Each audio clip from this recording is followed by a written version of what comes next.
The Greatest Hits Explained. The one show that tells you the most exciting stories behind your favorite music and more. Welcome to The Greatest Hits Explained. My name is Michael Winter and I'm the host and editor of the show. I'm a German-American passionate music lover, and I would now like to invite you to go on an exciting musical journey with me. If you're in the mood for some entertaining pop music history, you've come to the right place. I'm glad you're here, and I'm really looking forward to this journey together. Today we're gonna talk about a wonderful song that was written by legendary American singer-songwriter Dolly Parton and originally released by her in 1974.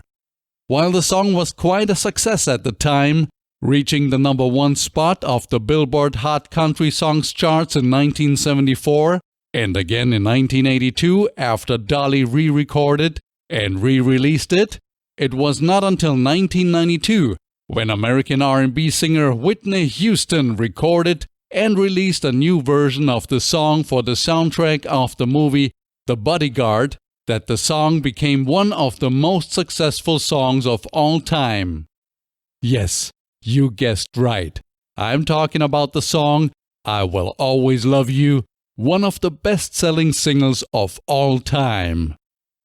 Since the song I Will Always Love You is copyrighted material and purchasing the rights would be awfully expensive, I'm not able to play it here for you.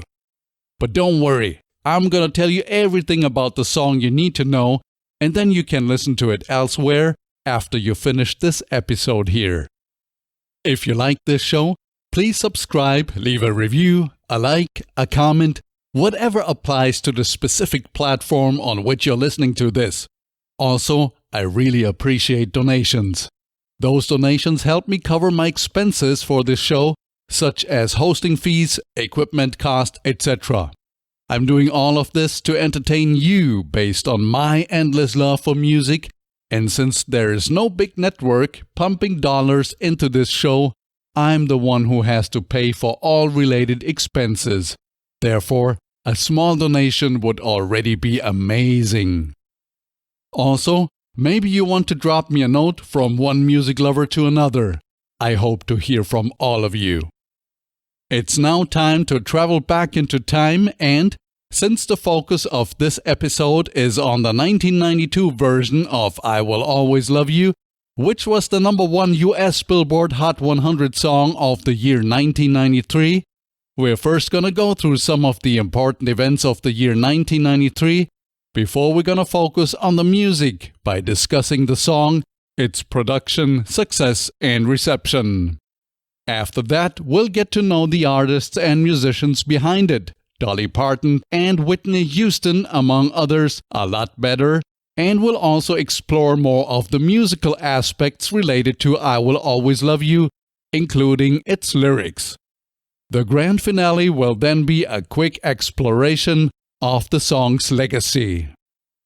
By the way, please note that you can find a link to the sources I used for this show in the show description. Also, I'm mentioning all the sources I used at the very end of this show. This show is based on my personal research of sources I found online and otherwise. Therefore, I owe a lot of thanks to the authors of these original sources. I have used both paraphrased and literal content and quotes from these sources without declaring them during the show, as it would have taken away from the flow. In no way was this intended to claim that I came up with all the original content. I see my job as putting together and processing the content from a variety of different sources in a way that it creates a new and exciting narrative that wouldn't necessarily be possible and available using the single sources alone in an unprocessed way. And if there's anything that I stated or pronounced incorrectly, please forgive me. I did my best. The Times.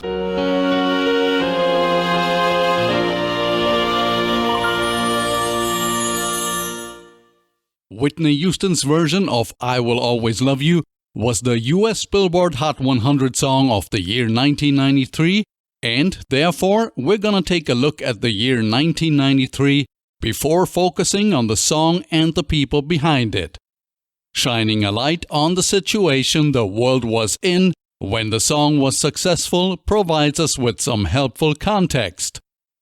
1993 was the 993rd year of the second millennium, the 93rd year of the 20th century, and the 4th year of the 1990s decade. Here's a quick but not exhaustive list of what happened in 1993. The year started with Czechoslovakia ceasing to exist on January 1st, when the Czech Republic and Slovakia separated in what was called the Velvet Divorce. US President George Bush and Russian President Boris Yeltsin signed the Second Strategic Arms Reduction Treaty in Moscow on January 3rd. On January 20th, Bill Clinton was sworn in as the 42nd President of the United States. And on January 26, Václav Havel was elected President of the Czech Republic. On February 26, the World Trade Center in New York City was bombed, killing 6 and injuring over 1,000 people. April 19th, a standoff at a compound of religious sect, the Branch Davidians near Waco, Texas, ends after 51 days with a fire that killed 76 people, including the cult leader David Koresh. Tennis player Monica Seles, at the time the world's #1 in women's tennis, was stabbed during a match in Hamburg on April 30th. The International Criminal Tribunal for the former Yugoslavia was created in The Hague on May 25th. On June 9th, the movie Jurassic Park was released. Windows NT 3.1, the first version of Microsoft's line of Windows NT operating systems, was released to manufacturing on July 27th. On October 3rd, the Battle of Mogadishu, which consisted of the US Army conducting Operation Gothic Serpent in the city of Mogadishu, Somalia, took place. Over 1,000 Somalians died, over 73 Americans were wounded in action, 18 were killed, and 1 was captured. The Maastricht Treaty took effect on November 1st, formally establishing the European Union, or short EU. And here are a couple of birthdays of famous people. January 11th, Michael Keane, an English soccer player. February 6th, Tinashe, an American actress and singer. March 4th, Bobby Christina Brown, daughter of Whitney Houston, who's the focus of this episode, and an American media personality and singer. She died in 2015. April 16th, Chance the Rapper, an American rapper. May 9th, Ryosuke Yamada, a Japanese singer and actor. June 26th, Ariana Grande, an American singer, songwriter, and actress. July 28th, Cher Lloyd, an English singer. August 29th, Liam Payne, a British singer-songwriter. September 12th, Kelsey Ballerini, an American singer. October 9th, Scotty McCreery, an American singer. November 30th, Yuri Chinin, a Japanese singer and actor. December 22nd, Meghan Trainor, an American singer, songwriter, musician, and producer. Next up, the deaths of a number of famous people. January 6th, Dizzy Gillespie, an American jazz musician, born in 1917, and Rudolf Nureyev, a Russian dancer, born in 1938. January 20th, Audrey Hepburn, a Belgian-born British actress, born in 1929. February 20th, Ferruccio Lamborghini, an Italian automobile manufacturer, born in 1916. February 24th, Bobby Moore, an English soccer player, born in 1941. February 25th, Eddie Constantine, an American-born French actor and singer, born in 1917. March 31st, Brandon Lee, an American actor and son of Bruce Lee, born in 1965. June 5th, Conway Twitty, an American musician born in 1933. August 16th, Stuart Granger, an Anglo-American actor born in 1913. September 12th, Raymond Burr, a Canadian-American actor born in 1917.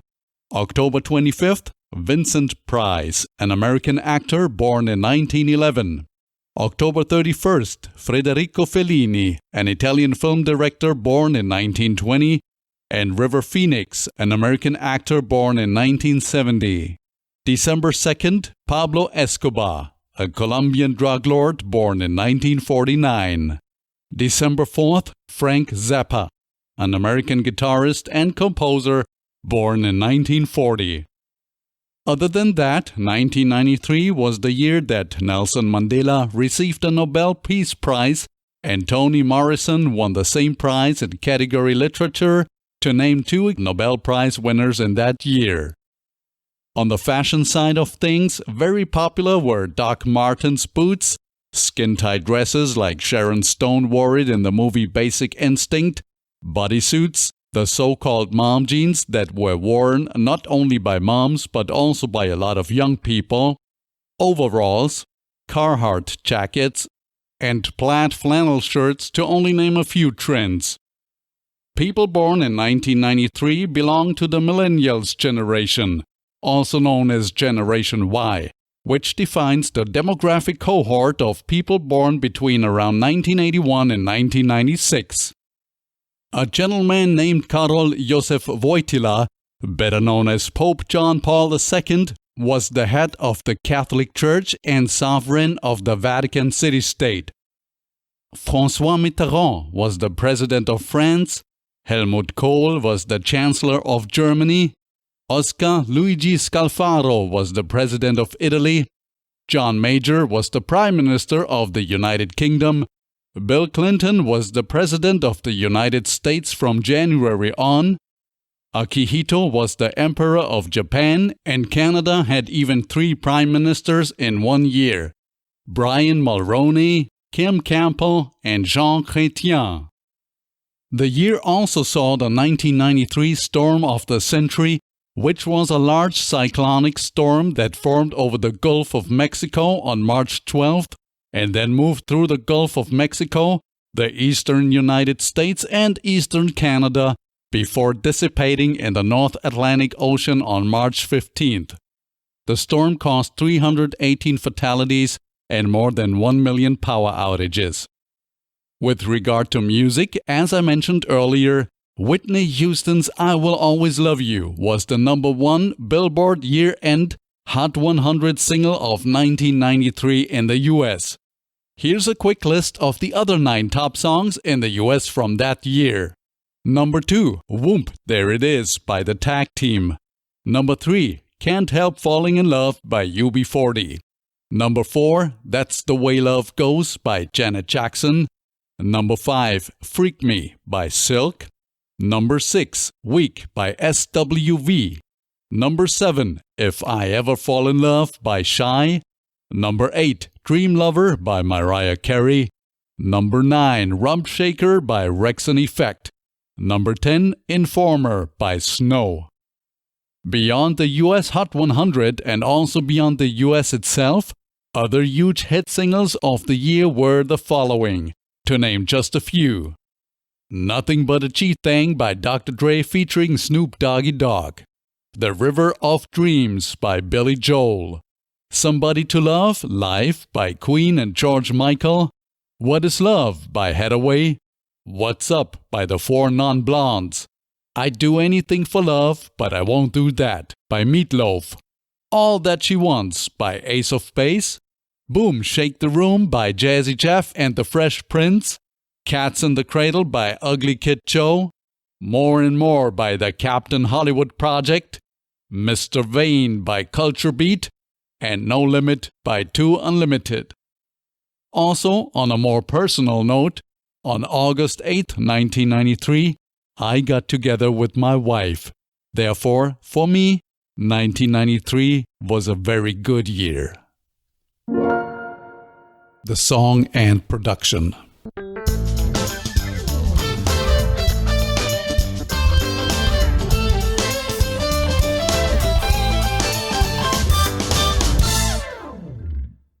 The song I Will Always Love You was originally written, performed, and recorded in 1973 by American singer-songwriter and country legend Dolly Parton, and it was released on March 11, 1974 as the A-side of record number APBO-0234 on the RCA Victor label.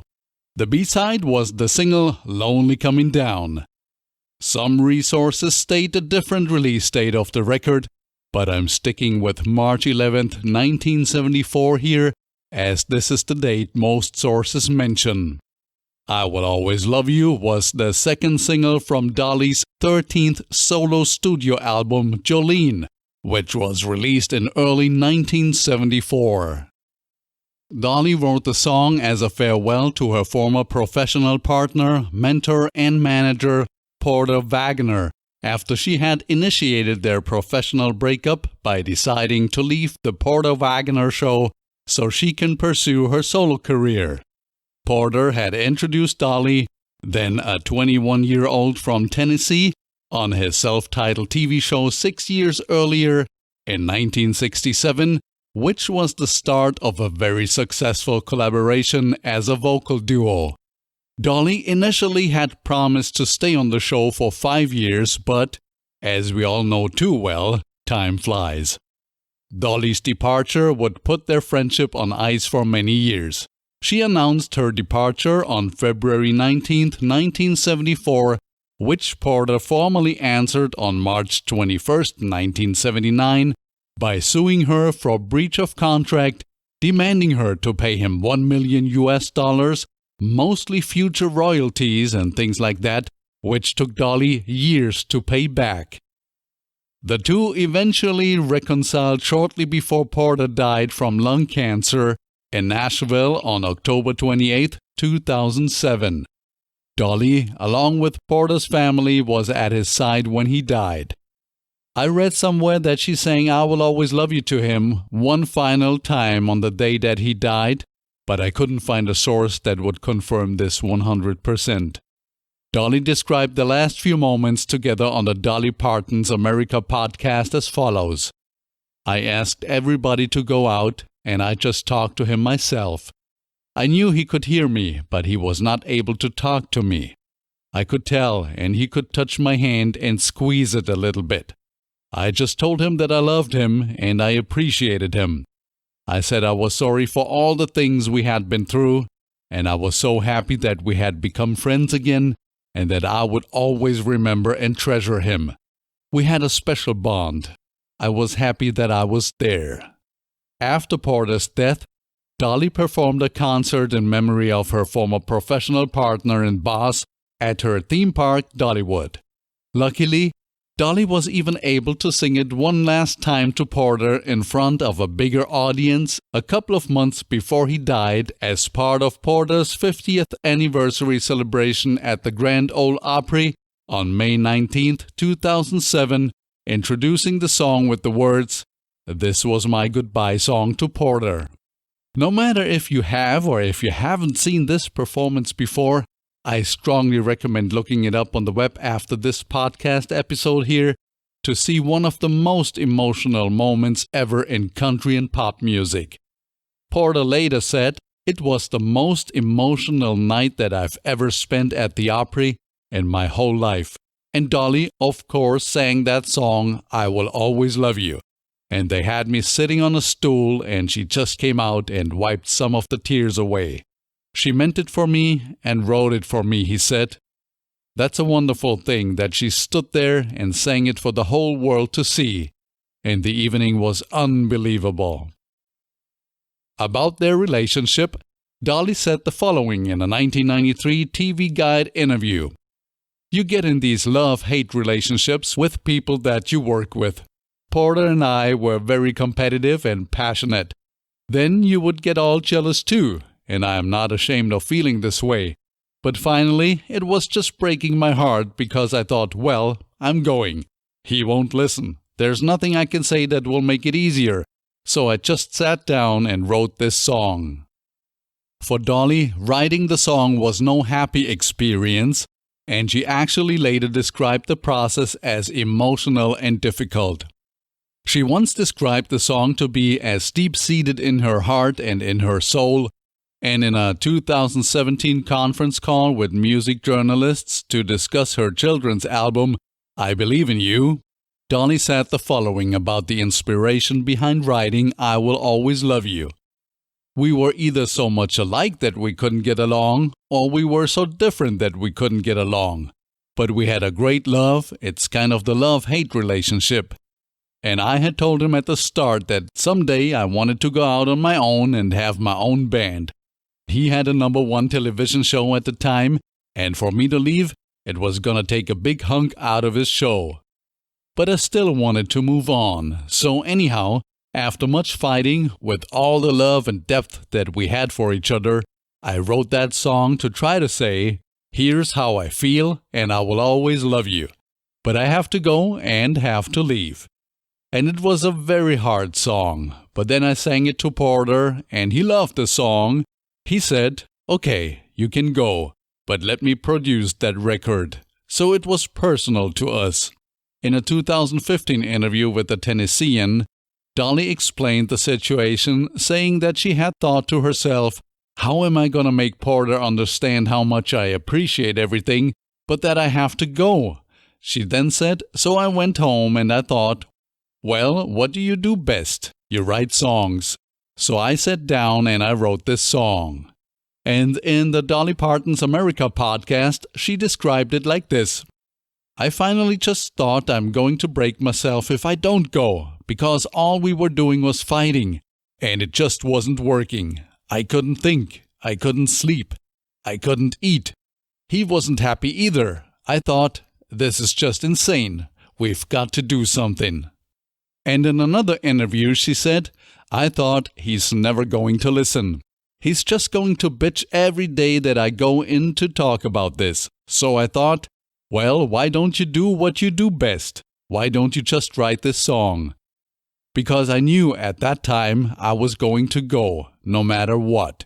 So I went home and out of a very emotional place in me at that time, I wrote the song, I Will Always Love You.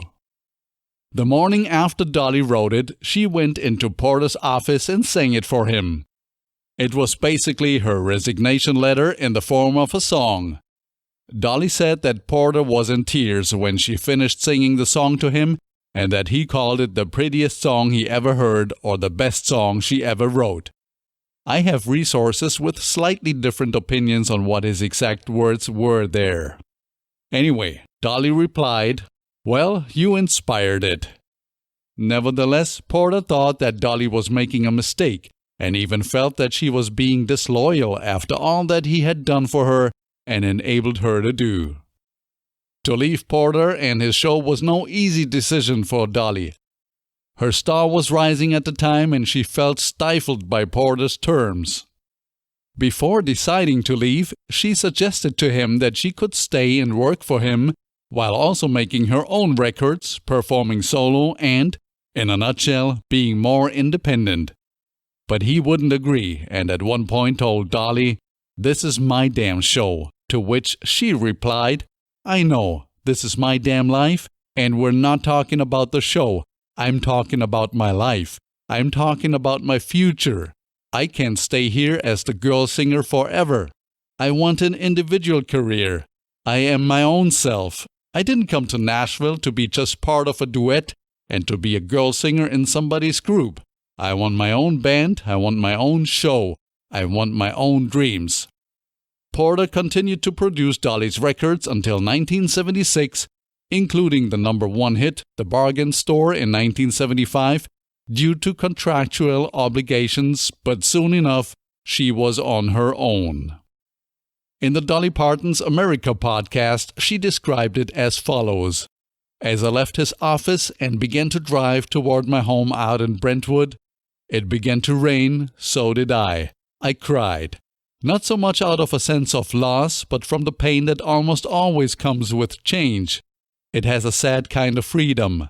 Then I began to sing a song to myself. It's been a long dark night, and I've been waiting for the morning. It's been a long hard fight, but I see a brand new day dawning. I've been looking for the sunshine.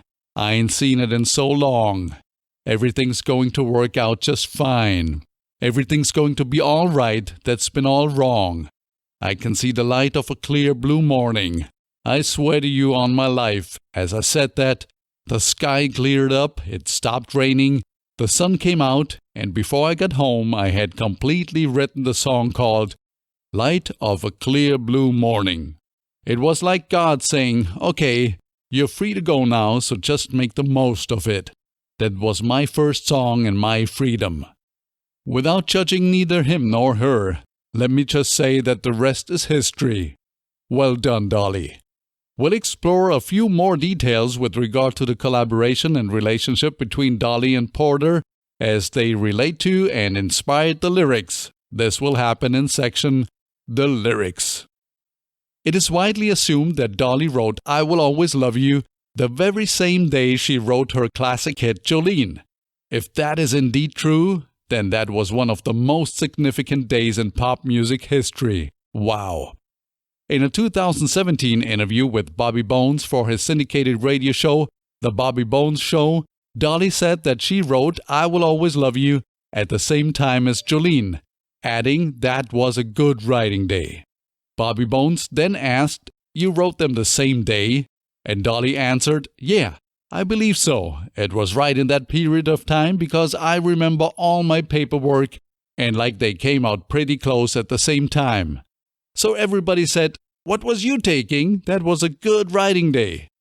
To me, it sounded like Dolly backed off a little bit from the same day theory by saying, "I believe so, and they came out pretty close at the same time." But hey, it would still be a remarkable creative accomplishment within a relatively short period of time if she indeed wrote them 1 week apart, 1 month apart, or even 1 year apart. Dolly Parton's I Will Always Love You was originally recorded in RCA Studio B in Nashville, Tennessee on June 17, 1973. The studio, located at 1611 Roy Acuff Place in Nashville's historic Music Row district, belongs to a set of 2 studios, and RCA Studio A is housed in a different building right next to it on 17th Avenue. RCA Studio B was built by Nashville businessman Dan Maddox in 1956, and the larger RCA Studio A was built in 1964. They were commonly referred to as the RCA Studios. Only after the larger 1964 studio was built, the studios were referred to as A and B Studios from then on. Before that, the first studio was named RCA Victor Studio. Other names used were RCA Victor Studios, Victor Sound, or Home of 1,000 Hits. Leased to RCA Records, this is where the famous Nashville sound that makes heavy use of background vocals and strings originated. It helped revive country music and continued to turn Nashville into the country capital of the world when it comes to recording and performing country music. The studio took 4 months and a cost of $37,515 to build.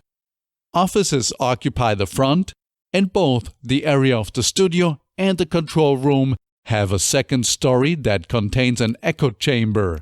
The studio measures 42.5 by 27 by 13 feet, which translates to 13 by 8.2 by 4 meters.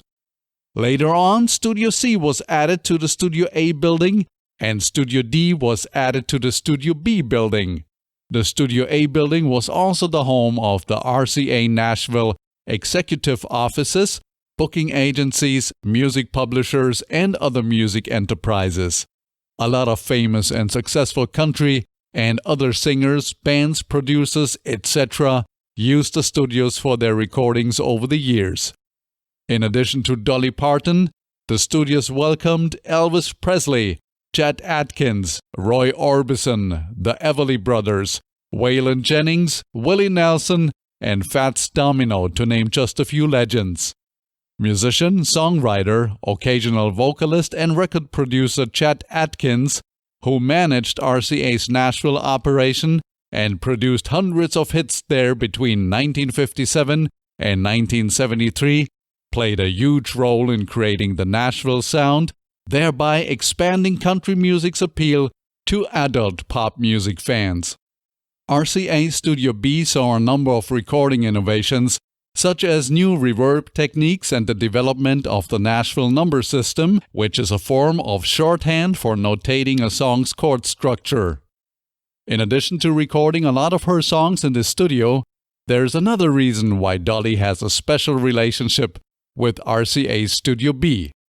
The reason is that she drove her car through the sidewall of the studio building when she was rushing to her first recording session there in October of 1967, a short time after having secured a contract with RCA Victor. It seems that the spot where her car hit the wall is still visible. June 17, 1973, the day Dolly recorded I Will Always Love You for the very first time, was a Sunday. Here are two examples of the main events of that day that made it into the news. The deep-sea scientific research submersible named Johnson Sea Link became entangled on the wreckage of the USS Fred T. Berry, which had been sunk near Key West, Florida, to create an artificial reef. It was trapped for 24 hours and eventually recovered by the rescue vessel A.B. Wood II. But 2 of the 4 occupants died of carbon dioxide poisoning. Denny Hulme, a race car driver from New Zealand, won the 1973 Swedish Grand Prix Formula One motor race held at the Scandinavian Raceway in Anderstorp. The high temperature in Nashville, Tennessee on June 17, 1973 was 87 degrees Fahrenheit, which was reached at 4 p.m. It was a cloudy day with a maximum wind speed of 16 miles per hour and a visibility of 20 miles. Overall, Nashville has a humid subtropical climate with hot, humid summers and generally cool winters, which is typical of the Upper South. The city had around 450,000 people in the 1973-1974 timeframe when I Will Always Love You was recorded and released. When Dolly recorded the song on June 17, 1973, she collaborated with 15 other musicians and other folks who were all assembled in RCA Studio B. We'll get to know them in section The Artist. Dolly Parton's I Will Always Love You was released on March 11, 1974, a Monday.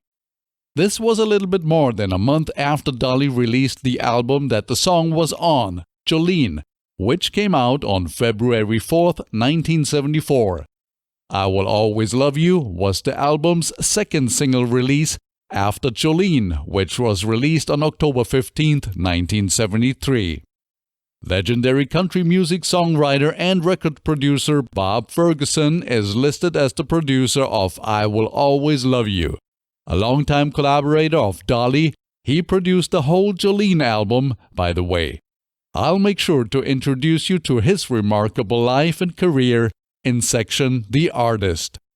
I Will Always Love You, 2 minutes and 53 seconds long, reached the number 1 spot on the Billboard Hot Country Songs chart in June of 1974. Speaking of 1974, that was the year that the Grand Ole Opry House opened east of downtown Nashville. Dolly was with RCA Records, the label that I Will Always Love You was released on, between 1967, when Porter Wagoner convinced the label to sign her, and 1986, when the label decided not to renew her contract, despite relatively strong record sales. RCA Records was founded by Eldridge R. Johnson and Emil Berliner in 1900 as the Consolidated Talking Machine Company and is, at the time of this recording, owned by Sony Music Entertainment, a subsidiary of Sony Corporation of America. Dolly Parton was, especially during the 1980s, one of the most successful acts recording for the label. The company has a long and storied history and was or is the home of some of the most successful artists of all time, with names such as Elvis Presley, Kenny Rogers, Barry Manilow, Britney Spears, Christina Aguilera, Alicia Keys, Justin Timberlake, Shakira, Enrique Iglesias, or Miley Cyrus on their roster, to name just a few. Speaking of the record label, as I mentioned earlier, I Will Always Love You was released as number APB0-0234 on the RCA Victor label. It should be mentioned here that the APB0 series was the first attempt that RCA made to have a consolidated numbering system for singles owned and/or distributed by them. The label used this new system only for a short time between mid-1973 until mid-1974. Why they discontinued it is not really clear, but it is assumed that their APL1-typed LP numbering system was too similar. The APB0 series was replaced by the PB- series. The prefix APB0 is actually easy to decipher based on RCA's information on their prefixes. The first letter tells us whether the record is a parent release or a subsidiary or distributed label release. The A in this case means it was a parent release by RCA Victor itself. The second letter represents the label or series. The P here stands for RCA Victor. The third letter represents the format and whether the recording is in mono or stereo. The B here stands for stereo 45 RPM 7-inch. The fourth letter is usually a 0, but some sources use an O here. By the way, the record was released with the same number by RCA Victor in Canada and South Africa and by RCA in New Zealand. There was also a promo 7-inch that was released by RCA in the US with number DJA0-0234. In 1975, Linda Ronstadt recorded and released I Will Always Love You as part of her sixth solo album titled Prisoner in Disguise, which went on sale on September 15, 1975. However, Linda's 3-minute version of the song wasn't released as a single from the album, for which Linda chose songs from friends and songwriters. In February of 1982, Dolly Parton went back to the RCA Studio B to re-record I Will Always Love You for the soundtrack of the movie version of The Best Little Whorehouse in Texas. This version, produced by Dolly herself and Greg Perry, was released on July 12, 1982, and in October 1982, also this version reached the number 1 spot on the Billboard Hot Country Songs chart. The remake, also released on RCA, which has a more modern and updated instrumentation that is typical for 1980s country music compared to the original version, earned positive reviews by critics. It seems that there are quite a few folks who prefer the 1974 version, and there are folks who prefer the 1982 version. If you asked me, I would pick the 1974 version. I just love the warm sound of 1970s country music. The Best Little Whorehouse in Texas, by the way, is a live-action musical film starring Dolly Parton and Burt Reynolds. Dolly Parton's 1982 remake of I Will Always Love You was released as a 7-inch single on RCA with catalog number PB-13260.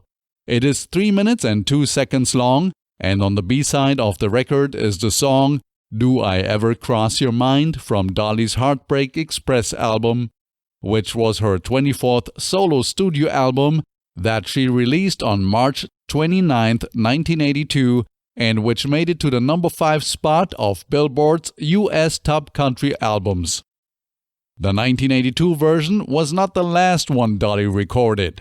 In 1995, she joined forces with Vince Gill to record a successful duet of I Will Always Love You for her album Something Special that features Vince's distinctive and beautiful voice. Released on the Columbia label in November of 1995, this one, which was produced by herself and Steve Buckingham, made it to the number 15 spot on the Billboard Hot Country Singles and Tracks chart, which marked the third time that Dolly herself landed a top 20 hit with the song Unbelievable.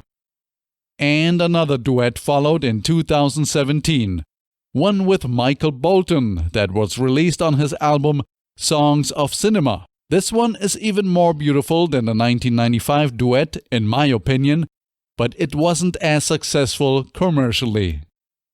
Soon after I Will Always Love You had become such a huge success, other artists who also wanted to record the song knocked on Dolly's door. While the song was covered numerous times over the years, and I'll mention some examples in section The Legacy, there is one noteworthy situation in particular where Dolly said no.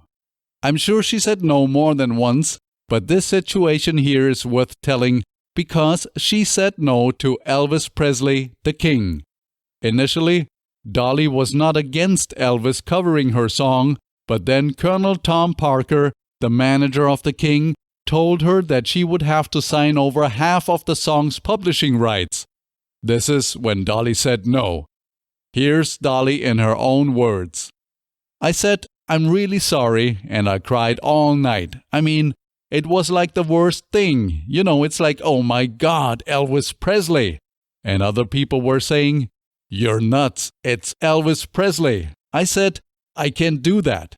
Something in my heart says, don't do that. And I just didn't do it. He would have killed it. But anyway, so he didn't. Then, when Whitney Houston's version came out, I made enough money to buy Graceland. In another interview, she said, I couldn't do it because I was leaving that for my family, and so I just didn't do it. And Elvis didn't do it. After Whitney recorded it, I realized that that was the best choice. That was an incredibly smart decision by Dolly, as the song has been covered numerous times and it reached the top 10 of the charts a couple of times over the years, and since she said no to Elvis, all the royalties have gone to her bank account, making her an unbelievably wealthy woman. Some say that this cutthroat practice of demanding artists, songwriters, etc. to give up half of their publishing rights and royalties for songs prevented Elvis from getting to record a lot of great songs later in his career. For Dolly and many others, it was proof that selling out one's property isn't the only, and at least not the best way to be successful.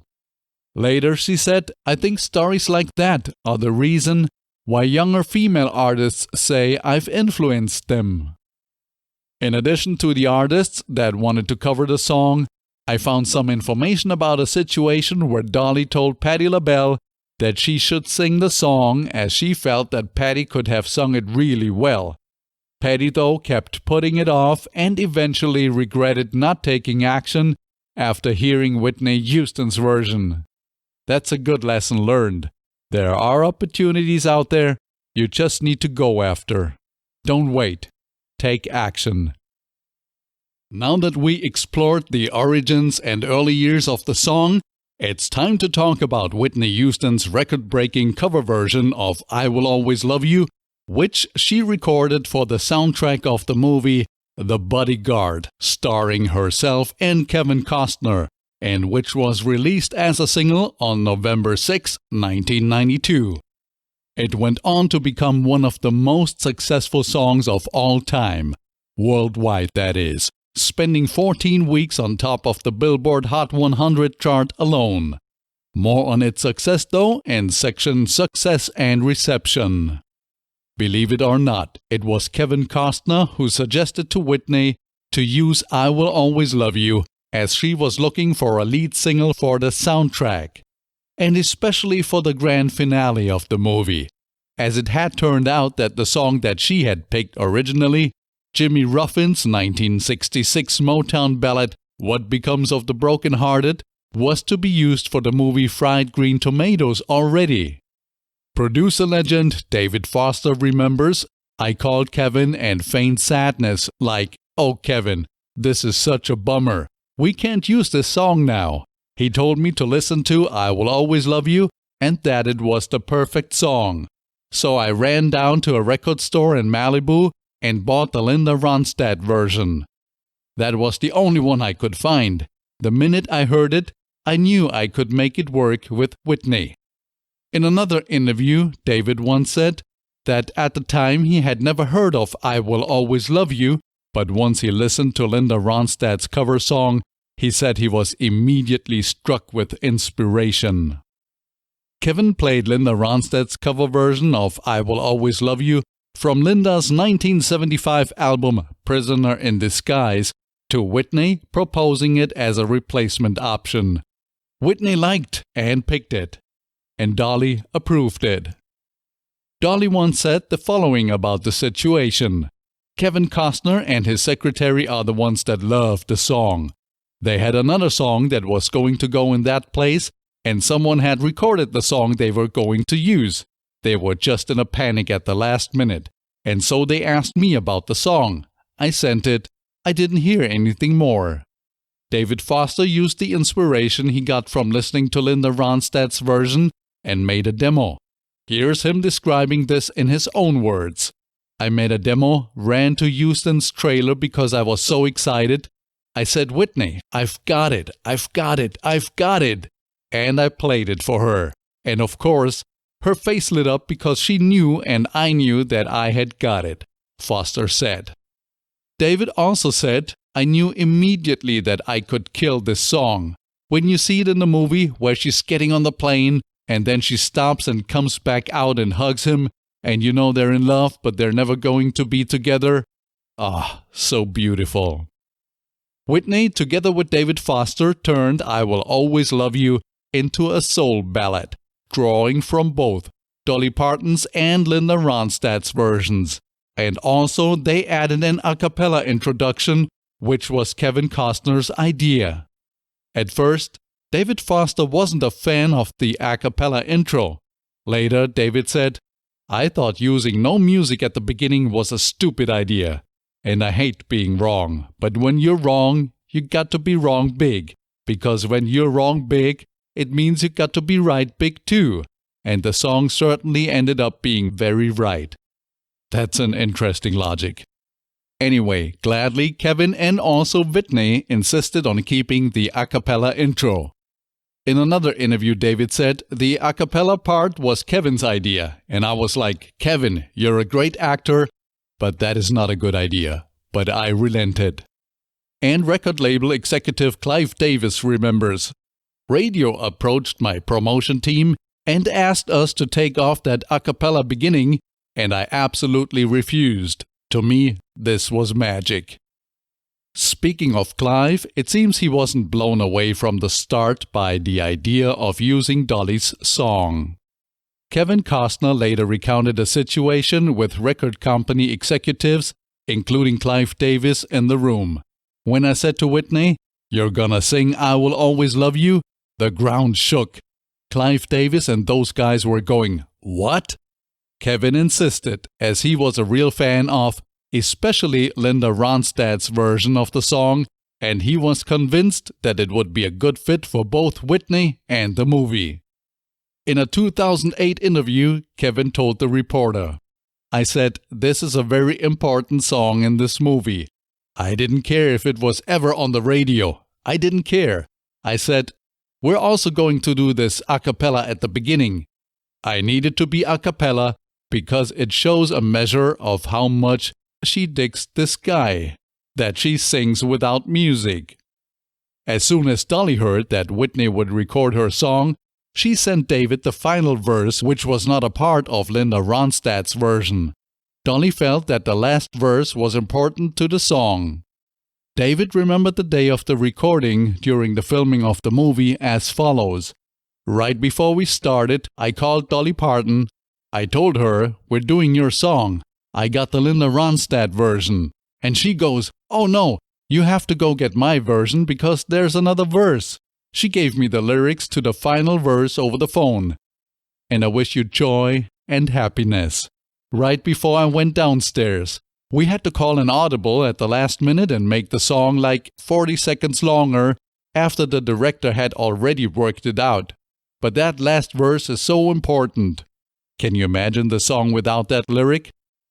What David was referring to here was the fact that he and the rhythm section of the band and the sax player had flown to Miami, where the Bodyguard movie with Whitney was being shot at the Fontainebleau Hotel, where Whitney insisted on singing the song live in the film with the band playing along with her. Since Whitney was filming all day, she could only record the song at midnight. According to saxophonist Kirk Whalum, she was incredible, like a laser beam. Like a racehorse, she would just step up to the microphone and go. Ricky Minor, Whitney's musical director and band leader, later said, "Whitney came out, sang the song, I think we did it twice, and what everyone has is the first take." As I mentioned earlier, David wasn't happy with the a cappella intro at first, but that had all changed the second he saw and heard Whitney sing the song for the movie. Here are his own words. "So Whitney's standing in the ballroom of the hotel and we're rolling, and she goes, 'If I,' and I was like, oh my God. I was standing beside Whitney's mother and she turned to me and said, 'I don't know who you are and why you're here or what you are to me, but you're witnessing greatness right here.' I don't think she just meant that her daughter was great. She meant that this would be the pinnacle of what she believed what would be her daughter's success, and she was right." This explains why Whitney recorded two different versions of the song, one for the movie and one for the soundtrack, because she wanted the movie version to be a live recording with the band playing along with her.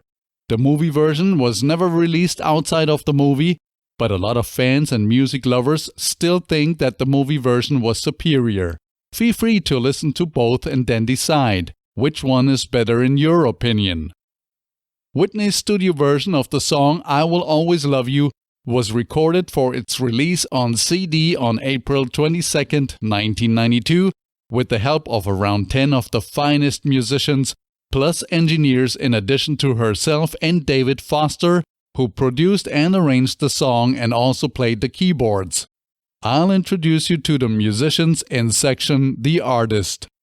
The song was recorded at the Ocean Way Recording Studio Complex, which was located at 6000 Sunset Boulevard and 6050 Sunset Boulevard in Hollywood, with Whitney's vocals being recorded in Studio 2. The main building was built in 1900 and was once the soundstage used by Douglas Fairbanks. Bill Putnam, a famous audio engineer, songwriter, producer, studio designer, and businessman who lived from 1920 until 1989 and has been described as the father of modern recording, bought the building in 1959, as well as another building nearby, and combined them into his United Western Recorders. Alan Sides then bought the complex and renamed it to Ocean Way Recording in 1988. The building at 6000 Sunset Boulevard was sold in 1999 and from then on operated as Cello Studios until 2005. After it changed its ownership and was renovated, it reopened in 2009 as East West Studios and has received over 120 Grammy nominations for music recorded there. The remaining Ocean Way Recording Building was sold and renamed to United Recording Studios in 2015. According to the OceanWayRecording.com website, the studio at 6050 Sunset Boulevard is owned and operated by Hudson Pacific Properties at the time of this recording. The Ocean Way Hollywood studio consisted of 4 different studios, A, B, C, and D. Studios A and B could accommodate up to 50 musicians and were designed by Bill Putnam. Studio C was a small multi-purpose mix and edit room, and Studio D was a large mix room designed by Alan Sides. Over the years, this studio complex has been one of the most famous and successful in the world, where the world's biggest stars recorded countless famous songs. To give you an idea of how big the role they played was, here are just a few examples of albums that were recorded there in addition to the Bodyguard soundtrack. Michael Jackson Thriller, Bad, Dangerous, and History. Natalie Cole, Unforgettable. Dr. Dre, 2001. Madonna, Ray of Light. Mariah Carey, Rainbow, and Kanye West, Late Registration. Again, This was just a small list of examples. These studios have seen them all, from Elton John to the Rolling Stones, from Bob Dylan to Rod Stewart, from Eric Clapton to AC/DC, and from Paula Abdul to Miles Davis. When it comes to music recording on the west coast of the US, Ocean Way Recording, as well as their predecessors and successors, have been operating out of one of the most acclaimed recording facilities in the world, or, in other words, they have been the place to go. The studios were and are unique when it comes to their sound design, custom equipment, such as their collection of microphones, for example, and electronic maintenance.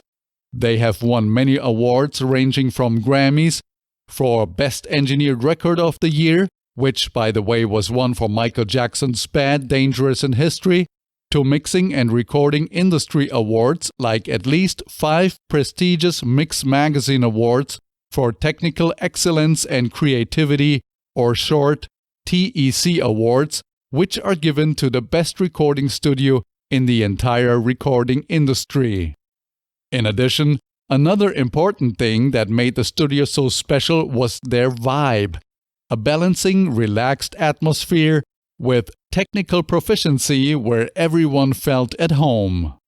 Alan once said, "Rick Rubin, who works here a lot, told me that he wouldn't work here if I took out the old carpet in the hallway. He really appreciates what this place is all about."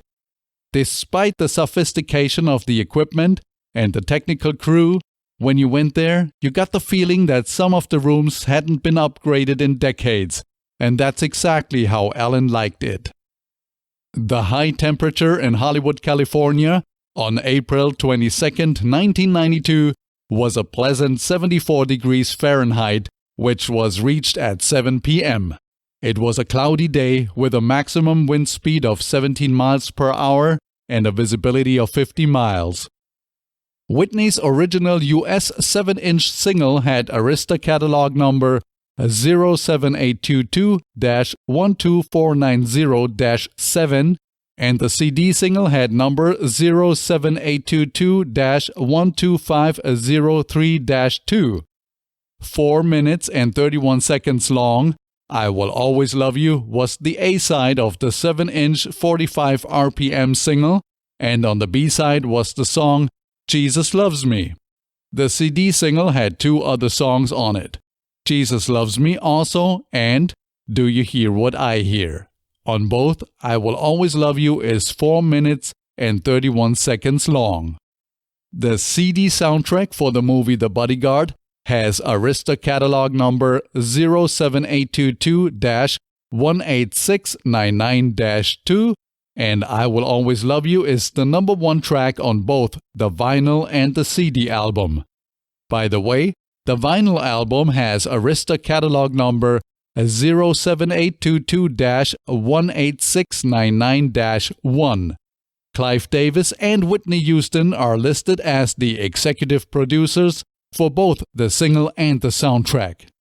Arista Records Incorporated was an American record label founded by Clive Davis in 1974. We'll get to know Clive better in section The Artist. Whitney's website states her own words regarding recording Dolly's song. "I think Dolly Parton is a hell of a writer and a hell of a singer. I was so concerned when I sang her song, how she'd feel about it in terms of the arrangement, my licks, my flavor. When she said she was floored, that meant so much to me." Not only Whitney's version of I Will Always Love You is featured in the Bodyguard movie, by the way.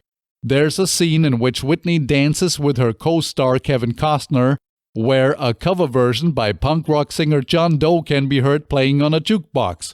That version never made it onto the official soundtrack for the film, unfortunately. Dolly, who had given the okay to Whitney covering her song, heard Whitney's version for the very first time when she was driving her car sometime in 1992. She later said that it took her a moment to recognize the song, as the newly added a cappella intro wasn't something she was familiar with.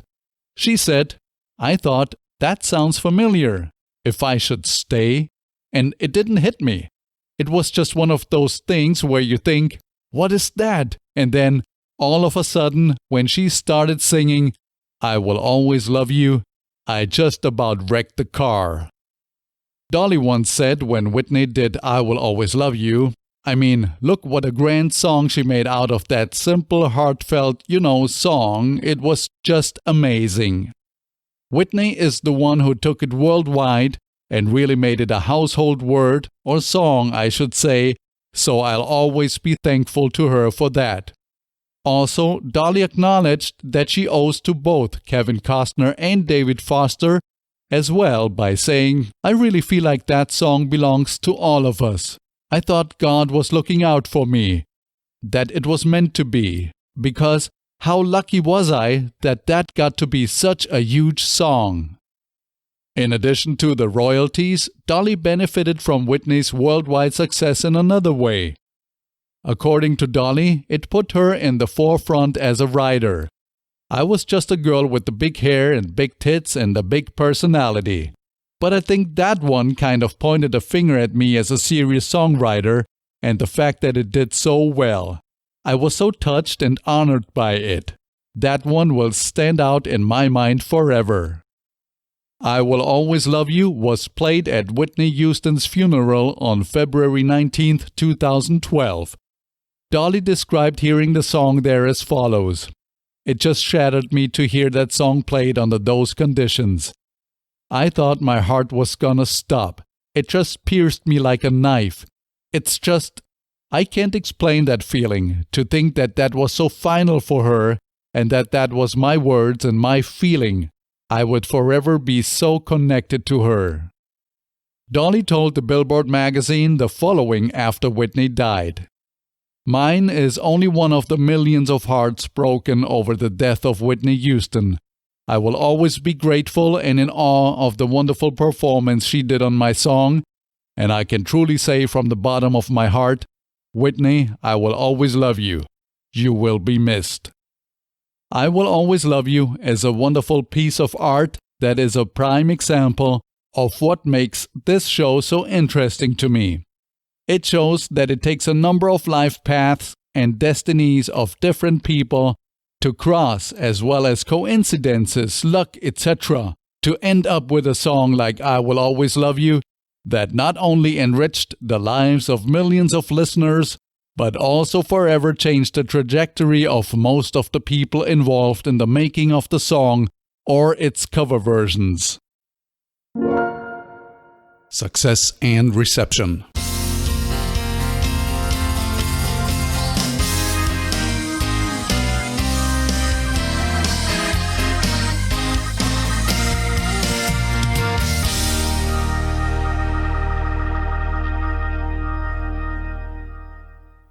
As I mentioned earlier, Dolly Parton's version of "I Will Always Love You" was a commercial success already, as it made it to the #1 spot of the Billboard Hot Country Songs chart twice. First, the original recording in June 1974, and then again in October 1982, after Dolly re-recorded it for the movie The Best Little Whorehouse in Texas. Reaching the top of the charts with the same song twice is a very, very rare accomplishment. Chubby Checker, for example, had done this before Dolly with his song The Twist, topping the charts in both 1960 and then again in 1962. Dolly's 1974 version of "I Will Always Love You" was one of the best-selling singles in the US that year, and it also reached the #4 spot on the Canada Country Tracks chart by publication RPM. It was the second of 5 consecutive #1 country hits that Dolly had after leaving Porter Wagoner, establishing herself as a solo artist. Also, the song helped Dolly win the Female Vocalist of the Year award at the 1975 CMA Awards. However, it wasn't a worldwide success yet. The 1982 version then, in addition to topping the Billboard Hot Country Songs chart, also reached number 53 on the Billboard Hot 100 chart and number 17 on Billboard's Adult Contemporary chart. In Canada, the song reached number 1 on both RPM's Canada Country Tracks and the Canada Adult Contemporary charts, and number 8 on RPM's Canada Top Singles chart.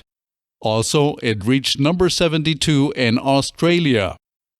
At the time, the Billboard magazine gave the hit a positive review and said that the first single from the Best Little Whorehouse in Texas isn't the sort of brassy main theme normally used to launch a major movie musical. Here, Dolly reinterprets one of her earliest exercises in pure pop writing, and while older fans may be divided over the breathier, more stylized reading she offers here, the song itself is still a lovely ballad with a soaring chorus. And also Cashbox had good things to say about the remake, stating that hoisted over a building arrangement, Parton's vocals have never been more convincing or moving. The single choice from her Hollywood flick, The Best Little Whorehouse in Texas, the tune is sentiment wrapped in an appropriate package, replete with strings, oboe, and harp, in addition to a delicate rhythm section. Still not a worldwide hit, yet. Linda Ronstadt's 1975 version of I Will Always Love You was not released as a single. It was only track number 10 on her album Prisoner in Disguise. Critic Steve Simmons wrote in the December 1975 issue of magazine Stereo Review that Linda's singing on Dolly's number was absolutely gorgeous, full-bodied, and intense. The Prisoner in Disguise album, which has been certified platinum, made it to number 4 on the Billboard 200 chart for albums, and it reached number 2 on the Billboard Top Country Albums chart. But not every critic shared this opinion. Dave Marsh of the Rolling Stone magazine wrote in September of 1975 that while Linda's voice was a truly remarkable instrument, she has never learned to control it. He went on to write, Ronstadt and Parton have similar voices, and Ronstadt likes to play that up, but she lacks the distinctiveness of Parton's upper range. Dolly's 1995 duet version of I Will Always Love You with Vince Gill reached spot number 15 on the Billboard Hot Country Singles and Tracks chart in November of 1995. This marked the third time Parton had a top 20 hit with I Will Always Love You, which is quite remarkable. Also, their duet was nominated at the 38th Annual Grammy Awards in category Best Country Collaboration with Vocals, and at the 30th Annual CMA Awards, it was named the Vocal Event of the Year. In Canada, the song reached number 22 on RPM's Canada Country Tracks chart, and still not a worldwide hit. Yet. It seems that the 2017 duet version with Michael Bolton from his 23rd studio album Songs of Cinema wasn't released as a single. While the duet is a nice one and the album did enter the charts in the US, the UK, Germany, Australia, and Scotland, the album wasn't a real commercial success in any of these countries. At the time of this recording, in addition to record and CD sales, Dolly's song I Will Always Love You has accumulated around 500,000 digital downloads since the advent of the Internet. Whitney Houston's 1992 version of I Will Always Love You undoubtedly became Whitney's signature song. It was the peak of her career. The single, which was the biggest success of its label Arista, topped the Billboard Hot 100 Singles chart for 14 weeks, a record at the time. Whitney's previous record was 3 weeks with Greatest Love of All in 1986. I Will Always Love You clearly surpassed that and became Whitney's longest run at number 1. Not only that, it is also the longest-running number 1 single from a soundtrack album. The song entered the singles chart at number 40, and only 2 weeks later, it had turned into Whitney's 10th number 1 hit. In addition to the singles chart, it also topped Billboard's Hot 100 Airplay Radio Songs chart for 11 weeks, the Hot Adult Contemporary charts for 5 weeks, and the Hot R&B Singles chart for 11 weeks, becoming the longest-running number 1 on the R&B charts at the time. In total, the song was in the top 40 for 24 weeks. And here's another fact. It was on top of Billboard's Hot 100, Hot Adult Contemporary Tracks, and Hot R&B Singles charts at the same time for 5 weeks, which equaled the previous record by Ray Charles, who topped the same charts at the same time for the same period with his song I Can't Stop Loving You in 1962. I Will Always Love You broke a couple of records. One of them was that Billboard didn't rank a new #1 single in the US until March of the new year, because the song was the #1 in the US throughout both January and February of 1993. On to more records now. When Whitney's I Will Always Love You was at the top of the US charts in its second week, it sold around 400,000 copies, which made it the best-selling song in a single week, a record that was previously held by Bryan Adams with his song Everything I Do It For You. In the 3 weeks that followed, the single broke its own record again and again and reached its peak in the week ending December 27, 1992, when it sold 632,000 copies. Never before had a song sold more copies in a single week. Elton John's 1997 version of Candle in the Wind later broke this record when it sold 3.4 million copies in the last week of September 1997. I Will Always Love You went 4 times platinum in the US for over 4 million copies sold, which made Whitney the first female artist to reach that level with a single. As sales continued and continue to this very day, the single has become the second best-selling physical single in the US behind Elton John's 1997 version of Candle in the Wind. Needless to say that, when the year 1993 had ended, Whitney's I Will Always Love You was, of course, the year-end single of 1993 in the US. And speaking of year-end charts, the song topped both the 1993 Billboard Hot 100 and the Billboard Hot R&B Singles year-end charts at the same time. This was the first time a female artist had accomplished this, and only the second time overall for someone to achieve this. Prince was the first one with his song When Doves Cry in 1984. Finally, Dolly Parton had a worldwide hit. On an international level, Whitney Houston's rendition of I Will Always Love You was a hit in many countries, and it reached the #1 spot in almost all of the significant music markets. It topped the Eurochart Hot 100 Singles chart for 13 weeks, the UK charts for 10 weeks, the German charts for 6 weeks, where it received platinum for more than 500,000 copies sold.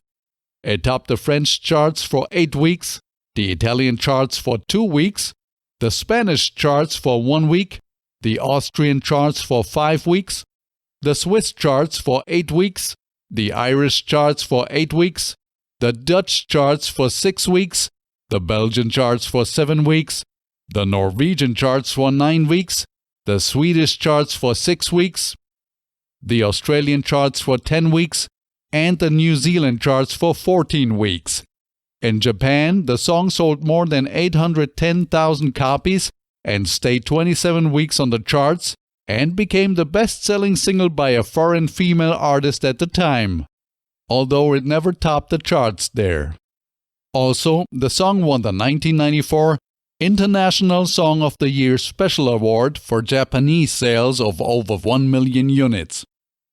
Whitney broke 2 records in the UK. Her 10 weeks at #1 there were the longest #1 run by a solo female artist in the history of the British singles chart, a record that held up until 2019. Also, her song was the #1 single of 1992 and then was listed in the year-end charts again in 1993, this time on position 9. This marked the first time any artist or group had the same single ranked in the top 10 of the UK's year-end review 2 years in a row. The song sold over 1,550,000 copies in the UK, which made it the 10th best-selling single of the 1990s. There, it received 2 times platinum on January 1st, 1993. Since Whitney's I Will Always Love You was such a phenomenal success, it entered many best-of charts over the years. It was placed at number 6 on Billboard's list of the top 50 love songs of all time in February 2014. Also, it ranks number 9 on British magazine NME's Greatest Number 1 Singles in History list. In May 2002, it was ranked at number 22 on The Guardian's list of Britain's favorite 100 songs. In 2004, it was ranked number 65 on the American Film Institute's short AFI's 100 Years, 100 Songs survey of top tunes in American cinema. And in 2015, I Will Always Love You was named the number 1 song of the rock era in the book The Top 500 Songs of the Rock Era. And to now close this section about Whitney's chart success out with a bang, by January 2013, her version of I Will Always Love You had sold over 20 million copies worldwide, which made it the best-selling song by a female artist of all time, as well as one of the best-selling songs of all time. It is currently sharing spot number 6 on the best-selling singles list, with It's Now or Never by Elvis Presley and USA for Africa's We Are the World, both of which also sold around 20 million copies worldwide. One thing is very clear, Whitney Houston's version of Dolly Parton's song I Will Always Love You was one of the commercially most successful and therefore greatest hits of all time. After Whitney's early and tragic death on February 11, 2012, which we will examine in section The Artist, her version of I Will Always Love You charted again. It went to the number 1 spot on the iTunes charts, and it also entered the Billboard Hot 100 again, almost 20 years after the first time where it peaked at number 3. This was her first top 10 hit since 2001. It also performed well on the Billboard Digital Song Sales chart with around 200,000 downloads. The song even returned to the UK charts, where it became another top 10 hit for Whitney. Unlike many other sources I've found on the web, I'm not gonna claim with a nasty undertone that this made Dolly even richer. It surely did. But I'm sure Dolly would have loved and preferred for Whitney to still be around instead of generating this revenue on top of her wealth. Dolly is and always has been a good person. Whitney's I Will Always Love You earned numerous awards. Here are the US awards it won in 1993 alone. At the 4th Billboard Music Awards, the song won in categories Hot 100 Single of the Year, R&B Single of the Year, number 1 Hot 100 Single Sales, number 1 Hot R&B Single Sales, number 1 World Single. And it won a special award in category Single Most Weeks at number 1, 14 weeks. At the 7th Soul Train Music Awards, it won in category Best R&B or Soul Single Female. At the 19th People's Choice Awards, it won in category Favorite New Music Video. And here are the US awards the song won in 1994. At the 36th Grammy Awards, it won in categories Record of the Year and Best Pop Vocal Performance Female. And none other than Dolly Parton and David Foster presented the Grammy in category Record of the Year to Whitney during the Grammys. The Grammy in category Best Pop Vocal Performance Female was Whitney's 3rd award in this category after earlier awards in 1986 and 1988. At the 21st American Music Awards, the song won in categories Favorite Pop Rock Single and Favorite Soul R&B Single. This was the first record by a solo female artist to win in both those categories, and only the 3rd time overall in American Music Awards history for an artist to win in both those categories. The first 2 records to accomplish this were Endless Love by Lionel Richie and Diana Ross in 1982 and Beat It by Michael Jackson in 1984. At the 8th Soul Train Music Awards, the song won in category Best R&B Song of the Year. Even the critics liked and still like Whitney Houston's I Will Always Love You. Let's now hear from some of them. I always enjoy reading the opinion of music critics. In Stephen Holden's opinion, which he shared in the New York Times, the song was a magnificent rendition. He wrote, Houston transforms a plaintive country ballad into a towering pop gospel assertion of lasting devotion to a departing lover. Her voice breaking and tensing, she treats the song as a series of emotional bursts in a steady climb toward a final full-out declamation. Along the way, her virtuosic gospel embellishments enhance the emotion and never seem merely ornamental. The Hollywood Reporter's Joe Levy wrote that the doomed romance of the lyric and the way it's at pains to find good wishes in sadness fit the interracial Romeo and Juliet love story of the film much better. Whitney copped Ronstadt's arrangement. Parton's original is actually much closer to a classic soul ballad, and her power note at the end. But her vocal takes Parton's high lonesome pain as a jumping-off point and goes wild from there, rounding through operatic technique, blue yodels, and gospel before climaxing in pure Elvis in Vegas glory. It's almost like a historical tour of American singing, or America itself. James T. Jones IV called it a tour de force in USA Today and added, Houston gives a 3.5 star out of 4 performance. Where Dolly Parton's original I Will Always Love You was plaintive and tear-stained, Houston's is gospel-infused and dramatic. Stuart Mason of AllMusic found Houston's cover repulsively overwrought, so boomingly bombastic and glutinous with self-approbation that the tenderness of Dolly Parton's song is lost in the mire. Amy Linden of Entertainment Weekly wrote that Houston's version is artistically satisfying and uncharacteristically hip for the middle-of-the-road songbird. And Chris Willman of the Los Angeles Times wrote, Houston has the goods to deliver on the tune's haunting beauty and resists overpowering it, until the finale, when the key changes and stratospheric notes drain all the heart-rending sadness out of the song and make it sound like just another anthem of survival. The Bodyguard Soundtrack was released by Arista Records on November 17, 1992. The soundtrack contains 13 songs, except for the German Special Edition, which had 2 bonus tracks on top, 6 of which are sung by Whitney Houston.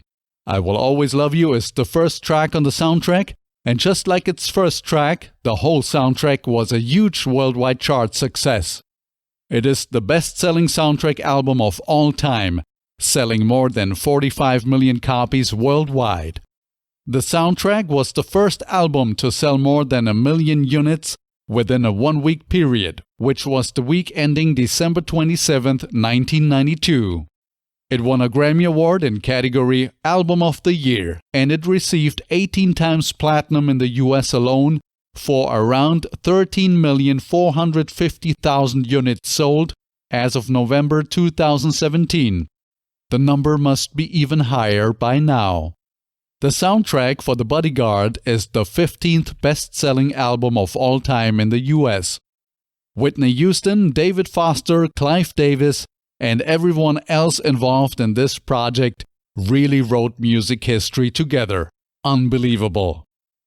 One of the many reasons why the song was and remains such a success is the fact that it resonates with listeners, as it demonstrates how we would all like to behave at the end of a loving relationship, which is with dignity and compassion intact, though only few of us are able to reach that high ground at such a low point.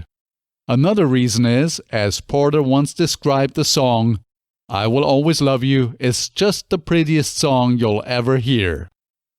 Dolly, full aware of how special her song was and is, once stated, Of course, I Will Always Love You is the biggest song so far in my career. I'm famous for several, but that one has been recorded by more people and made me more money, I think, than all of them. But that song did come from a true and deep place in my heart. The artist.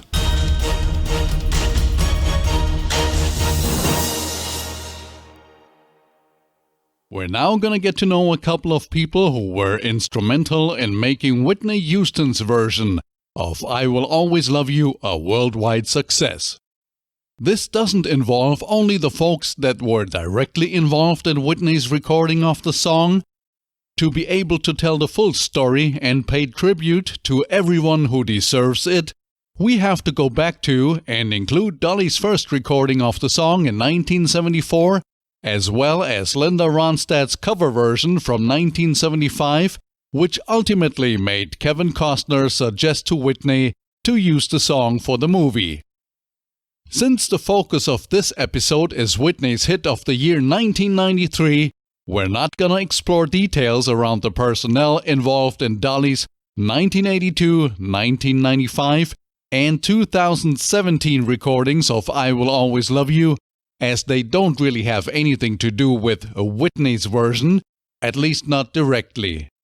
But without the original recording of the song in 1974, there would have been no Linda Ronstadt version in 1975, and without no Linda Ronstadt version in 1975, Kevin Costner may not have suggested the song to be used in the soundtrack for the movie The Bodyguard.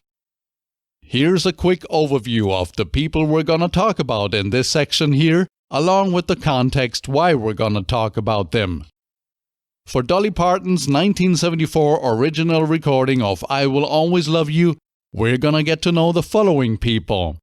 First, we're gonna include some information about key people that played a role in Dolly's life with regard to the song, such as Porter Wagoner, who helped Dolly become known as an artist and whom she wrote I Will Always Love You for.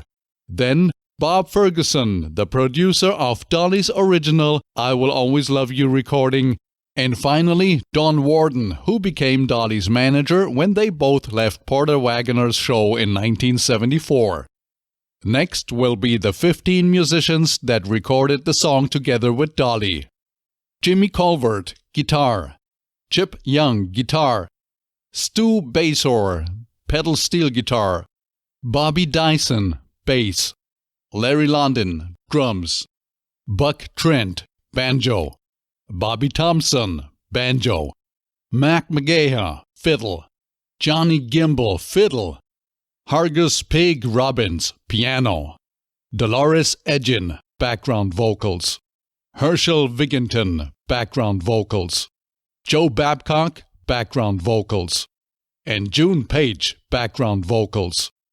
And of course, we're gonna talk a lot about Dolly Parton herself, who sang and played the guitar on the song. For Linda Ronstadt's 1975 cover version of I Will Always Love You from her Prisoner in Disguise album, we're gonna get to know the following people. Linda Ronstadt, she sang on the song. Peter Asher, the producer of the album and the song. Val Garay, the engineer for the album and the song. Doug Sachs, he mastered the album and the song. David Campbell, string arrangements and conductor. Andrew Gold, acoustic piano, electric guitar, and tambourine. Dan Dugmore, steel guitar. Ed Black, electric guitar. Russ Kunkel, drums. Pat Henderson, background vocals. Julia Tillman Waters, background vocals. And Maxine Willard Waters, background vocals. And then, drum roll, for Whitney Houston's 1992 cover version of I Will Always Love You, we're gonna get to know the following people. Clive Davis, the founder of Arista Records, the label that released the song and soundtrack. Alan Sides, the owner of Ocean Way Recording, where the song was recorded. The recording engineers, Bill Schnee, Dave Reitzas, who was also the mixing engineer, and Peter J. Yanilos. Don Grosinger, he mastered the single. Ricky Minor, Whitney's musical director and bandleader / conductor. Kirk Whalum, saxophone. Ron Huff, he arranged the strings. Neil Stubenhouse, bass. Ricky Lawson, drums. Dean Parks, guitar. Michael Landau, guitar. Claude Godet, synthesizer and synthesizer programming. Tony Smith, synthesizer and synthesizer programming. Bashiri Johnson, percussion. Kevin Costner, who co-starred with Whitney in the movie The Bodyguard, and who suggested to Whitney to sing I Will Always Love You in the movie. David Foster, who arranged and produced the song and the soundtrack for the movie The Bodyguard. He also played the keyboards on the song. And then, of course, Whitney Houston herself. She sang and arranged the vocals. She will have a special section later on as one of the main characters of this episode. As always, if I talk about some folks more than about others, then that doesn't mean that I found some folks more interesting than others, but that some just played a bigger role with regard to the story than others, or that for some I just found more information on the web than for others. Let's get things started with the details about the people behind Dolly Parton's original recording of I Will Always Love You from the year 1974. We'll start with Porter Wagoner, who was the inspiration for the song. Porter was born in West Plains, Missouri on August 12, 1927, and he died in Nashville, Tennessee on October 28, 2007 at the age of 80. Porter was working as a butcher when he had his first band, the Blue Ridge Boys. They performed on radio station KWPM AM out of the butcher shop where Porter was working. Cy Simon, a country music executive, radio producer, talent agent, songwriter, record producer, television producer, and music publisher, hired Porter in 1951 to perform on radio station KWTO in Springfield, Missouri, which helped him secure a contract with the RCA Victor label. Porter's first success came in 1953 when Carl Smith had a hit with his song Trademark, which was followed by a few hits of his own. From 1955 on, Porter performed the show Ozark Jubilee in Springfield, Missouri, where he often was a member of the Porter Wagoner Trio with Don Warden and Speedy Hayworth. 1957 was an important year for Porter as he, together with Don, moved to Nashville, Tennessee, where they joined the Grand Ole Opry. Porter's big break came in 1960 when he started to host his own TV show titled The Porter Wagoner Show, which ran until 1981 and, at the end, had produced 686 episodes. At the height of its success, the show aired in more than 100 TV markets in the US and had over 3 million viewers per episode. Every 30-minute episode was packed with solo performances by Porter, duets with Norma Jean and later Dolly Parton, usually performing duets with Porter, as well as comedic sketches or skits and guests who performed one or two of their own songs. The show had a friendly and informal feel which, in combination with the great musical performances, made it a huge success at the time. As we discussed already, Dolly left the show in 1974, and she handed Porter her resignation letter in the form of a song, I Will Always Love You. After Dolly's departure, Porter replaced Dolly and also moved his show to the Opryland USA Park. After the TV show ended in 1991, Porter continued to produce music and he also formed a girl group named The Right Combination. In the 1990s then, he was the host of Opry Backstage on the Nashville Network.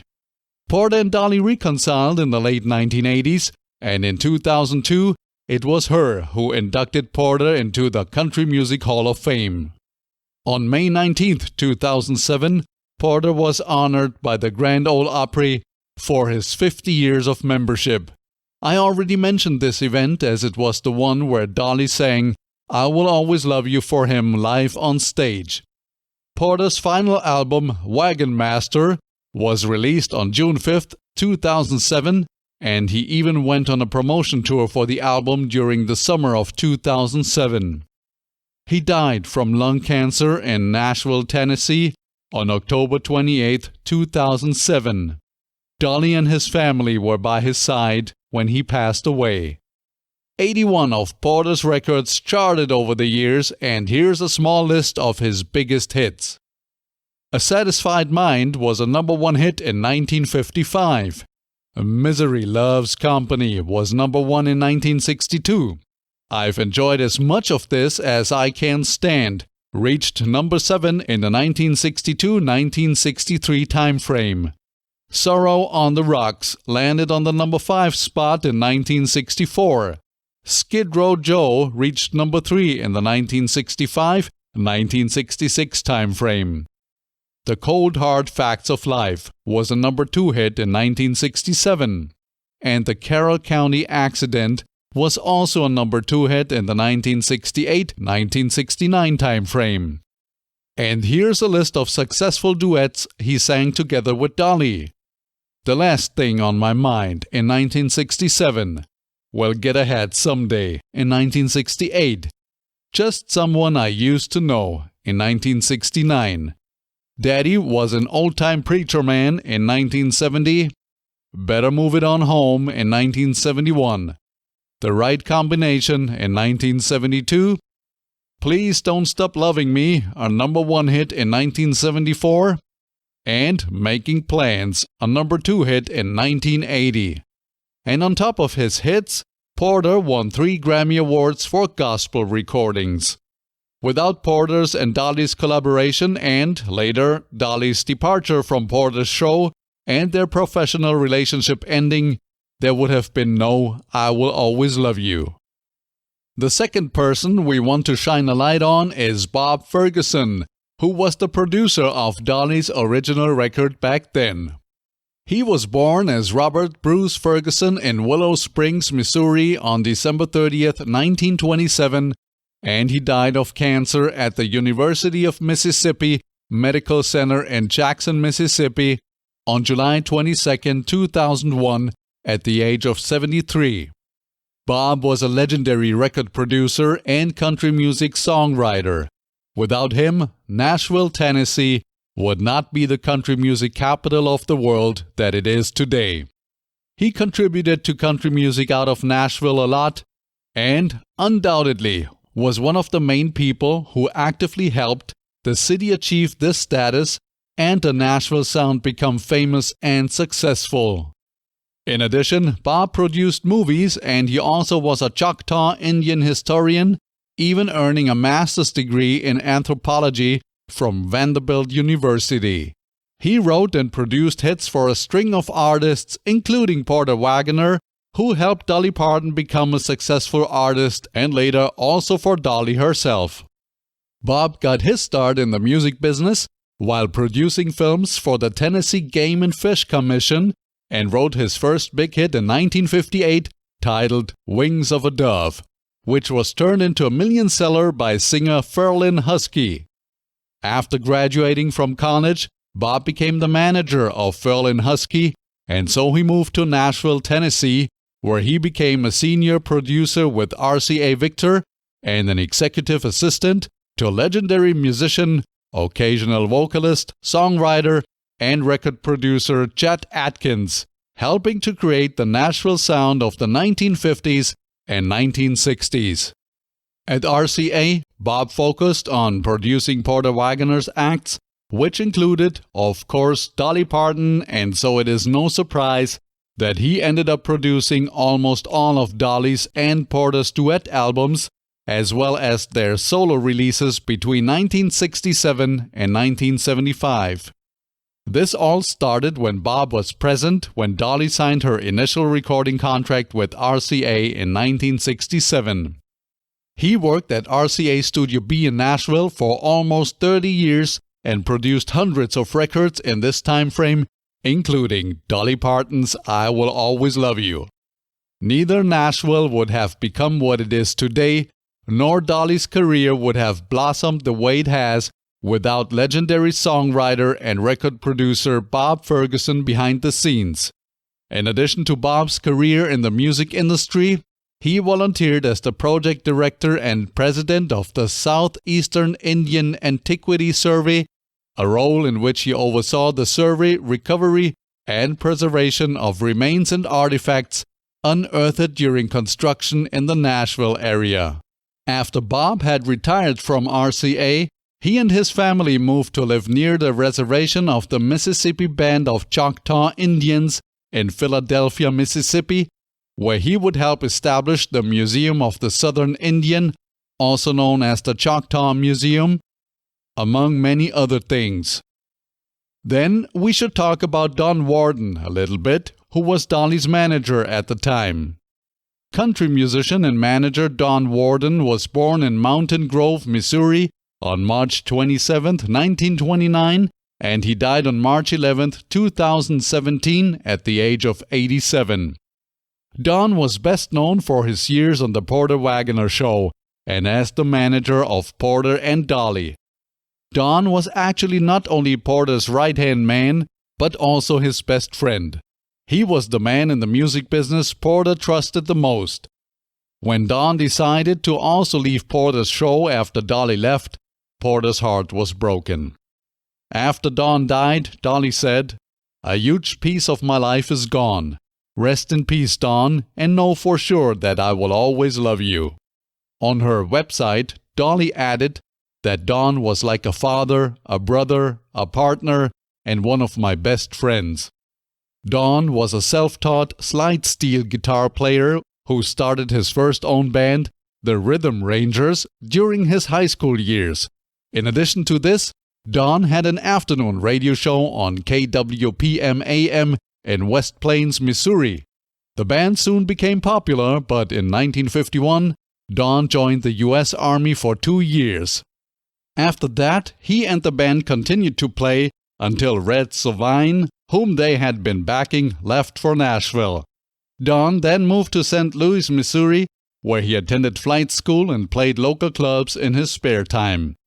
Don met Porter Wagoner at KWTO-AM in Springfield, Missouri, while spending some time in West Plains to visit his parents.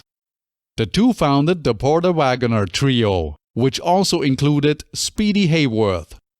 After local TV appearances and joining the Grand Ole Opry together in 1957, 1960 was the year things took off in a major way when the Porter Wagoner Show launched its long and successful run on national TV. Dolly joined the show in 1966 and stayed until 1974, when Don became her full-time manager, a position he held until he died. Next up, the musicians of the 1974 original recording of I Will Always Love You. You'll see shortly that this was a group of the finest country musicians of all time, most of which were members of a tight-knit Nashville music family, and some of them members of a group of the best, known as the A-Team in Nashville. We'll start with Buck Trent, lead guitar. Country music instrumentalist Charles Wilburn Buck Trent was born in Spartanburg, South Carolina on February 17, 1938. He plays the electric bass, the guitar, the steel guitar, the mandolin, the 5-string banjo, and the dobro resonator guitar. And last but not least, he invented the electric banjo, which is an instrument shaped like a steel guitar that features a mobile bridge used to change the pitch. Buck started to perform on radio shows when he was a kid and arrived in Nashville in 1959, where he played in various shows and bands. One of those bands was Porter Wagoner's Wagon Masters, which Buck was a member of between 1962 and 1973. Buck is the one who played the lead guitar on Dolly Parton's I Will Always Love You, and he also contributed to her classic hit Jolene. In addition to the TV shows and other people's records Buck appeared on, he also recorded his own albums. One of those was Bionic Banjo in 1976, for example. Buck recorded on his own Buck Trent label from the 1980s on, and for a very long time, continued to release records and play live gigs with the Buck Trent Country Music Show at the Branson Famous Theater in Branson, Missouri, as his home base. Buck, a true music lover, has never been in it for the money, as he once explained. "I've never done this for the money. I've never hit one note for the money. I worked for Porter Wagoner for 12 years, and we always just split the money because that isn't what we're doing it for. I did 650 shows with Porter, and that is just amazing." About stars like Dolly Parton, Pretty Miss Norma Jean Beasler, and Jeannie Seeley that he played with, he said, "I was able to play on a bunch of their hit records, and even a few of Dolly's bigger hits. I played on Coat of Many Colors, Jolene, and I Will Always Love You. I get a nice little check every once in a while from that one." Buck was actually the key musician and band leader in Porter Wagoner's band, and he left to work with Roy Clark's show at the same time when Dolly left Porter, who was then pretty much capsized after all those years of being the king. His ego was bruised and his heart was broken. Next, Jimmy Calvert, guitar. There's not a whole lot of information online about Jimmy, but I'm more than happy to share what I found to ensure that Jimmy's name and his contributions to one of the most successful songs of all time won't be forgotten. Jimmy Calvert was born around 1943 in, what it seems like, Minnesota, and he sadly took his own life in 1977 in Nisswa, Minneapolis. As a teenager, he lived in St. Paul, Minnesota, where he was doing package shows as early as 1958. He was considered to be the best player around. Over the years, Jimmy played with different bands and in different shows. At one point, Jimmy founded his own band, the Jimmy Calvert Trio, together with Orlo and Marvis Thompson. From around the mid or late 1960s on, and at least into the mid-1970s, he and his wife Laura lived in Hermitage, Tennessee, on the outskirts of Nashville, which allowed him to play several sessions a day there, and he also continued to go on the road. Jimmy was a busy session guitarist and an innovative musician who played a certain popping sound in the early 1960s that became famous shortly after as a significant element of trucker country music.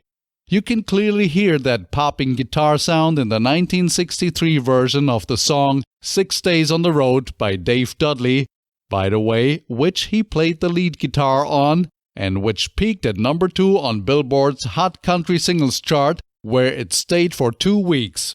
Also, it reached number 32 on Billboard's Top 100 chart. Sadly, Jimmy never got the recognition he would have deserved. Again, it was hard to put together Jimmy's life path on a very high level, based on the limited resources available online, and I hope I got more things right than wrong here. Next, Chip Young, guitar. Chip Young was a session guitarist, record producer, and engineer operating out of Nashville, Tennessee, who was born as Jerry Marvin Stembridge in Atlanta, Georgia on May 19, 1938, and died on December 20, 2014 at St. Thomas Hospital in Nashville, Tennessee at the age of 76, almost a month after undergoing triple bypass surgery. Chip started his career under the wings of country legends Jerry Reed and Chet Atkins. He was famous for his thumb-style guitar-picking chops, and he can be heard on a lot of recordings he did with famous artists such as Chris Christopherson, Rita Coolidge, Reba McEntire, Waylon Jennings, or Willie Nelson. Chip was one of the busiest and most productive session musicians the country has ever seen. He even worked with Elvis Presley, first in 1956, where he played on the album Elvis, and then as a member of Elvis' studio band from 1965 to 1977.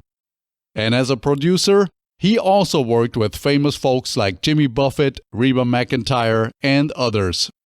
In an interview after Chip's death, his son Bobby Bear Jr., who is a singer-songwriter, said, Just try and imagine Dolly Parton's Jolene without Chip Young's thump.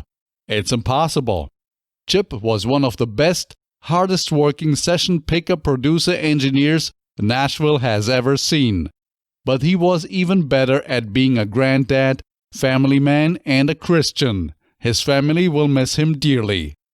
According to guitarist Chris Scruggs, Chip was a quintessential Nashville cat and a true Southern gentleman, and a master of his craft, yet was without any hint of ego or self-importance, which made him an invaluable asset in the studio, both behind the board and in the band.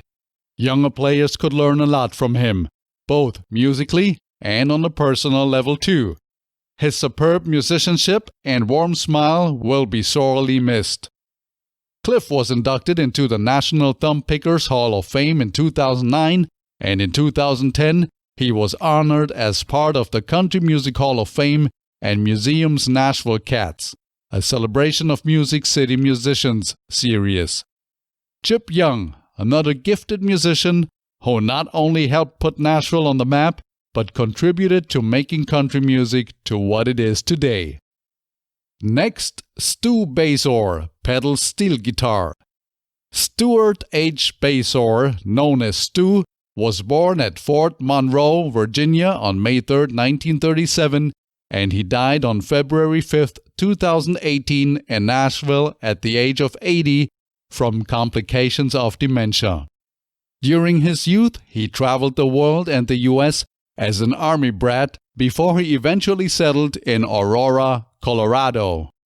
After his time in the U.S. Air Force between 1956 and 1960, Stu moved to Nashville in 1963, where he would follow his dream and passion of playing music after having started to play the steel guitar at the age of 11.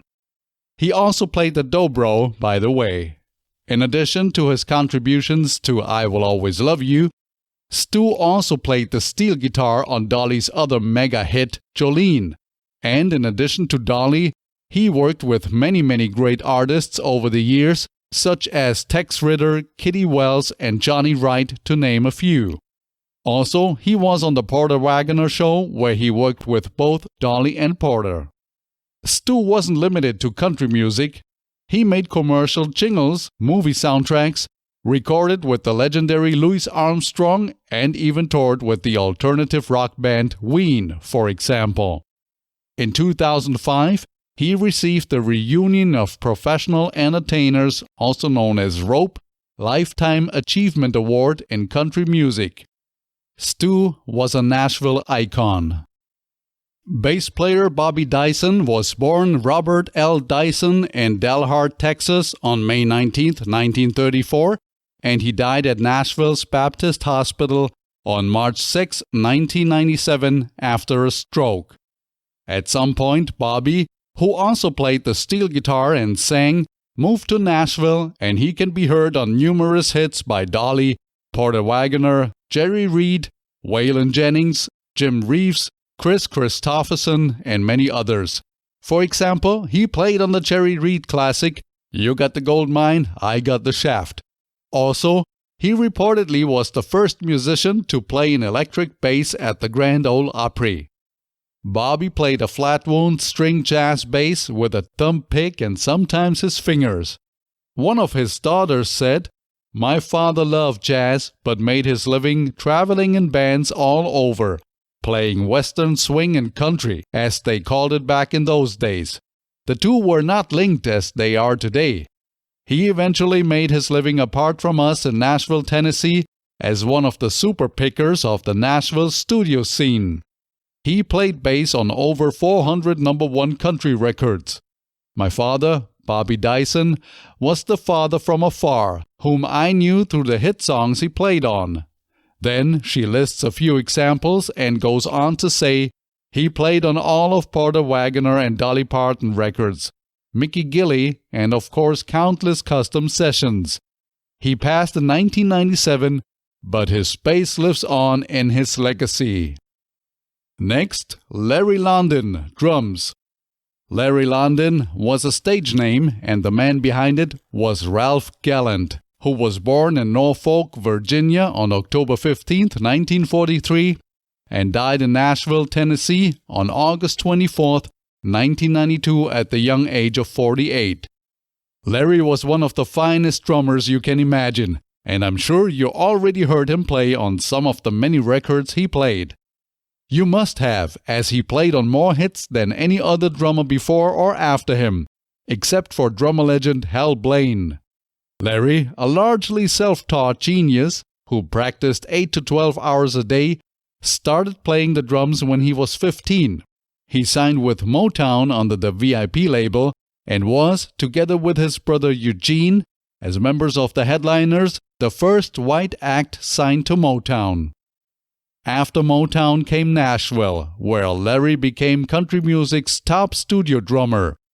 Larry couldn't read music or notes, and so developed a system of stick charts that he used to remind himself of approaches to certain songs for which he was contracted as a session drummer.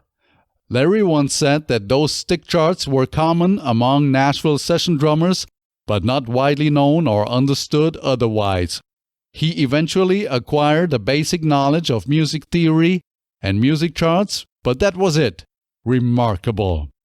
Here are a few examples of the top artists he worked with during his career. That's mind-blowing. Diana Ross, The Supremes, The Temptations, The Four Tops, Smokey Robinson, Wilson Pickett, Lionel Richie, The Carpenters, Jerry Lee Lewis, Porter Wagoner, B.B. King, Jerry Reed, Journey, and Steve Perry, to name a few.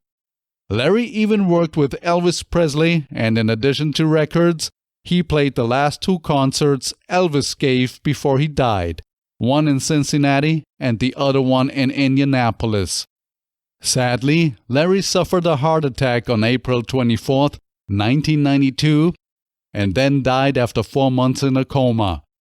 Larry London, one of the greatest drummers who ever lived, and a really nice guy on top of that. Next, Bobby Thompson, banjo. Born Robert Clark Thompson in Converse, South Carolina, right outside of Spartanburg, South Carolina, on July 5, 1937, Bobby Thompson was a banjoist and guitarist who recorded songs with many famous artists such as Johnny Cash, Perry Como, Neil Young, Jerry Lee Lewis, Jimmy Buffett, Elvis Presley, and others during his time as a first-class session musician in the 1960s, 1970s, and 1980s. He was a gifted, brilliant, and innovative rhythm guitarist and banjo player that isn't really known much beyond the circles of musicians involved in the records he contributed to or the die-hard music lovers who appreciate his craft. In the late 1950s, as a member of the Jim and Jesse's Virginia Boys Band, Bobby played on the recordings of bluegrass music duo Jim and Jesse that they did for the Star Day record label, and which included instrumentals like Border Ride that are early examples of Bobby's alternative style, which was different from the foundational bluegrass banjo style of Earl Scruggs, who popularized a three-finger banjo picking style now called the Scruggs style. Bobby instead modified the standard three-finger roll of the right hand to catch more melody notes. By creating his melodic style of five-string banjo playing, Bobby didn't have to sacrifice melodic detail in favor of rhythmic drive like Earl was sometimes forced to do. Bobby's style enabled a more precise rendering of fiddle tunes and eventually led to a more intricate and far-reaching playing. Unfortunately, Bobby's technique wouldn't become known as the Bobby style or the Thompson style. No, it is today known as the Keith style. The reason for that is that Bobby was drafted into military service in the early 1960s, and then a guy named Bill Keith arrived on the music scene who would play with mandolinist, singer, and songwriter Bill Monroe, known as the father of bluegrass. That Bill Keith played the banjo using Bobby's style, and folks who weren't aware of the fact that Bill was using Bobby's style named his technique Keith style. Sure, Musicians in Nashville knew that it was Bobby who invented that style.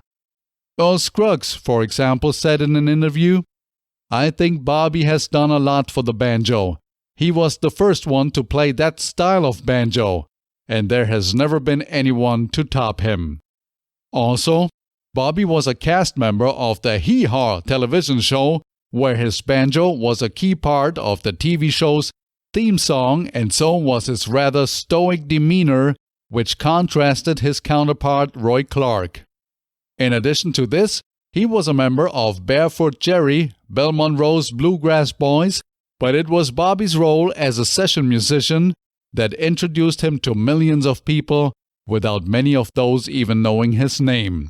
He played as many as 15 studio sessions a week on both the banjo and the guitar, which he added to his repertoire in the late 1960s. Hundreds and hundreds of recordings with his blistering chromatic banjo style are Bobby's legacy.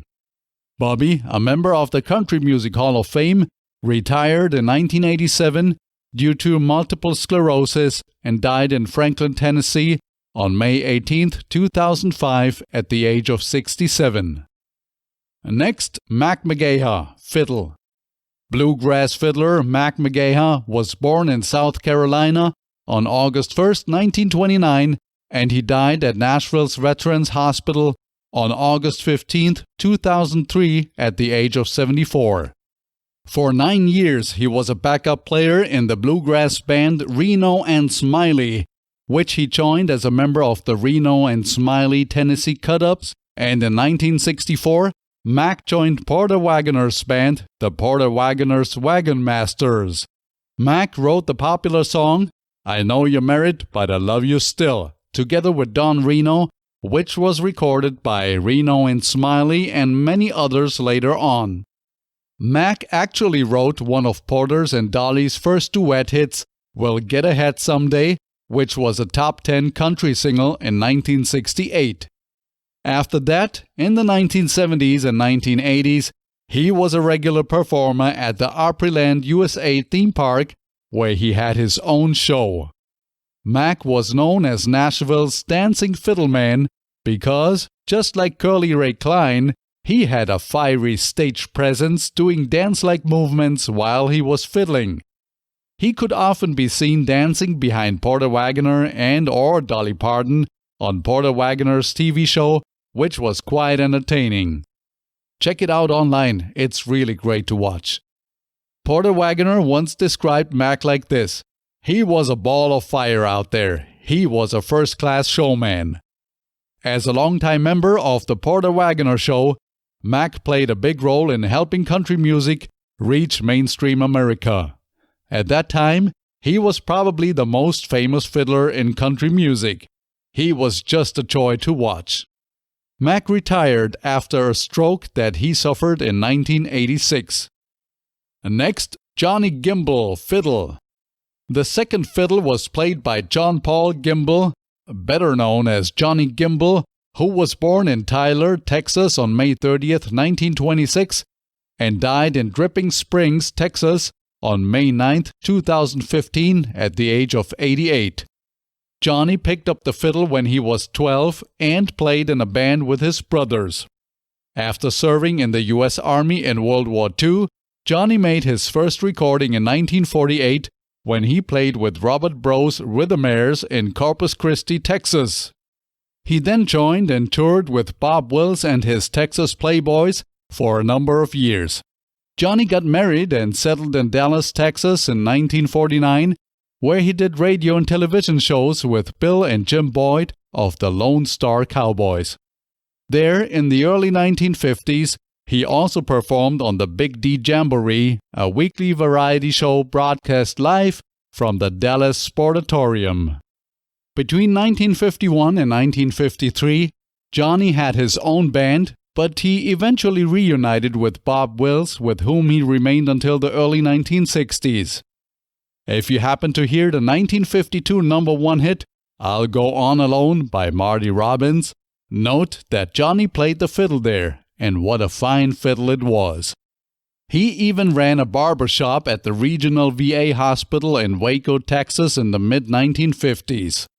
It was never boring with Johnny, and so in 1960, he started to host one of the first locally produced television shows on KWTX named Johnny Gimble and the Home Folks.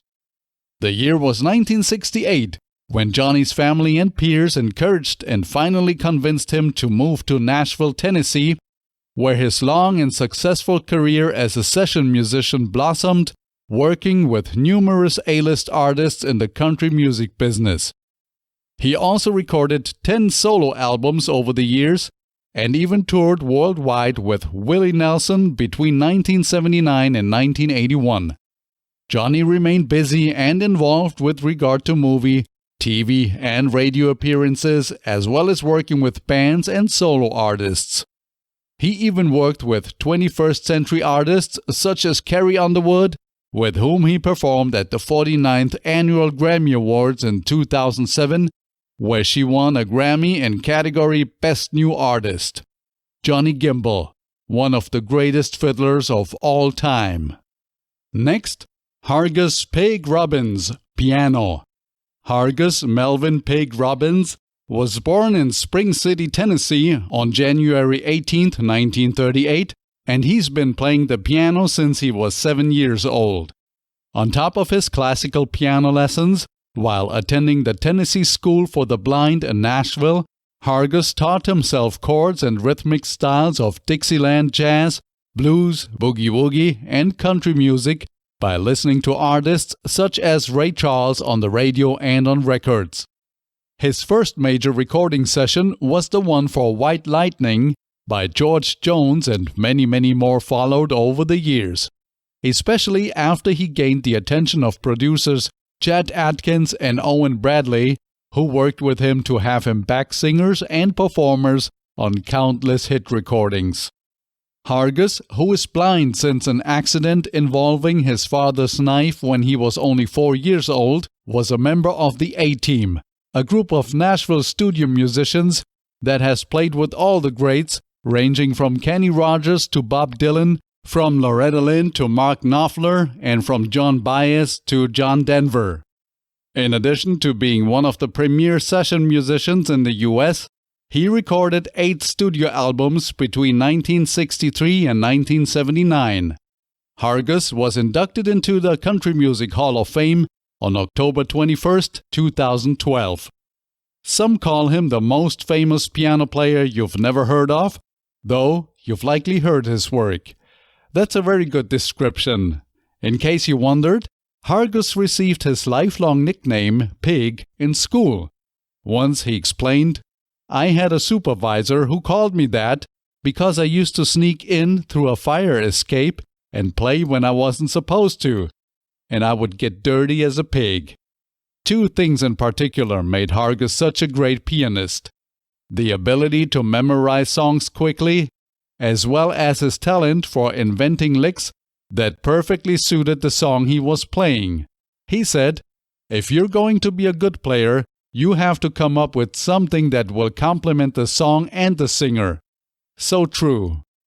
Hargus received the Country Music Association Instrumentalist of the Year Award in 1976 and in 2000, and he was inducted into the Country Music Hall of Fame in 2012. I always wondered how Hargus lost his eyesight, and I just recently discovered an interview where he explained it. He said that he accidentally jabbed his father's knife into an eye, and after the eye was removed by a doctor, the other one went out from what they call sympathetic infection. Next, Dolores Edgin, background vocals. Dolores Dinning Edgin was a session singer, songwriter, and a member of the 4-member vocalist group, the Nashville Edition, consisting of 2 males and 2 females, that she helped form and that worked on almost every country music album in the 1960s and 1970s. Sometimes the quartet was singing at 4 recording sessions a day. Those were busy times for them. Dolores sang background on a huge number of songs for stars like Elvis, Hank Snow, Porter Wagoner, George Jones, Waylon Jennings, Jerry Lee Lewis, and many more. She was one of 9 kids born into a musical family who worked in Kentucky, Kansas, and Oklahoma in the 1920s and 1930s, and she started out in the music business when she was a teenager. Dolores and some of her siblings got their start on a radio show in Chicago, where the family had moved to in 1939. Her sisters Lucille, also known as Lou, and twins Eugenia, also known as Jean, and Virginia, also known as Ginger, formed the Dinning Sisters and became members of the cast of the National Barn Dance on radio station WLS in Chicago in 1941. In 1945, they began making records for Capitol, and when Lou quit the group in 1949, the teenage Dolores became an official member of the Dinning Sisters.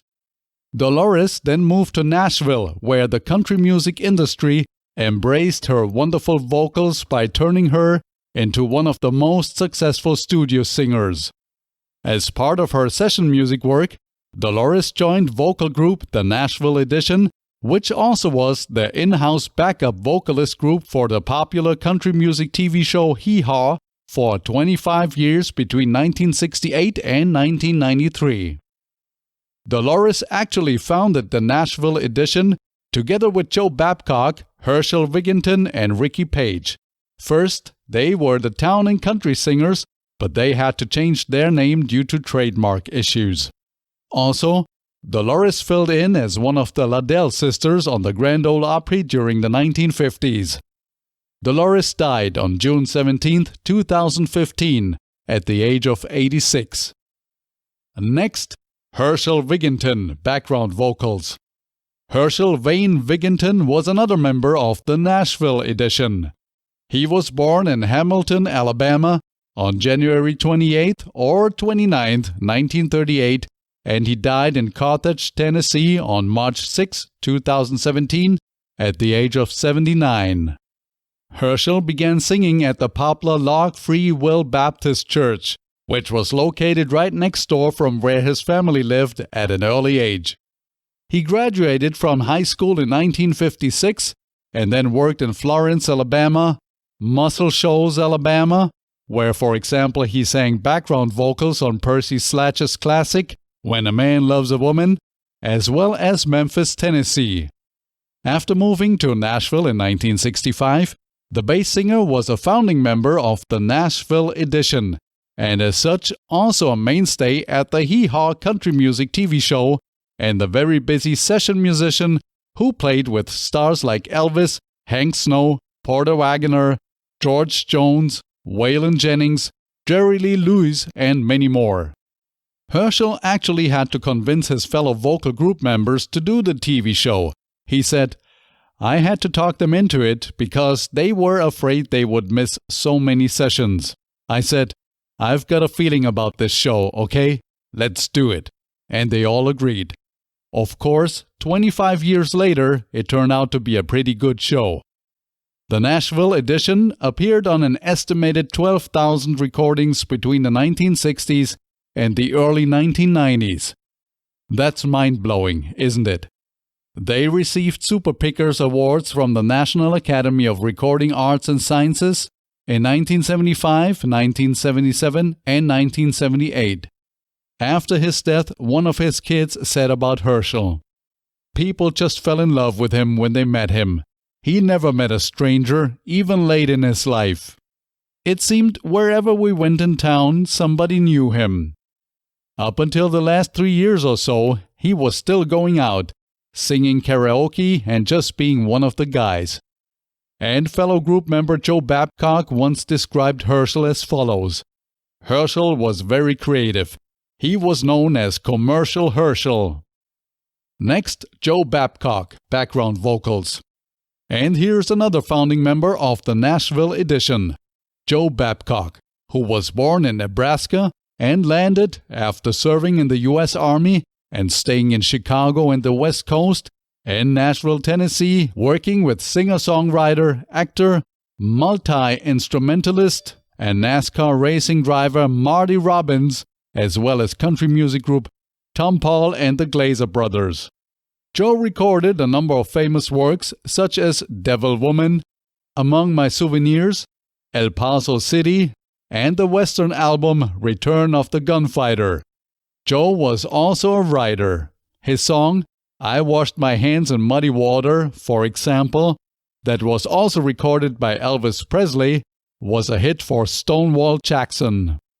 Cowboy Joe, as he was known, eventually started the vocal group The Nashville Edition, together with Herschel Wigginton, a group that would be involved in around 180 number one songs, including If We Make It Through December by Merle Haggard, Pure Love by Ronnie Milsap, Rose Garden by Lynn Anderson, and Behind Closed Doors by Charlie Rich, to name just a few.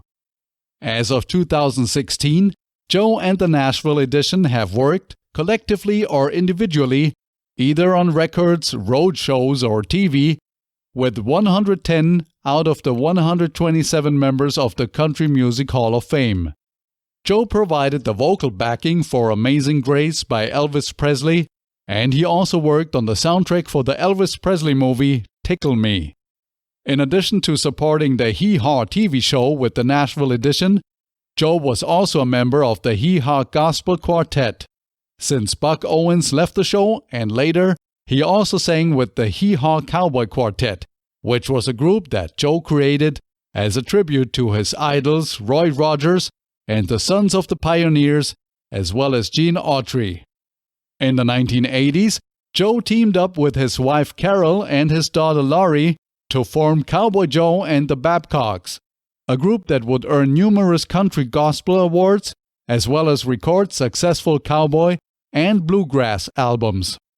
Joe remained active well into the 2000s, and in addition to recording and touring with his band Trail Jazz, he earned the Best Pure Country Song Award from the Academy of Western Artists in 2007 and a Western Swing Album Award by the Roots Music Association in 2016 for his Western Swing album Trail Jazz. Next, June Page, background vocals. And here's the fourth member of the Nashville Edition that provided their backup vocals on I Will Always Love You by Dolly Parton. June Page, who was also known as Ricky Page, and that is Ricky with an I at the end and not a Y. June once said that she changed the Y to an I as it seemed more appropriate for her because of her age. She came up with her stage name Ricky when she and her sister Sonia began recording. They chose names that would stick out, and so they came up with Ricky and Ronnie. Actually, it was kind of hard to find June's information online, as she used many different names over the course of her career, such as Johanna Lee or Laura Jane Webb, and she was also a member of different groups over the years, such as Beverly and the Motor Scooters, Joanne and the Triangles, the Majorettes, that was the group of her three daughters, June and Joy, the Page Sisters with her sister Sonia, the Austin Sisters, or the Rainbow Ship. She was born June Evelyn Kuykendall in Lindsay, Oklahoma on November 7, 1929. June grew up poor, but there was one thing she always knew, that she wanted to sing. First and foremost, June was a studio session singer, a capacity in which she worked with famous vocal groups like the Mary John Singers, the Jordanaires, the Town and Country Singers, the Nashville Sounds, and, of course, the Nashville Edition. The list of clients June worked with is long and includes many famous artists such as Sonny and Cher, Darlene Love, The Blossoms, or Ronnie and the Ronettes, for example. She also did a lot of work for record producer, musician, and songwriter Phil Spector. One example of a famous song that June can be heard on is Jackie DeShannon's 1965 classic, What the World Needs Now Is Love. June's career took off when she met her future husband, record producer, songwriter, and sound engineer George Mottola, after she had moved from Fresno to Hollywood, and he invited her to record for the label he was with. Later on, the two also partnered in terms of songwriting. In the fall of 1965, June and her family moved to Nashville, Tennessee, which made her fall in love with country, a genre that she would be very successful in as one of the most sought-after backup singers. And, to close the loop, this is when June started to work with the Nashville edition, which is what ultimately landed her the job of being a part of Dolly Parton's version of I Will Always Love You. And finally, Dolly Parton. Singer-songwriter, multi-instrumentalist, record producer, actress, author, businesswoman, and humanitarian Dolly Rebecca Parton was born in Pittman Center, Tennessee on January 19, 1946. Dolly is one of the most successful artists in the history of the music business. I Will Always Love You is her most successful song, but it is just one of over 3,000 songs she has written during her long career. Listing all her successes and accomplishments in an episode like this would be impossible, and therefore, I'm gonna focus on the big milestones only. 25 songs of Dolly reached the #1 position on Billboard's Hot Country Songs chart, which is a record for a female artist that she shares with Reba McEntire at the time this episode is recorded. Dolly had 44 albums in the top 10 country albums chart, which is a record for any artist, and 110 of her singles found their way into the charts over the past 40 years. She has received at least one nomination for an Academy Award, a Grammy Award, a Tony Award, and an Emmy Award. Not many have achieved this. Dolly won 10 Grammy Awards, and she was nominated 49 times. She won 10 Country Music Association Awards, including for Entertainer of the Year, and she's one of only 7 female artists to win the Country Music Association's Entertainer of the Year Award. Also, Dolly won 5 Academy of Country Music Awards, also including for Entertainer of the Year. And she has 4 People's Choice Awards and 3 American Music Awards. Dolly was inducted into the Country Music Hall of Fame in 1999, and she even starred in a couple of movies, which earned her a Golden Globe nomination in category Best Actress. Some sources say that she is one of the, if not the, wealthiest country music star, with an estimated net worth of around $500 million US. But keep in mind how inaccurate such net worth estimates can be. But that doesn't matter.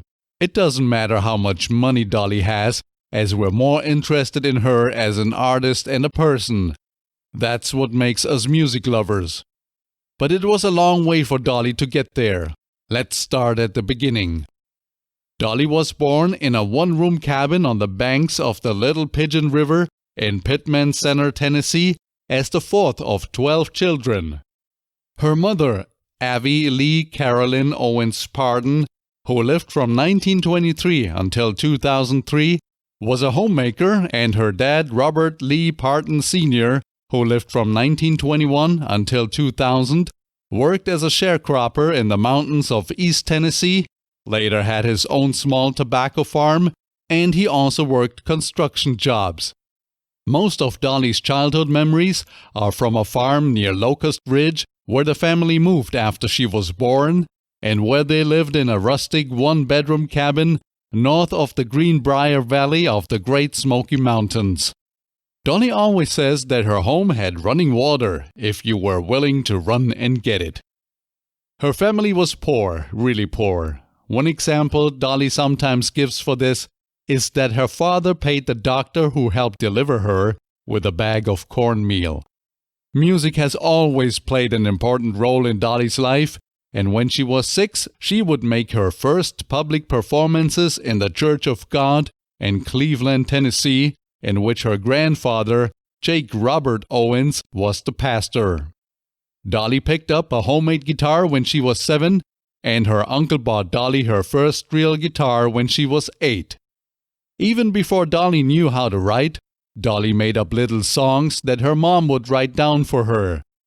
When Dolly realized she had songwriting talent and a beautiful voice, she knew those assets were her surest ticket out of her hometown. Soon enough, Dolly would perform on radio and TV programs in East Tennessee, and she recorded her first song on Gold Band Records when she was 13. Its title was Puppy Love. This led to a performance at the Grand Ole Opry, where she met the legendary Johnny Cash, who introduced her on stage and encouraged her to listen to and follow her own instincts regarding a career in music. Dolly did, and so she moved to Nashville the day after she graduated from high school. The first in her family to do so, by the way. The year was 1964. In Nashville, she immediately started to work as a songwriter and even had a couple of songs reach the charts, but things remained challenging over the next 3 years, while she was also trying to do records as a country singer, but didn't find any support initially, as her label, Monument Records, thought her voice with its strong vibrato was not suited for country.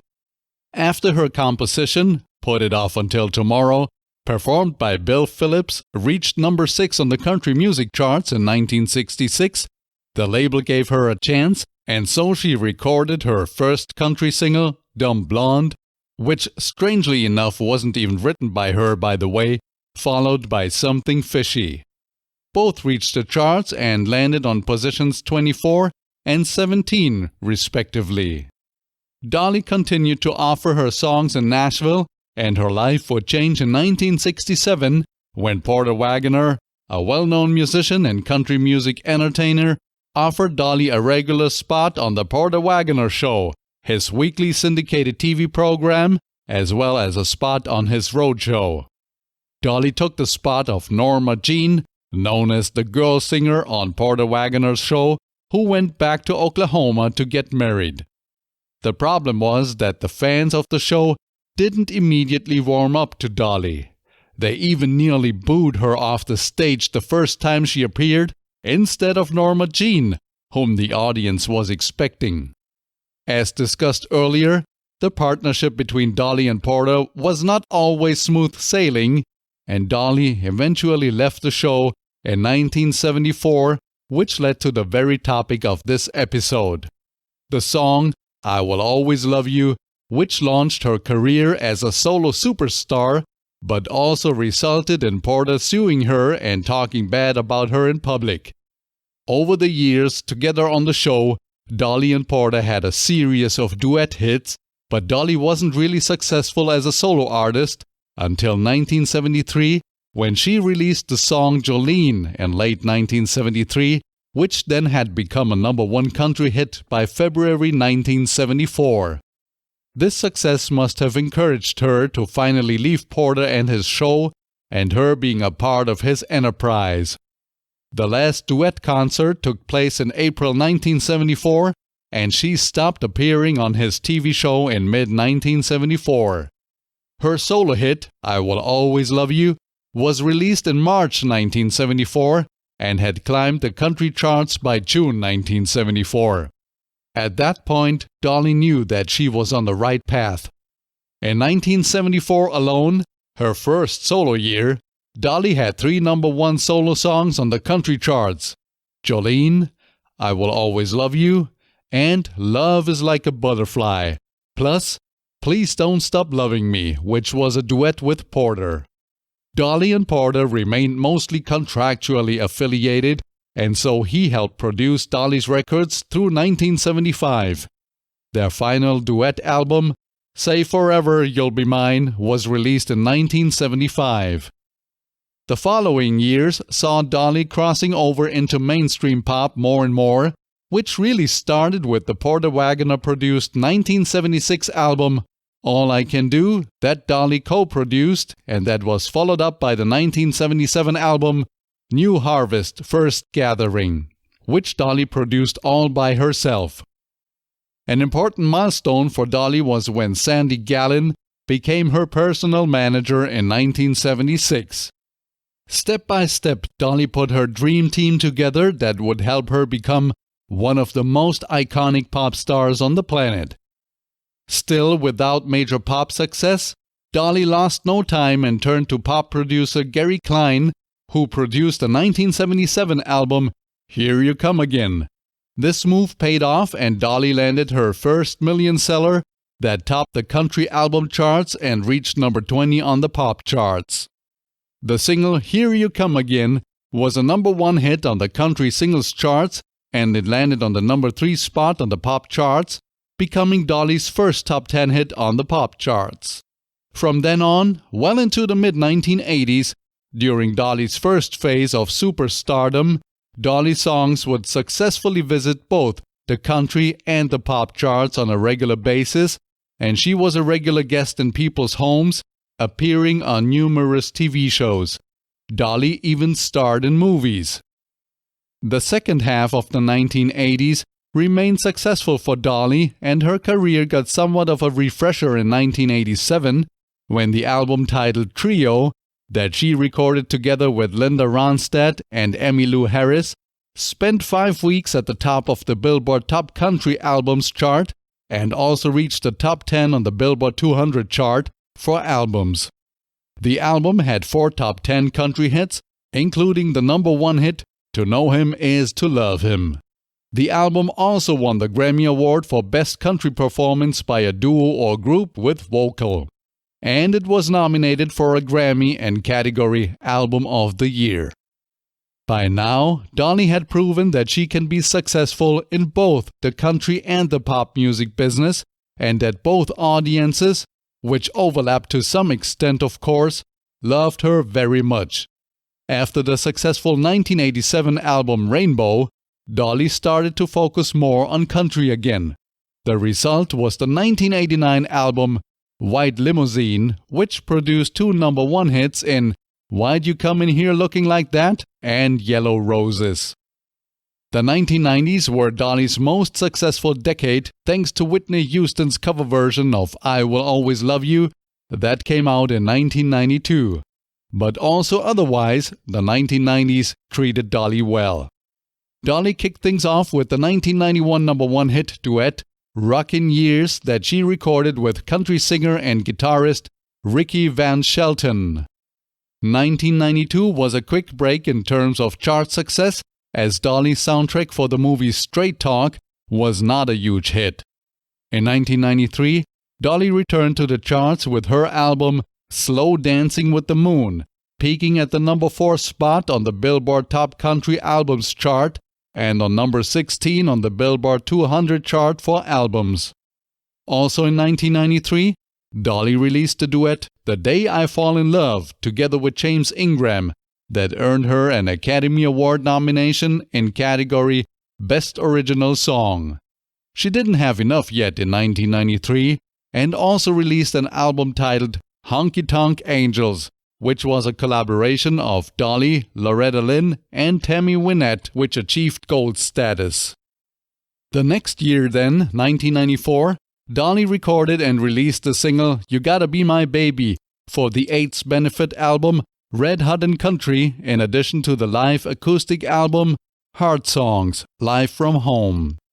In 1995, Dolly made headlines with the album Something Special, which included a duet version of I Will Always Love You, together with Vince Gill, which earned her a Vocal Event of the Year award by the Country Music Association. In 1996, Dolly released her album Treasures, which included cover versions of hits of the 1960s and the 1970s. In 1998, the country rock album Hungry Again followed, and in 1999, Dolly teamed up with Emmylou Harris and Linda Ronstadt again to release the album Trio 2. One of its songs, the remake of the Neil Young song After the Gold Rush, earned a Grammy Award in category Best Country Collaboration with Vocals. The 1990s ended as successful as they had started for Dolly when she was inducted into the Country Music Hall of Fame in 1999. Dolly transitioned from the 1990s to the 2000s with a series of bluegrass-inspired albums, of which The Grass is Blue in 1999 was the first one. It earned her a Grammy Award in category Best Bluegrass Album. The album Little Sparrow followed in 2001, and one of its songs, namely Shine, a cover version of a song by Collective Soul, won a Grammy for the Best Female Country Vocal Performance. The successful series ended with the album Halos and Horns in 2002. The album Those Were the Days, with cover versions of folk rock era songs of the late 1960s and early 1970s, released in 2005, was next. The same year, the song Travelin' Through from the feature film Transamerica earned Dolly her second Academy Award nomination in category Best Original Song. And also in 2005, Dolly landed the number 1 on the country charts with Brad Paisley, titled When I Get Where I'm Going. Then, in 2007, it was time for Dolly to release her first single on her own record label, Dolly Records, titled Better Get to Livin', which charted but didn't become a huge hit. 1 year later, the album Backwoods Barbie followed, peaking at the number 2 spot on the country charts and also entering the pop album charts. 2009 was blessed with Dolly's release of the 4-CD box set titled Dolly that included 99 songs from her career and her second live DVD and album titled Live from London. 1 year later, in 2010, she released the album Brother Clyde together with Billy Ray Cyrus, and in 2011, she both released her album Better Day and embarked on a world tour. In 2013, Dolly, together with comedian, singer, and author Lulu Roman, released a cover version of her hit I Will Always Love You, following Whitney Houston's tragic death in 2012. I haven't mentioned this version earlier, as it was released in the aftermath of Whitney's death, whereas her other releases of the song were standalone releases in a sense, not triggered by such a tragic event. Also, she reunited with Kenny Rogers, which resulted in the title song of his album, You Can't Make Old Friends. Needless to say that the two were nominated for a Grammy in category Best Country Duo Group Performance at the 2014 ceremony. The same year, 2014, Dolly's album Blue Smoke was released, reaching the number 2 position on the US country charts, and she also went on another world tour, which included playing Glastonbury in front of more than 180,000 people. Dolly's album Pure and Simple followed in 2016, and so did a US tour. She also re-released Jolene together with the a cappella group Pentatonix. More collaborations and recordings followed. Again, my goal here was to list just a couple of big milestones, and so I had to leave out a number of things. Dolly has just been too busy and successful. That's a very good thing, and I'm very happy for her. Fast forward to 2020, a year in which Dolly re-released 93 songs from 6 of her classic albums, in addition to a new song titled When Life is Good Again, which was intended to help keep the spirits up of those affected by the COVID-19 pandemic. At the time this episode was recorded, a holiday album titled A Holly Dolly Christmas was in the works and planned for a release in the fall of 2020. And also in 2020, Dolly joined social media platforms LinkedIn, Facebook, Instagram, and Twitter. Welcome to social media, Dolly. Dolly Parton, what a career.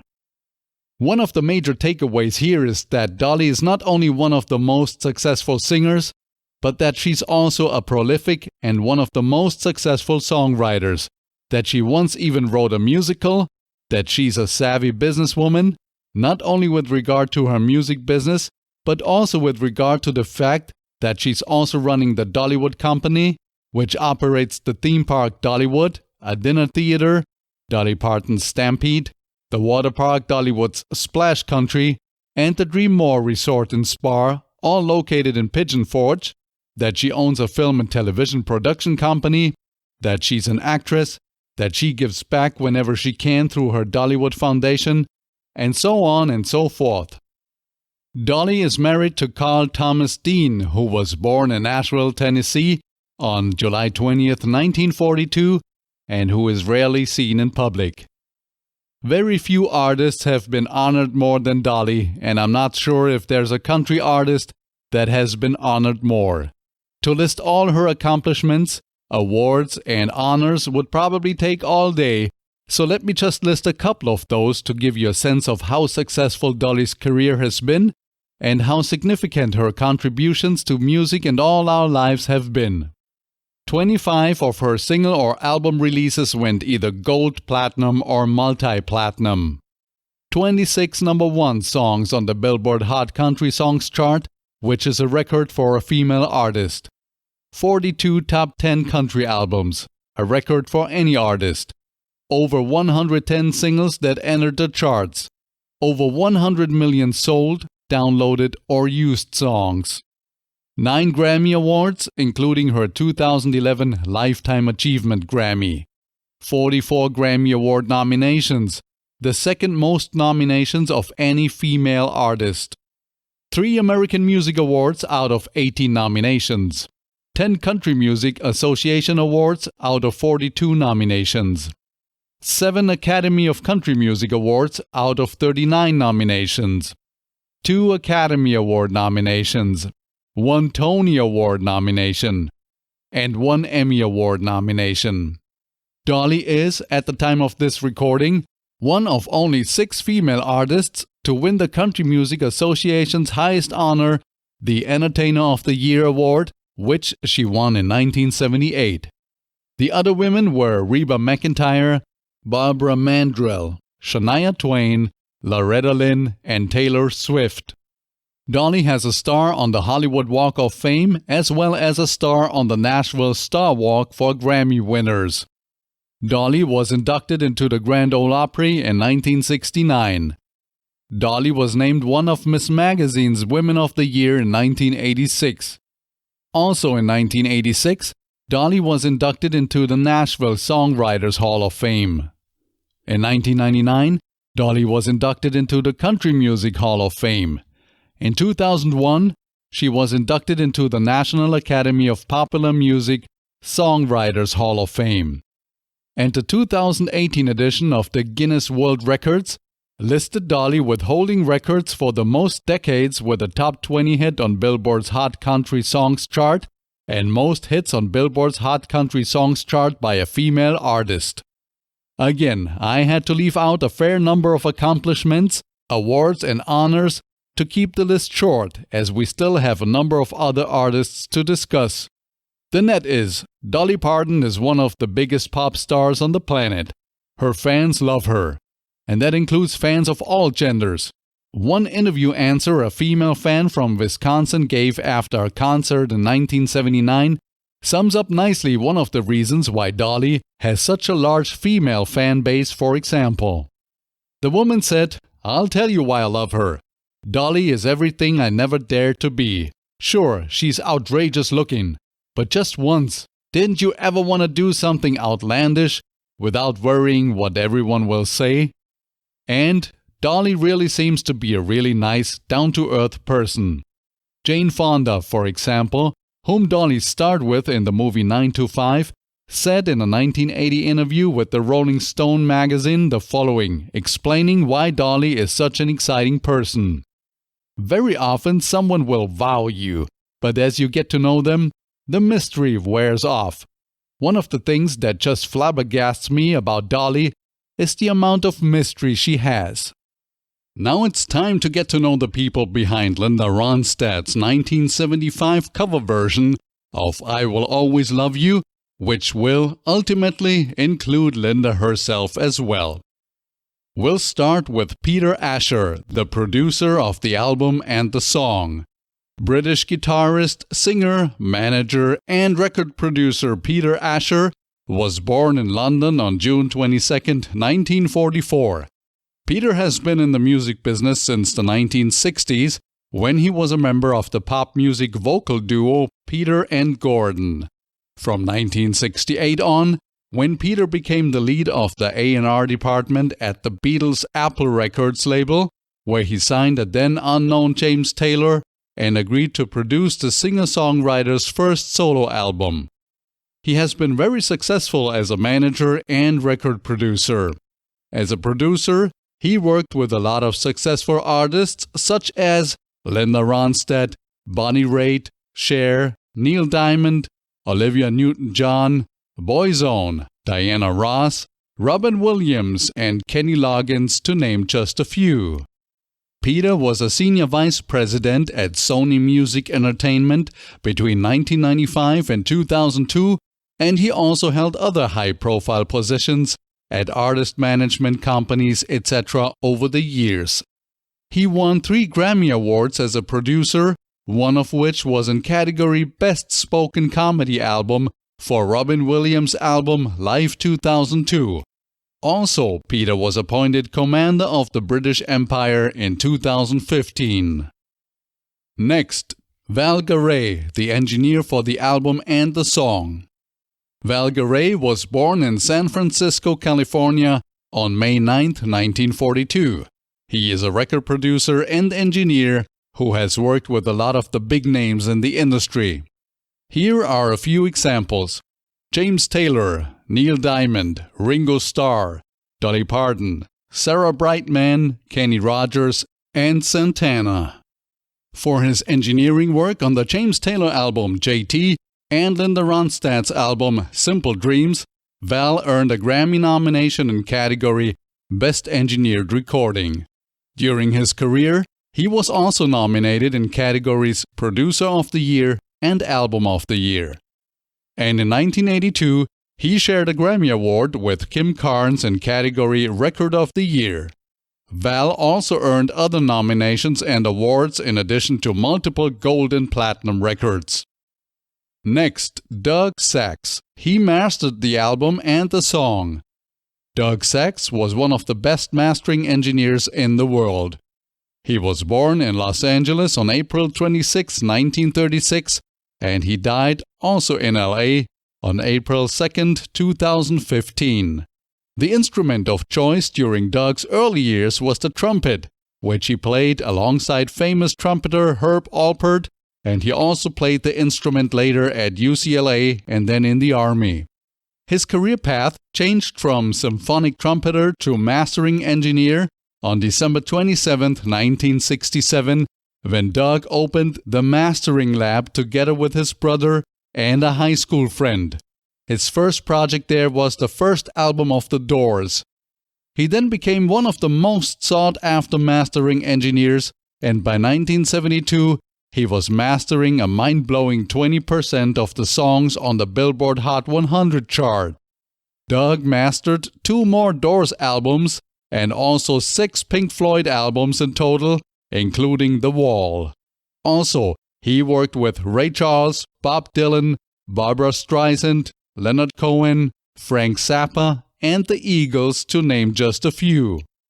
He won 3 Grammy Awards, all of them in early 2005, for his work on Genius Loves Company, which was the final studio album by the legendary Ray Charles, and won in the same year in category Technical Grammy Award, which is a special merit Grammy Award presented to individuals and/or companies who have made contributions of outstanding technical significance to the recording field. Also, Doug won 2 TEC Awards, the annual program recognizing the achievements of audio professionals. Doug Sax, the best of the best. Next, David Campbell, string arrangements and conductor. David Campbell is an arranger, composer, and conductor who was born in Toronto, Canada on February 7, 1948, and who has worked on over 450 gold and platinum records for artists like Adele, Justin Timberlake, Michael Jackson, Leona Lewis, Aaliyah, Beyoncé, and Miley Cyrus. That's quite a list, isn't it? In addition to that, he was the arranger, orchestrator, conductor, or composer for a lot of successful movie scores. Next, Andrew Gold, acoustic piano, electric guitar, and tambourine.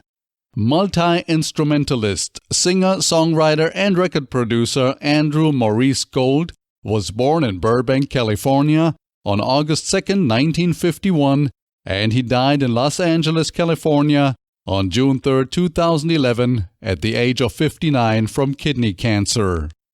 Pop rock in the 1970s wouldn't have been possible without Andrew. Andrew's career shows that it pays off when you start to write songs when you're 13 like he did. One prime example, or should I say proof, I have for this is his 1978 hit Thank You for Being a Friend that he wrote, and of which he later said that the song was just this little throwaway thing that took him about an hour to write. That comment is funny and scary at the same time. One of Andrew's career cornerstones, among many, was his collaboration with Linda Ronstadt, with whom he recorded a couple of very successful records. But also producing, composing, and/or writing songs for films, TV, and commercials were part of his repertoire. Next, Dan Dugmore, steel guitar. Dan Dugmore is a very fine session musician who plays the pedal steel guitar, primarily. Other instruments he plays are the dobro, the electric guitar, the acoustic guitar, the banjo, and the mandolin. Dan was born in Pasadena, California in 1949, and he played in a number of bands, including Linda Ronstadt's, and on many records over the years. When the steel guitar wasn't popular any longer in LA's pop music business, Dan and his family moved to Nashville, Tennessee in 1991, where his sound and skills were embraced, and he became an immensely popular session musician focusing on country music. Famous artists he worked with include James Taylor, Dusty Springfield, Kenny Loggins, Kenny Rogers, Kid Rock, Lionel Richie, Olivia Newton-John, Sheryl Crow, Stevie Nicks, Faith Hill, Billy Ray Cyrus, and Tim McGraw. Next, Ed Black, electric guitar. Ed Black, for whom I couldn't find a birthday or a place of birth, died in November 1998. He played the pedal steel guitar, the dobro, and other instruments used for country and western music. Ed started his career in Phoenix, Arizona in 1971 in a band named Goose Creek Symphony. At some point, they found themselves opening for Linda Ronstadt in Los Angeles. She must have liked what she heard and convinced Ed to join her band, with which he stayed until 1975, when he left it to focus on other projects. Over the years, he worked with many artists, Tracy Chapman being one of them, before he died around the young age of 50. From what I can tell reading online posts by people who knew Ed, he was a good person, a really fine guy. Next, Russ Kunkel, drums. Self-taught drummer and producer Russ Kunkel was born in Pittsburgh, Pennsylvania on September 27, 1948. He moved to California at the age of 9, where he joined the orchestra at his elementary school. During his high school time in Long Beach, Russ played for many different bands, gaining a lot of early first-hand experience. Things really took off after he moved to Los Angeles in 1966, where he even became friends with Jimi Hendrix. Over the years, Russ played with many artists and bands, played live gigs as well as a lot of studio sessions. In addition to Linda Ronstadt, he played with artists such as James Taylor, Bob Dylan, Jimmy Buffett, Neil Young, Stevie Nicks, Neil Diamond, Carole King, Jackson Browne, Tracy Chapman, Art Garfunkel, Elton John, Tom Jones, B.B. King, Dolly Parton, Diana Ross, and Carly Simon, to name just a few. Wow, that's quite a list. Next, Pat Henderson, background vocals. Soul singer Patricia Henderson was one of the 3 studio background vocalists on Linda Ronstadt's interpretation of I Will Always Love You. While I wasn't able to find any detailed information about her online, unfortunately, at least I'm able to provide you with a sample list of well-known artists that she worked with. Paul Anka, Leo Sayer, Randy Crawford, Olivia Newton-John, Barry Manilow, Neil Diamond, Nathalie Cole, and Dionne Warwick. Next, Julia Tillman Waters, background vocals.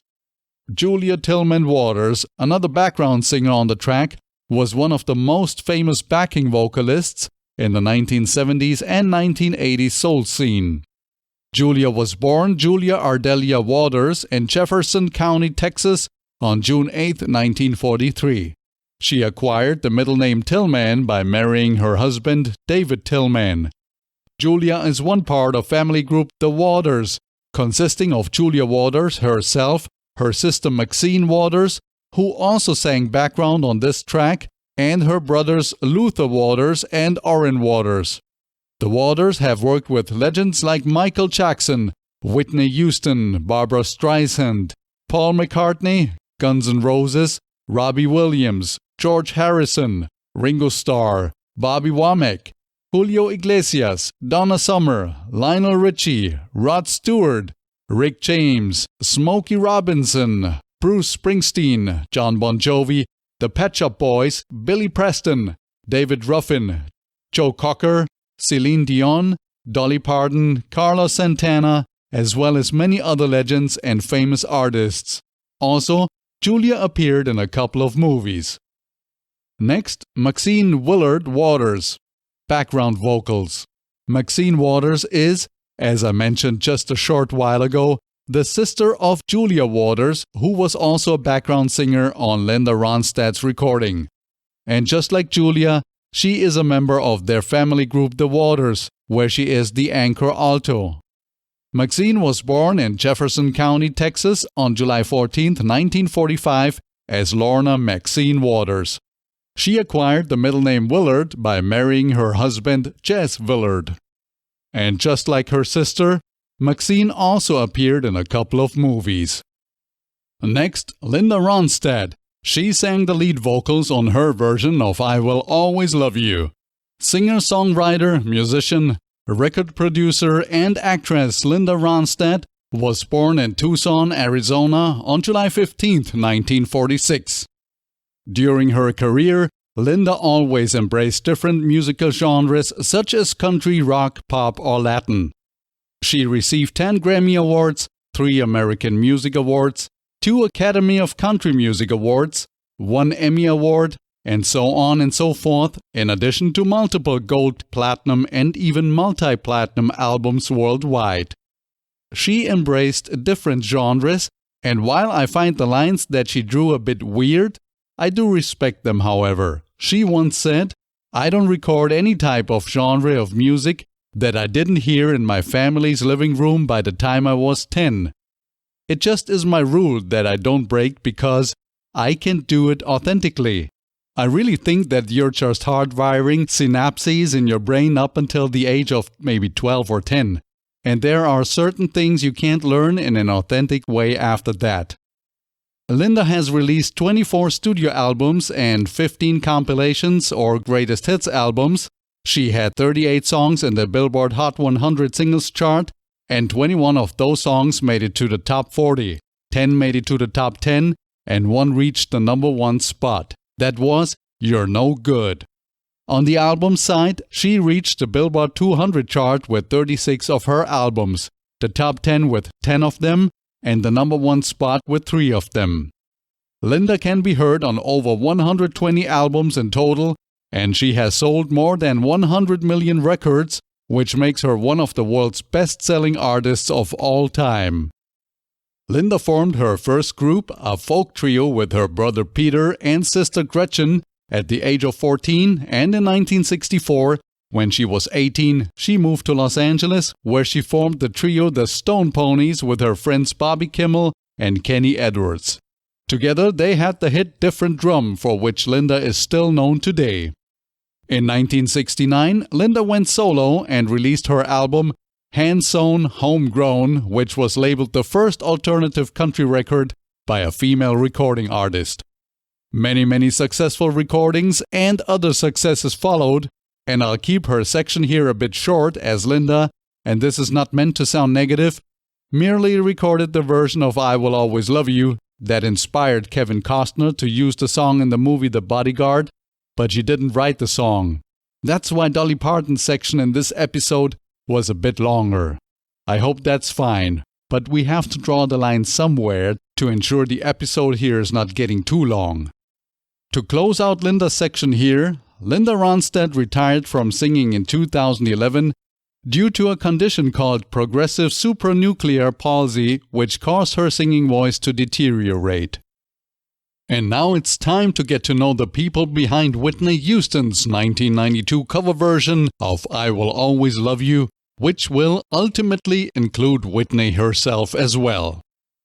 We'll start with Clive Davis, the founder of Arista Records, the label that released the song and soundtrack.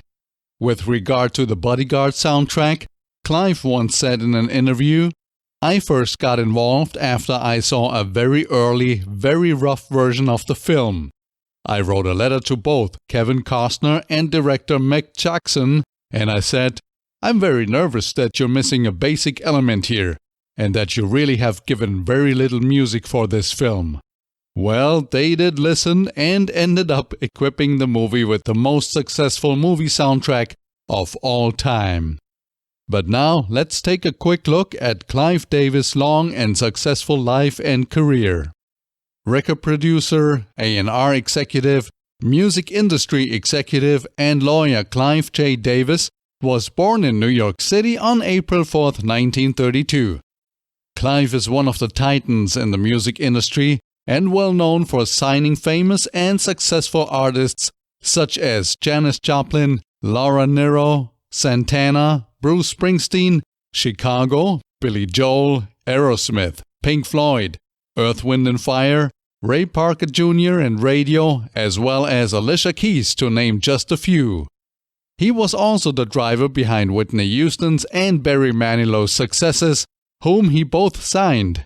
He even founded Bad Boy Records with Sean Puffy Combs, later known as P. Diddy, although he, as he admitted later, never quite understood rap music. Clive was the president of Columbia Records from 1967 to 1973 and the founder and then the president of Arista Records from 1975 until founding J Records in 2000. In the 2000s, he was the chair and CEO of the RCA Music Group, which included RCA Records, J Records, and Arista Records, and so on and so forth, the chair and CEO of J Records, and the chair and CEO of BMG North America. And later, he became the chief creative officer of Sony Music Entertainment. Clive initially started out as a lawyer for Columbia Records, where he became the assistant counsel at the young age of 28 and then general counsel 1 year later.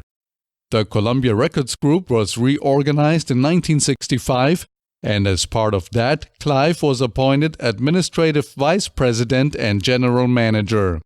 This was his entry into the world of signing superstars. Early acts that he signed were Donovan, Tony Orlando, and Barry Manilow. Clive helped give birth to countless hits, and he was awarded with 4 regular Grammys, plus the Grammy Trustees Award and the organization's President's Merit Award. Few other industry executives were as powerful as or more powerful than Clive Davis, and he remains an icon to this day. Next, Alan Sides, the owner of Ocean Way Recording, where the song was recorded.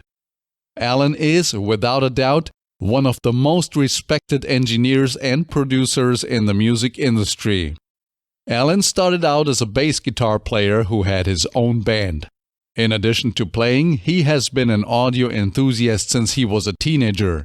Therefore, the goal he had with his very first studio was to record music in a way that he wanted to hear the music coming from his loudspeakers. He had a very specific and brilliant sound in mind.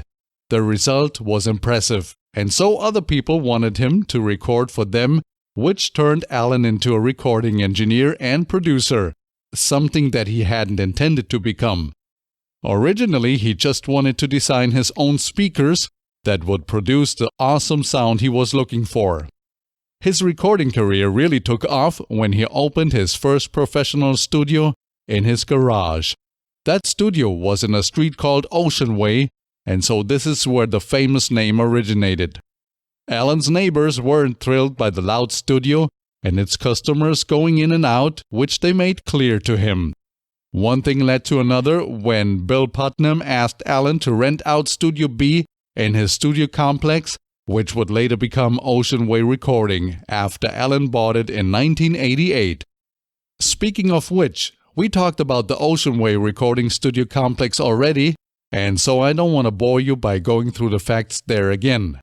Alan himself calls 5 Grammy Awards his own, and he has recorded over 500 albums as an engineer and producer, working with artists such as Phil Collins, Eric Clapton, Joni Mitchell, Frank Sinatra, Ray Charles, Count Basie, Duke Ellington, Ella Fitzgerald, and Frank Zappa, to name just a few.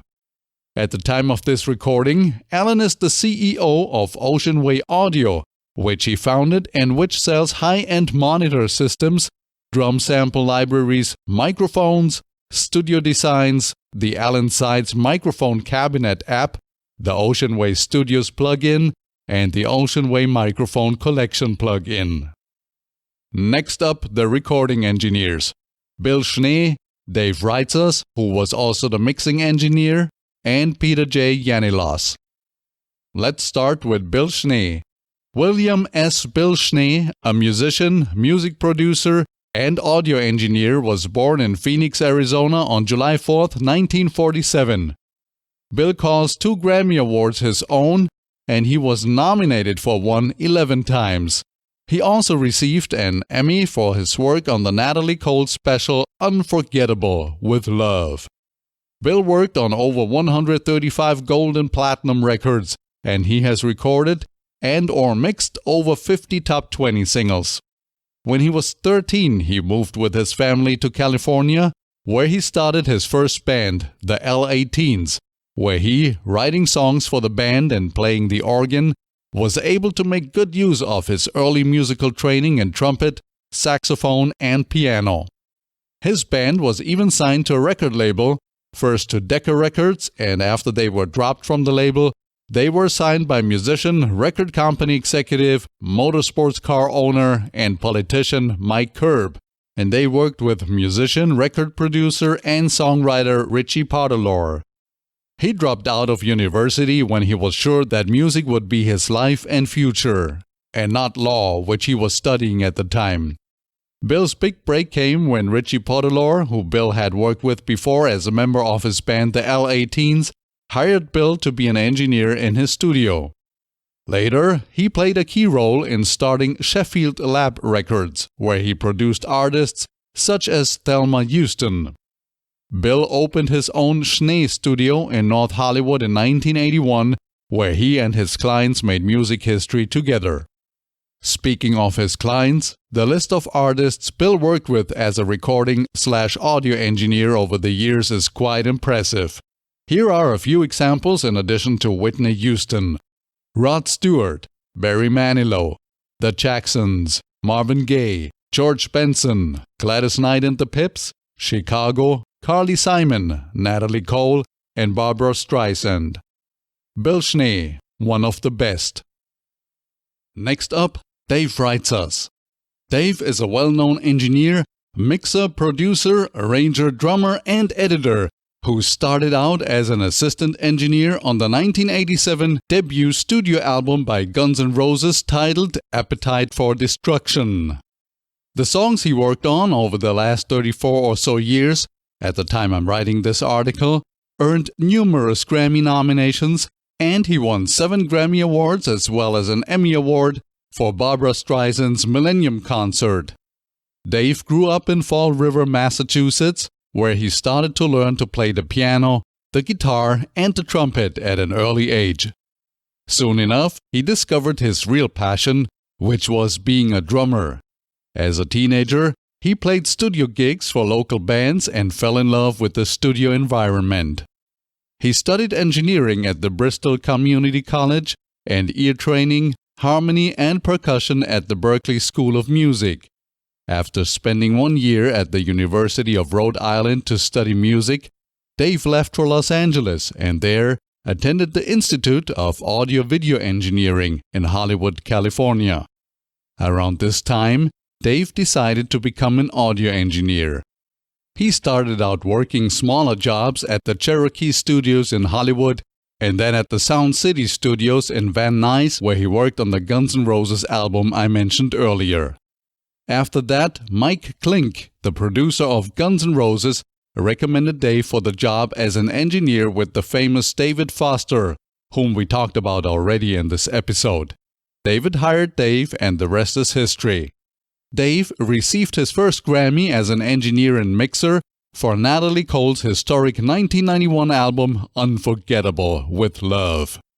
In 1998, he became the first engineer ever to receive an engineering Grammy in the pop album category for Madonna's album Ray of Light. Dave worked with the who's who in the music business. To list all artists would take a while, but from the few examples I mentioned already, Whitney Houston, Barbra Streisand, Madonna, and Guns N' Roses, you can already tell that he has been one of the big players in the game. Next is Peter J. Yanilos. Peter is an engineer and producer who has worked on a number of high-profile projects during his long career. With his South Florida-based company, Artisan Recorders Incorporated, whom he is the founder and owner of, he specializes in remote recording. This means that he and his team, on a regular basis, pack their high-tech equipment to travel to live performances of famous artists to record them live on stage. Also, Peter's company offers engineering and production services for radio broadcasts, as well as music recording and post-production services for major television broadcasts. In addition to Whitney Houston, Peter has worked with the Rolling Stones, the Bee Gees, Prince, the Police, Sheryl Crow, James Brown, and Kanye West, to name just a very small group of his clients. The list would go on and on, seriously. Next, Don Grosinger. He mastered the single. When it comes to I Will Always Love You, it was Don's job to help achieve Whitney her vision of her song. So what is Don's job as a mastering engineer? After the recording engineer and the recording studio have finished their job, Don creatively polishes the music to create a production master or master file that is true to an artist's vision, so the music can be shared with the world. He's been mastering for more than 35 years and, according to Don himself, his strength is the ability to hear what a mix needs to come alive. He has won multiple Grammy Awards, gold and platinum records, and he has worked with all the big names. For example, Don worked on 10 albums for the Rolling Stones alone. Beyond that, he worked with Maroon 5, Christina Aguilera, Kelly Clarkson, Jay-Z, R.E.M., Paul McCartney, and Miles Davis, to name just a few. On top of his mastering work, Don was the executive producer and on-air host of the Morning Dew Show on the listener-sponsored Free Speech Radio WBAI 99.5 FM in New York and WBAI.org on the net for more than 35 years between 1983 and 2018. Next, Ricky Minor, Whitney's musical director and bandleader / conductor. Ricky is a bass player, music director, composer, and music producer. He was the musical director and bandleader on The Tonight Show with Jay Leno from 2010 to 2014. He was born on September 6, 1959 in Monroe, Louisiana, but he was raised by his mother, Helen Blevins, in South Central Los Angeles. He's a largely self-taught musician who has worked as the musical director for tours by artists like Whitney Houston, Christina Aguilera, Ray Charles, Alicia Keys, and Beyoncé. His work for TV productions such as the Grammy Awards, the NAACP Image Awards, and the Super Bowl earned him 4 Emmy nominations in the musical direction category. He was also the musical director for American Idol and the musical director and conductor for both the 91st Academy Awards and the 92nd Academy Awards. Next, Kirk Whalum, saxophone. Saxophonist and songwriter Kirk Whalum was born in Memphis, Tennessee on July 11, 1958, and his skills have earned him 12 Grammy nominations and 1 Grammy win in category Best Gospel Song for It's What I Do. Not only did Kirk provide the iconic saxophone solo on Whitney's version of I Will Always Love You, he also toured with Whitney for more than 7 years. Another top act he collaborated with on a regular basis was the great Luther Vandross. Growing up with Memphis R&B, gospel, rock, and jazz, Kirk sang and played music from a young age, thanks to his father, in whose church choir Kirk sang, his piano teacher grandmother, and 2 of his uncles who played in jazz bands themselves. In addition to Whitney and Luther, Kirk worked with a lot of other famous and talented artists, and he was involved in numerous exciting music projects over his career. Next, Ron Huff. He arranged the strings. Conductor, arranger, and composer Ron Huff was born on March 16, 1938, and he died in Nashville, Tennessee on March 18, 2016 at the age of 80.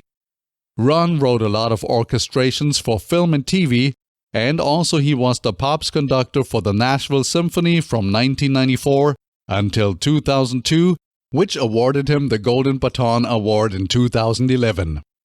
He was actually the first one to score a gold album certification for a Christian music recording. That was the album Alleluia, a praise gathering that he arranged and produced in 1973. Ron was inducted into the Gospel Music Association Hall of Fame in 2005. 2 of Ron's 3 sons are also musicians. Dan Huff is a record producer and songwriter focusing on country music, and David Lyndon Huff is a drummer, percussionist, songwriter, producer, programmer, and engineer. It is no surprise that the list of artists Ron worked with is quite impressive. Here are a few examples. Celine Dion, Faith Hill, Jewel, Martina McBride, Trisha Yearwood, Keith Urban, and George Strait. Next, Neil Steubenhaus, bass. Bass guitarist Neil Steubenhaus was born on July 18, 1953, and he's been playing the bass since he was 12 years old. Neil is a graduate of the Berklee College of Music, where he met the session drummers Vinny Colaiuta, who has worked with famous musicians such as Sting and Frank Zappa, and John Robinson, who has also worked with superstars including Barbra Streisand, Quincy Jones, Chaka Khan, and Michael Jackson. After college, he played in a band with a guy named Steve Smith, another Berklee student who would later be successful as the drummer of the rock group Journey, among other things. In 1977, Neil joined Blood, Sweat and Tears and recorded David Clayton Thomas' first solo album. 1 year later, he toured with Larry Carlton, which brought him to the West Coast, where he met Mike Post and other composers and started doing sessions. Neil has contributed to over 600 albums, of which more than 70 have been nominated for a Grammy, to over 20 Grammy-winning songs and more than 60 gold and/or platinum records since 1979. On top, he has recorded more than 150 movie soundtracks, in addition to numerous jingles and commercials. He has been Barbra Streisand's and Quincy Jones' main bass player for more than 20 years and has worked with all the big names in the music business.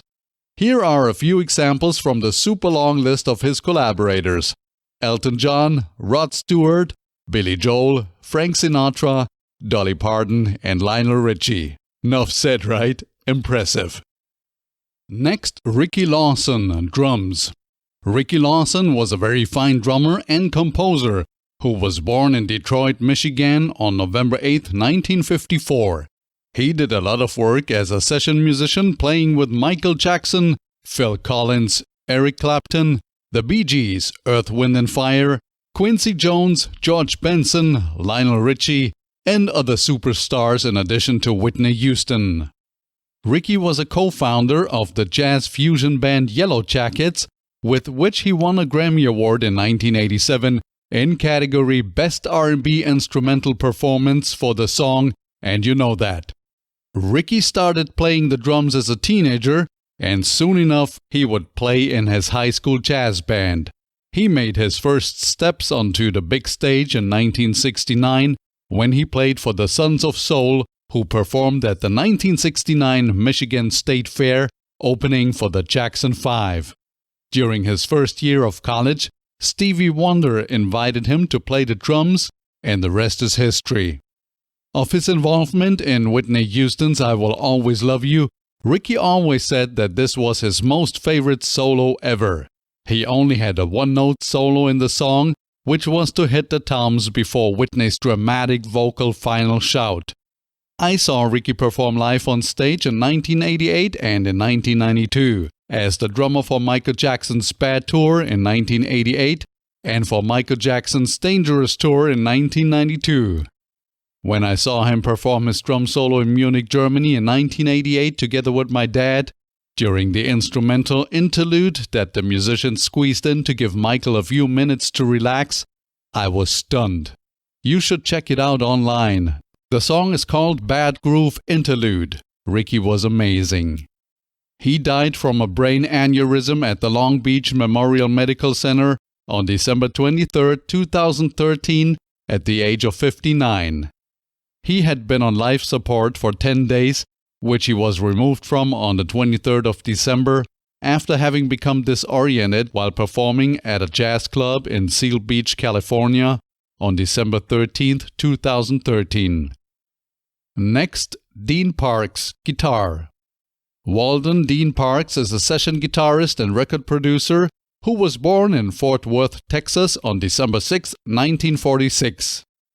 Dean entered the big stage when he started to work with Sonny and Cher in Los Angeles in 1970. In the 1980s and beyond, he worked on albums from Michael Jackson in addition to contributing to music of other artists with his unique skills.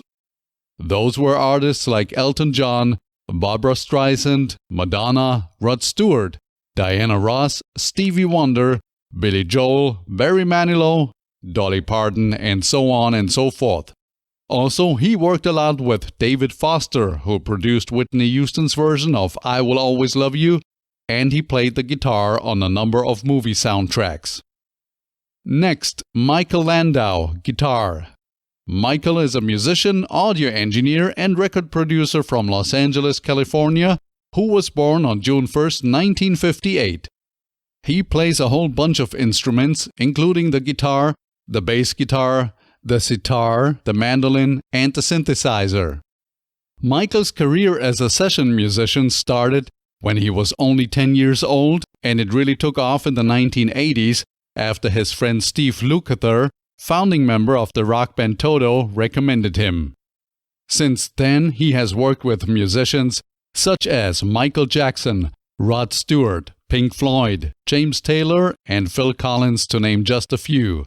Take any of the major label releases recorded in Los Angeles in the 1980s and 1990s, and it's more than likely that Michael can be heard on it. Michael has been a frequent collaborator of producer David Foster, and in addition to being a very successful session musician, he also led a couple of bands such as the Raging Honkies and Burning Water.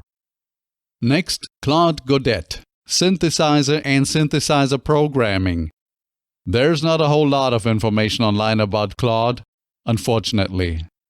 Born in Montreal, Canada on October 15, 1959, he was a very talented session musician, songwriter, composer, producer, arranger, and programmer who played the piano, synthesizers, drums, and percussion as well as other instruments. Moving to Los Angeles in 1983 opened the door for collaborations with stars such as Celine Dion, Barry Manilow, Neil Diamond, The Little River Band, Natalie Cole, Whitesnake, Kylie Minogue, Smokey Robinson, and many others. Also, Claude worked with David Foster, who arranged and produced Whitney Houston's rendition of I Will Always Love You. Sadly, Claude died on January 31, 1997, of a heart attack at the young age of 37, without having had a chance to meet his son. Next, Tony Smith, synthesizer and synthesizer programming. Tony is a producer, composer, and writer who started out in the early 1970s as the lead vocalist, songwriter, and keyboardist for his Las Vegas-based band Taxi. After that, he took a quick break from the music business to pursue a flying career, and so he moved to Alaska to work as a pilot for KHAR Broadcasting, flying for Sourdough Broadcasting, and doing charter work in 1978. Between 1978 and 1980, Tony spent time in Hawaii, playing the keyboards and the trumpet, as well as singing for the show band, The Society of Seven. In 1980, he moved back to Las Vegas, where he joined the J. Ramsey Band and performed at all the major hotels in Nevada. At that time, Tony also owned a recording studio and did session work both in Los Angeles and Las Vegas. Between 1985 and 1990, Tony, together with country music artist Lee Greenwood, performed at every U.S. military base around the world with the United Service Organizations and the Department of Defense as the musical director, keyboardist, and vocalist. In 1990 then, Tony moved to Los Angeles to work as a producer and songwriter, which was his career goal. He landed a job with the group Chicago and then worked with David Foster, yep, that David Foster again, as well as producer and mix engineer Humberto Gatica, as a programmer and studio musician, among other music-related jobs. It was during this phase of Tony's life that he worked on I Will Always Love You. He moved to Nashville, Tennessee in 2000, where he owned a commercial recording studio and pursued songwriting and producing for artists such as Dolly Parton. After that, Tony moved to Cocoa Beach in Florida with the goal of reconnecting with his pop and pop Latin background roots. He worked with many famous artists beyond Whitney Houston. Here's a quick list of some of them: Barbra Streisand, Dolly Parton, Lionel Richie, Paul Anka, Ricky Martin, and Kenny Rogers. Next, Bashiri Johnson, percussion. Percussionist, songwriter, producer, programmer, composer, vocalist, and educator Bashiri Johnson was born on May 12, 1955 in Brooklyn, New York. He is said to be one of the most recorded percussionists in the music business, as his work includes not only hundreds of recordings with famous artists such as Madonna, Luther Vandross, and Miles Davis, to name just a few here, but also concert performances with stars like Michael Jackson, Lionel Richie, Whitney Houston, and Sting, to name just a few again, as well as work for commercials, films, TV, and video games. Bashiri was an easy choice when it came to percussion work for I Will Always Love You, as he was a member of Whitney Houston's band back then already, a job he held for 20 years. One of Bashiri's more recent endeavors was participating in the Michael Jackson Immortal World Tour together with the Cirque du Soleil, which ran from 2011 until 2014 and included 501 shows. Two great examples of Bashiri's work, if you like to hear him play, are Never Too Much by Luther Vandross and Holiday by Madonna, two songs that set his career into overdrive. Next, Kevin Costner, who starred with Whitney Houston in the movie The Bodyguard and who suggested I Will Always Love You to be used in the movie.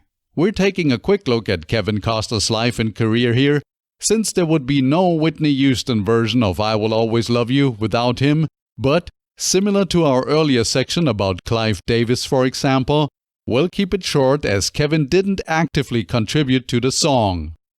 Actor, director, producer, and musician Kevin Michael Costner was born in Linwood, California on January 18, 1955. He has received 2 Academy Awards, 2 Golden Globe Awards, a Primetime Emmy Award, and 2 Screen Actors Guild Awards during his career, which he kicked off with taking acting lessons 5 nights a week while working jobs on fishing boats, as a truck driver, and giving tours of stars' Hollywood homes to support him and his wife financially. A number of movies later, when Kevin had already reached movie star status, the movie Field of Dreams came his way, which solidified his A-list status in 1989. Next up was Dances with Wolves, which was a huge success. It was nominated for 12 Academy Awards and won 7, including 2 for Kevin personally, in categories Best Picture and Best Director. The movie The Bodyguard followed in 1992, which is very relevant with regard to this episode you're listening to. The movie is a romantic thriller film directed by Mick Jackson and written by Lawrence Kasdan. The movie, in which Kevin Costner and Whitney Houston play the main characters, marked Whitney's first movie role. The movie follows a former Secret Service agent turned bodyguard who is hired to protect the music superstar from an unknown stalker. Kasdan wrote the film in the mid-1970s with Steve McQueen and Diana Ross in mind. The film made $411 million worldwide, becoming the second highest grossing film of 1992 and at the time of its release the 10th highest grossing film of all time. Critics weren't really happy with the movie, but the soundtrack earned very positive reviews overall and became, as we discussed already, the best-selling soundtrack album of all time, selling more than 45 million copies worldwide and winning a Grammy Award for Album of the Year. Two singles from the soundtrack, I Have Nothing and Run to You, were nominated for an Academy Award in category Best Original Song. We already talked about I Will Always Love You, which is the very subject of this episode here. If you're up for some good entertainment, why don't you watch or re-watch The Bodyguard soon? You'll love it. In 1995 then, the science fiction post-apocalyptic movie Waterworld came out, which was the most expensive film ever made at the time. It wasn't profitable and also received mixed reviews at the time. However, it was nominated for an Academy Award in category Best Sound at the 68th Academy Awards. Eventually, the movie did become profitable thanks to video and other post-cinema sales. My family and I always liked the movie, as well as the Waterworld attraction at the Universal Studios in Hollywood. Many more movies followed for Kevin. Beyond Hollywood, he has been busy too, founding a country rock band named Kevin Costner and Modern West, and developing oil separation machines to name just two of his many endeavors here. Next, David Foster, who produced and arranged the song and also played the keyboards. David Walter Foster is a Canadian musician, composer, arranger, record producer, and music executive who was born in Victoria, Canada on November 1, 1949. He is one of the most successful players in the music business and has won 16 Grammy Awards, including 3 for Producer of the Year from 47 nominations. He's been nominated for 3 Academy Awards, 3 Golden Globe Awards with 1 Golden Globe Award win, and 4 Emmy Award nominations with 2 Emmy Award wins. David directly contributed to 8 number 1 hits and numerous other top 50 hits. His career is fascinating and formally got kicked off when he enrolled in the University of Washington music program in Seattle at the young age of 13. Around 2 years later, in 1965, David became the band leader for jazz musician Tommy Banks, who played with his band in a nightclub in Edmonton.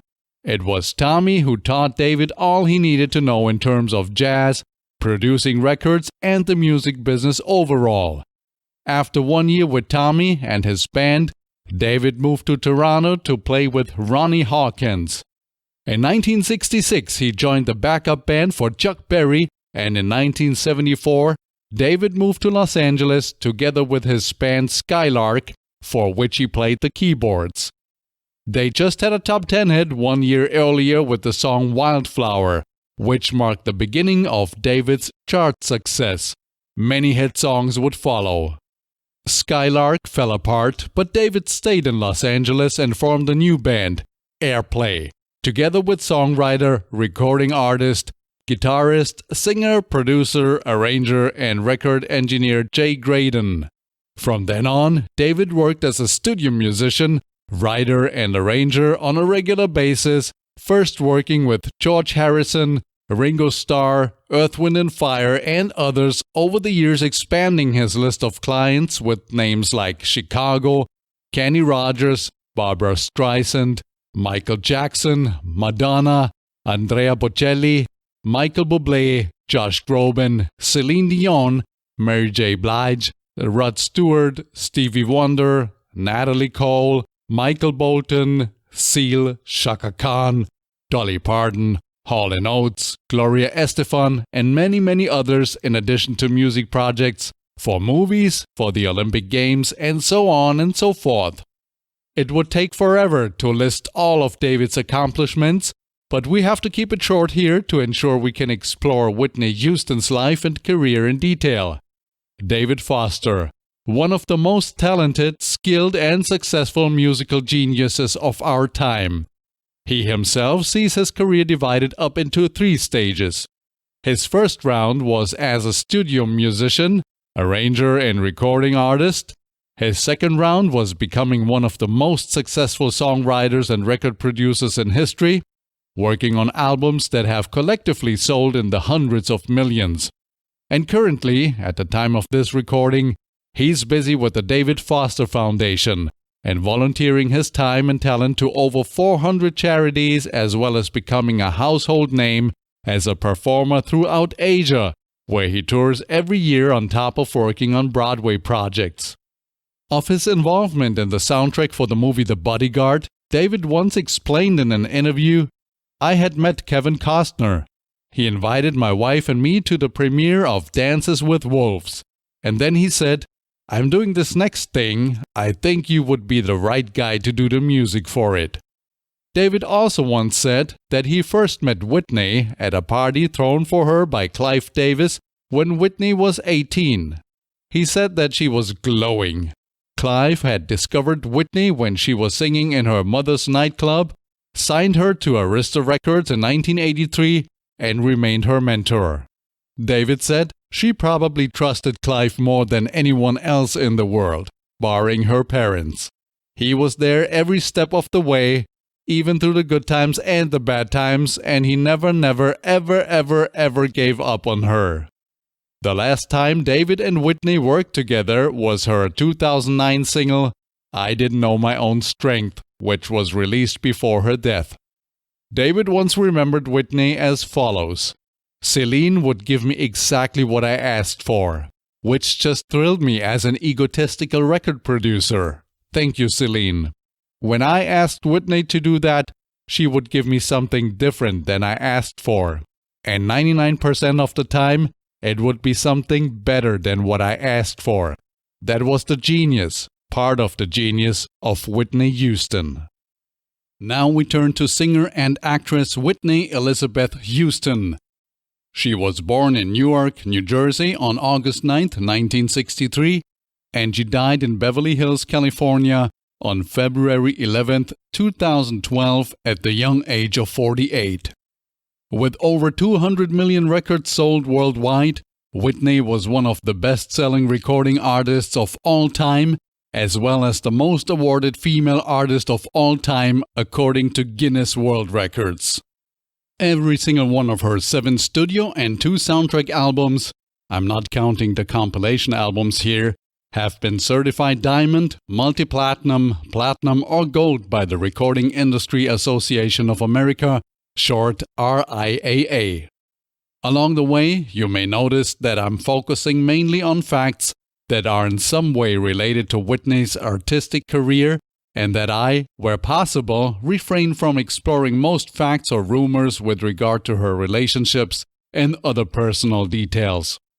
Whitney was married to singer Bobby Brown, whom she had met at the 1989 Soul Train Music Awards from 1992 until 2007. Together, they had one daughter, Bobby Christina Brown, who lived from 1993 until 2015. Another very sad story, but more on that later. Back to the beginnings, though. Whitney's dad was John Russell Houston Jr., an ex-Army serviceman and New York City administrator. Her mother was gospel singer Emily Sissy Houston. Her maiden name was Drinkard.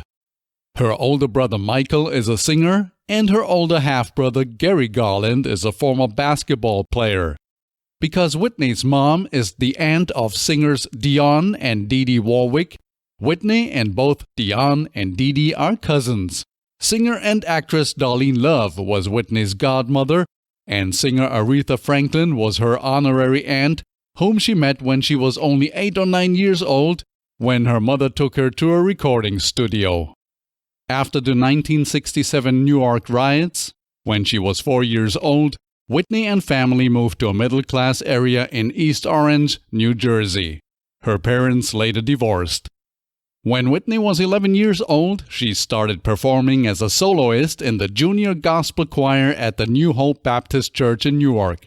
Here, she also learned to play the piano.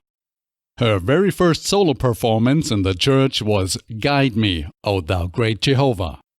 Whitney's mom, Sissy, who was a member of the group The Sweet Inspirations, which also opened for and sang backup for Elvis Presley, taught her how to sing. Whitney spent some time during her teenage years touring nightclubs where her mother was performing, and she would sometimes even get on stage and perform with her mom. When Whitney was 14, that was in 1977, she was a backup singer on the song Life's a Party by the Michael Zager Band. Around 1 year later, in 1978, Whitney sang background vocals for Lou Rawls and Chaka Khan. She graduated from high school in 1981. One important fact I should mention here is that, while she was a teenager, Whitney met Robin Crawford, whom she described as the sister she never had, and who would become Whitney's best friend, roommate, and executive assistant.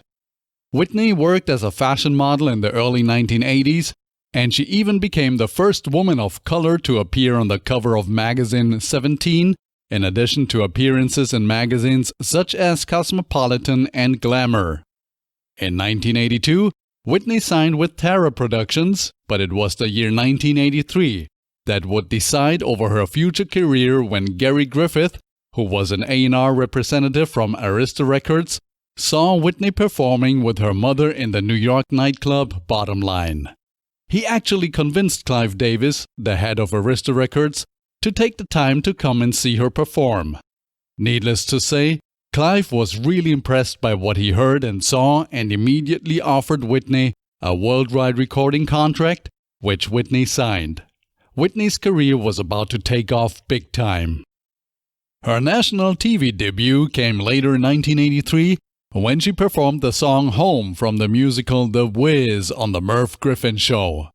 Working on an album was not immediately next for her though, as Clive Davis first wanted to make sure he had the right material and producers for Whitney's first album, and also the label wanted to ensure that no other record label would sign her away. Talking about it now, it becomes even more clear to me what a critical situation that was.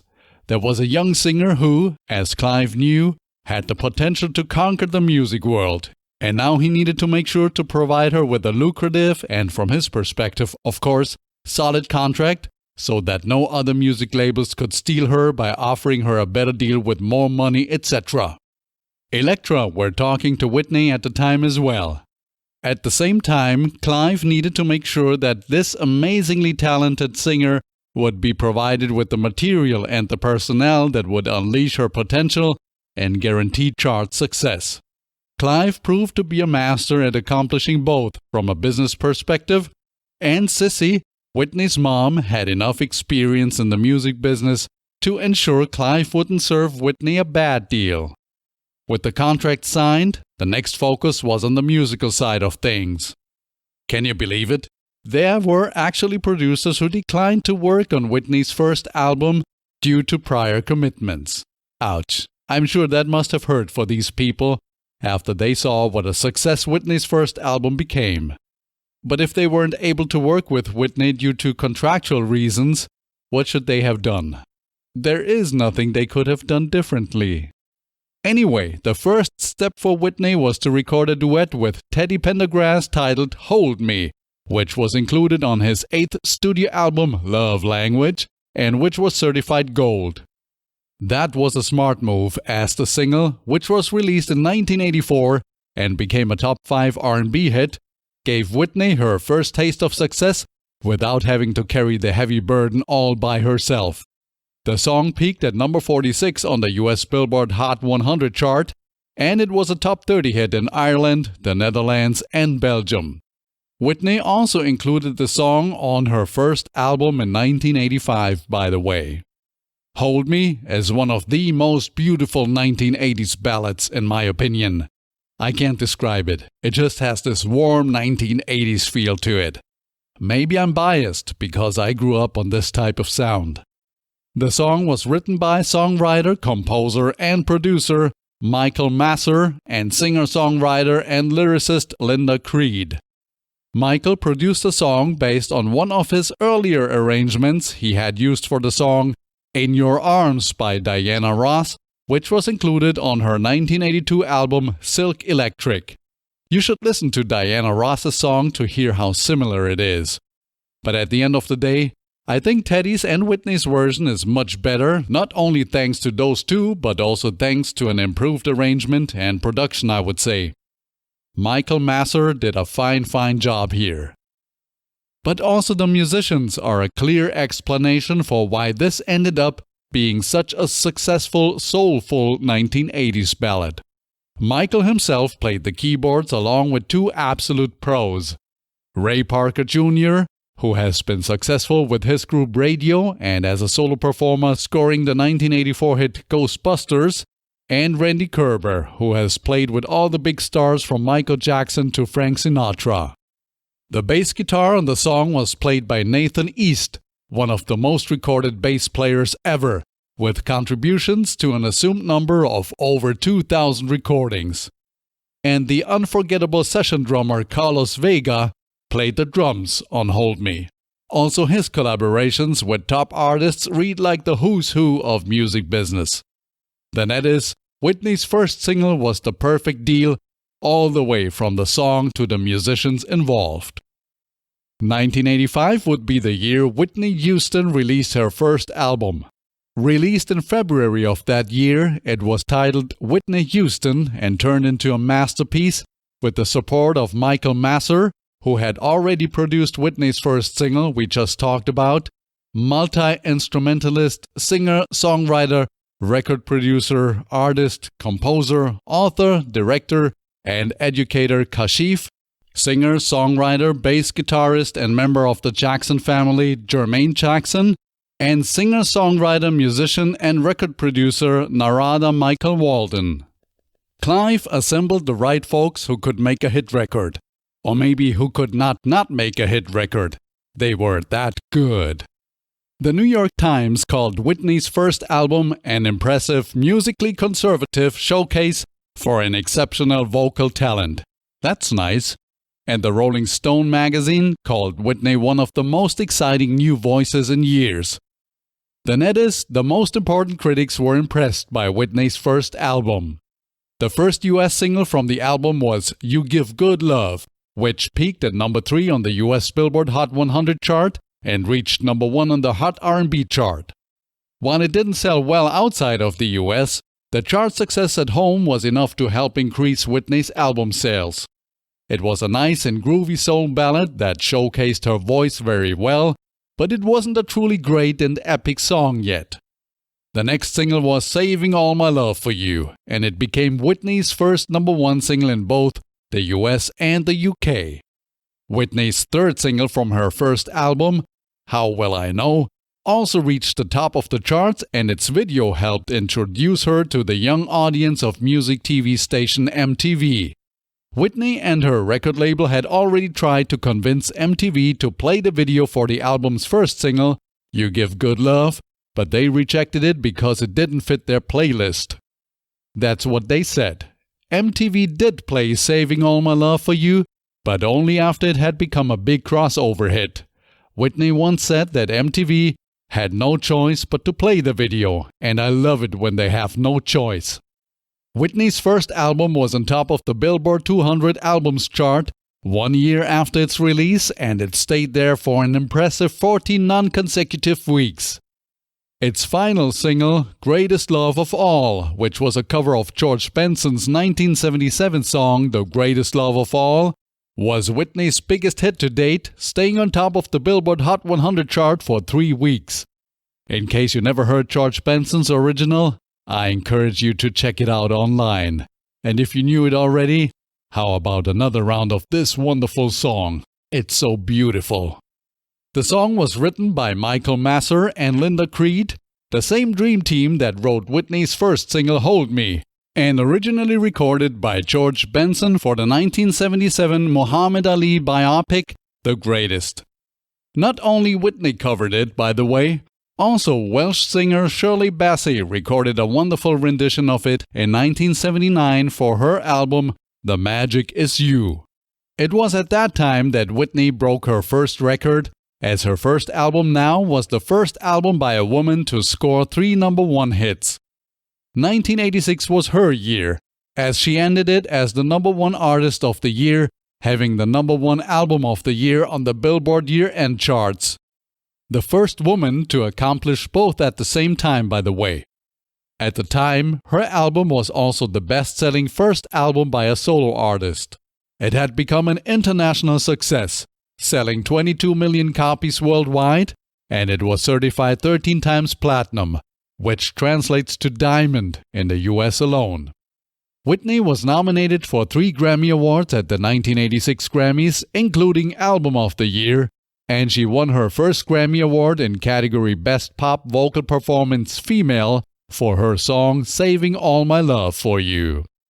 Her performance of the song during the Grammy show later also earned her an Emmy Award in category Outstanding Individual Performance in a Variety or Music Program.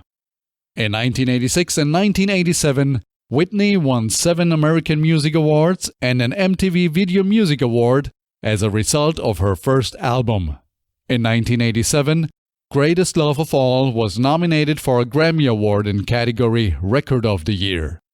Whitney Houston's first album is part of Rolling Stone magazine's 500 Greatest Albums of All Time, and it is also on the Rock and Roll Hall of Fame's list of definitive 200 albums. It marked an important milestone in music history and, back then, USA Today considered Whitney's entrance into the music industry as one of the top 25 musical milestones of the last 25 years.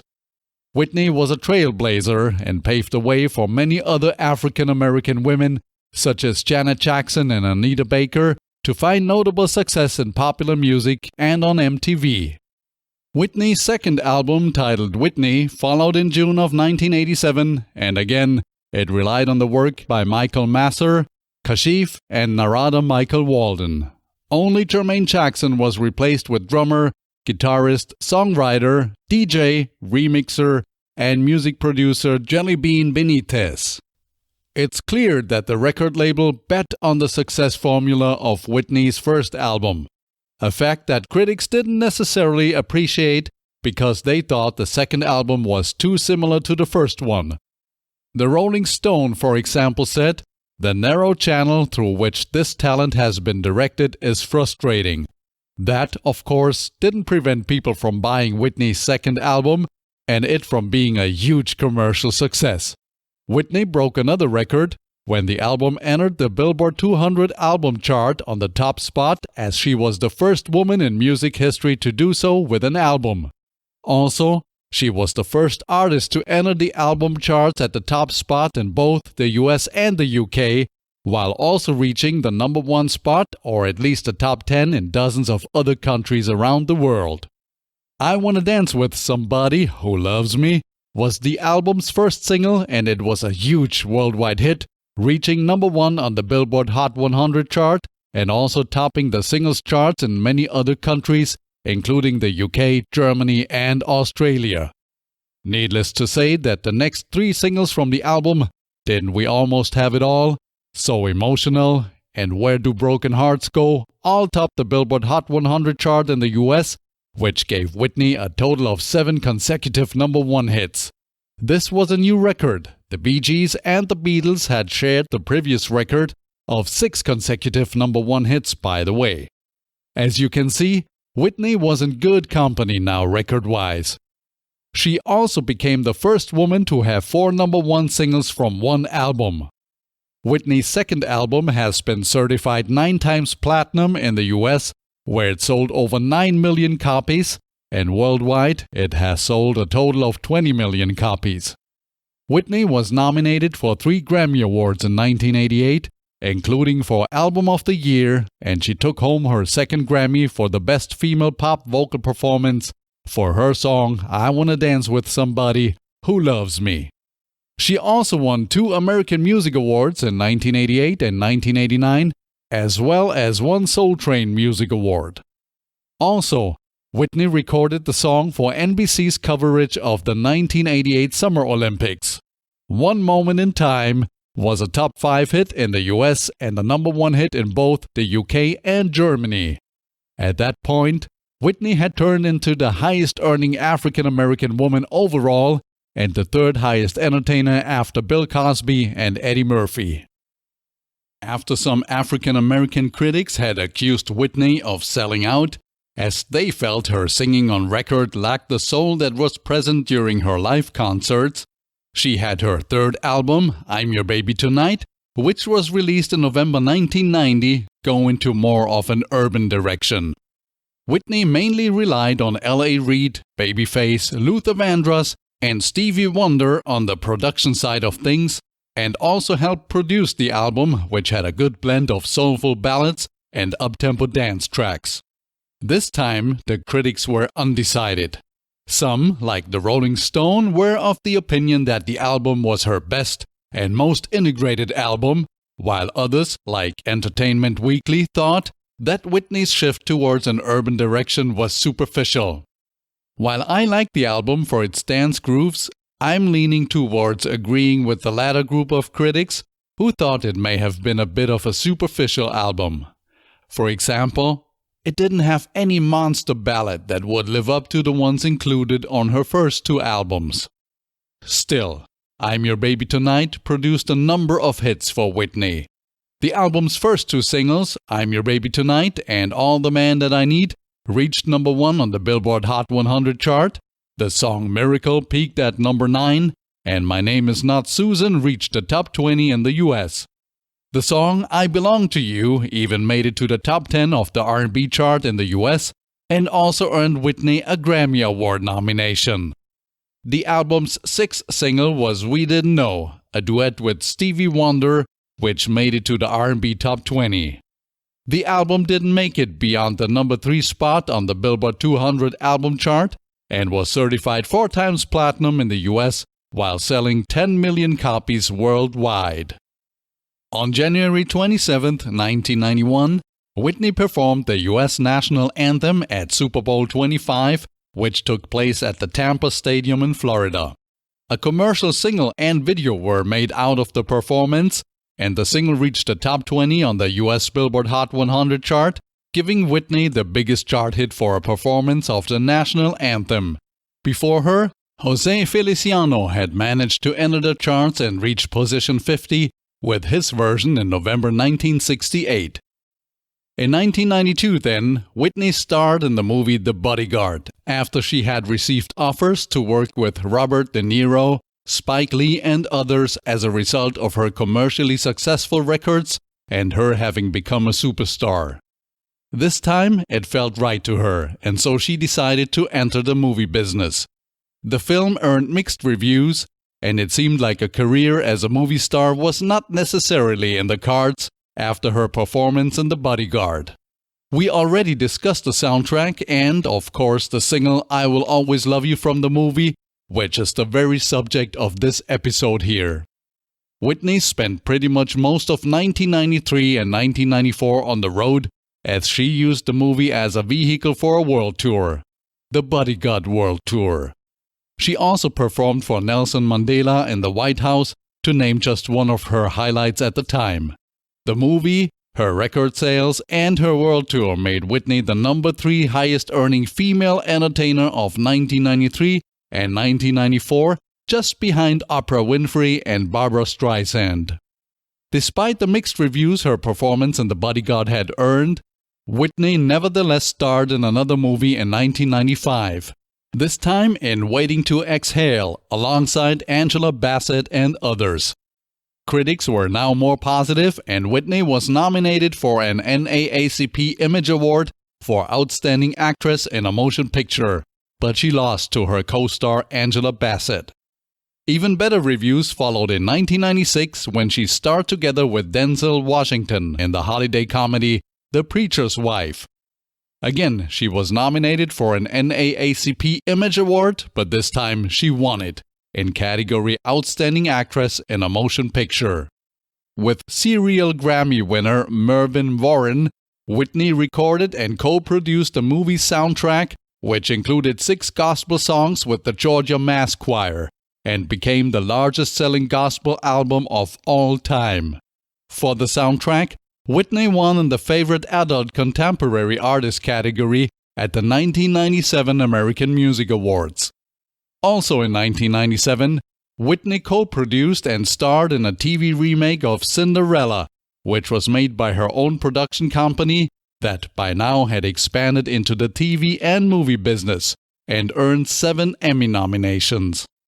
The year 1997 also saw Whitney receive the Quincy Jones Award for Outstanding Career Achievements in the Field of Entertainment at the 12th Soul Train Music Awards. In November of 1998, Whitney released her first studio album in 8 years, which was titled My Love Is Your Love.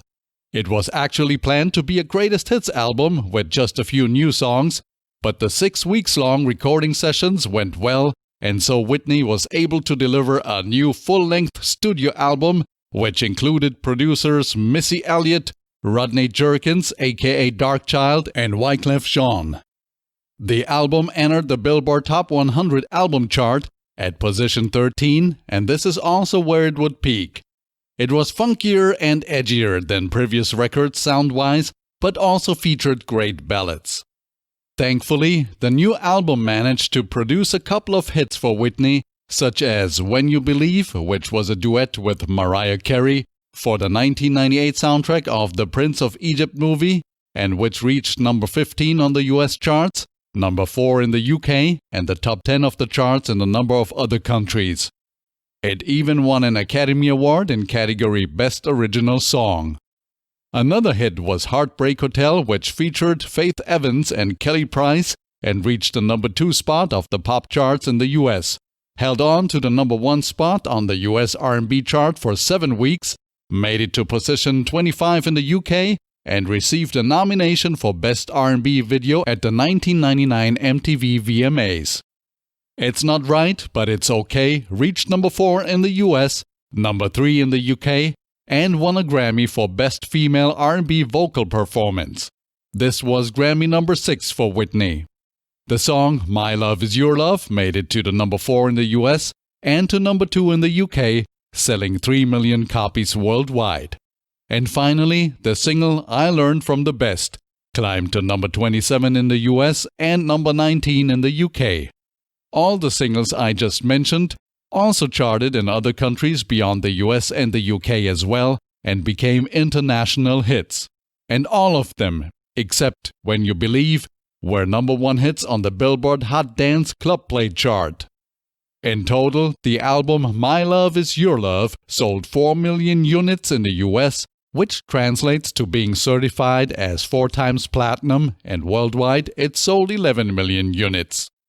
While it didn't see breathtaking success with major number 1 hits, the album was a commercial success and also critics were pleased with the result. The Rolling Stone magazine said that Whitney was singing with a bite in her voice, and the Village Voice called it Whitney's sharpest and most satisfying so far.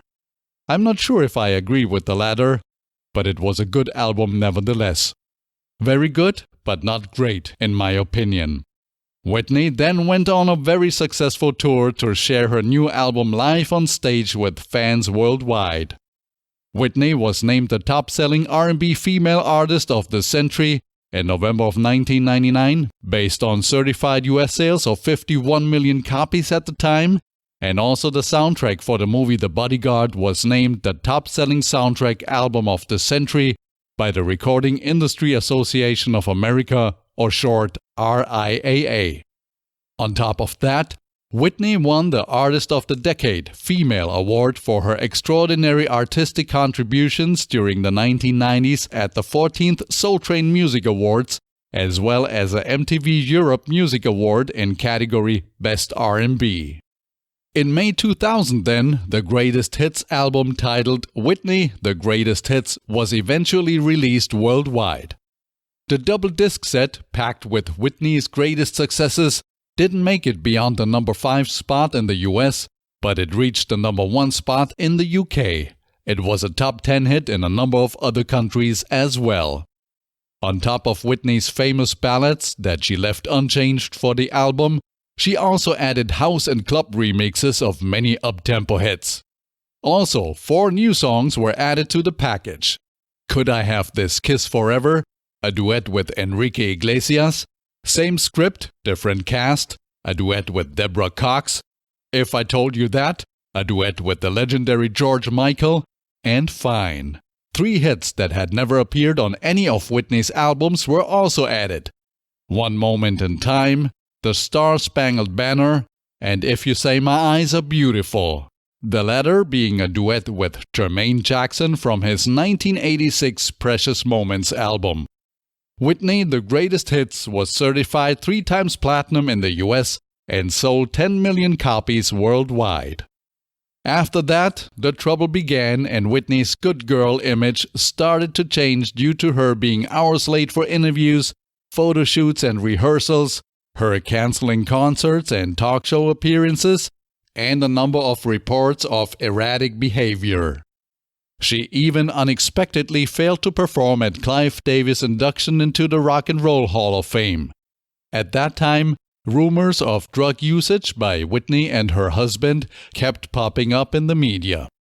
One incident that shows how severe the situation was were the Academy Awards, where Whitney was scheduled to perform, but then fired from the event by musical director and her longtime friend Burt Bacharach. As her voice was shaky, she seemed distracted and jittery, and her attitude was casual, almost defiant. She was supposed to sing Over the Rainbow at the event, but would start singing a different song during rehearsals. Also in 2000, Whitney's longtime executive assistant and friend Robin Crawford left Whitney's management company because the star refused to seek help for her drug dependency. At that point, her mother and others had been trying to convince Whitney to enter rehab for almost a year. All these issues didn't prevent Whitney from being able to sign one of the biggest record deals in music history with her label Arista in 2001.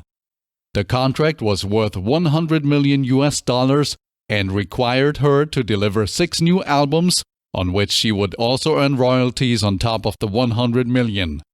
The drug use continued though and included, as she later admitted, alcohol, marijuana, cocaine, and pills.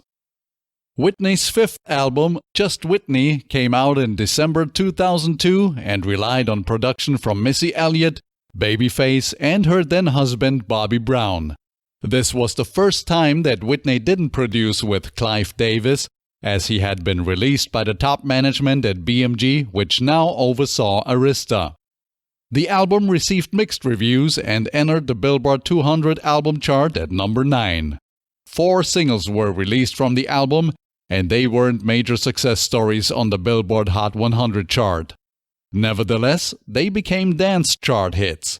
The album was certified platinum in the US and sold around 2 million copies worldwide. Given the lack of focus on her music, Clive Davis not being her collaborator for the first time, and the album not providing anything groundbreaking or breathtaking musically, it seems this was an expected outcome for the album Just Whitney. Whitney's first Christmas album, One Wish, the Holiday Album, a collection of traditional holiday songs produced together with Mervyn Warren and Gordon Chambers, kicked off the holiday season in late 2003. Its single, One Wish for Christmas, found its way into the top 20 on the Adult Contemporary chart, and the Christmas album was eventually certified gold in the US. 2004 was spent mostly on the road, with Whitney performing all over the world. Her troubles with drugs and also with her husband continued, and the world would be able to witness the sad shape she and her life were in from early 2004 on, when she could be seen on her husband's own reality TV show, Being Bobby Brown. Definitely a low point for her. The couple was divorced in April of 2007. By the time Whitney's next album, I Look to You, was released in August 2009, she was off the drugs, at least based on what she told Oprah Winfrey in a long-awaited and anticipated September 2009 interview. The album entered the Billboard 200 album chart at number 1 and provided Whitney with her best opening week with sales of 305,000 copies. I Look to You was her first number 1 album since the Bodyguard Soundtrack and her first studio album to reach number 1 since 1987's album Whitney. The album's first 2 singles were the album's title track I Look to You and $1 Million Bill.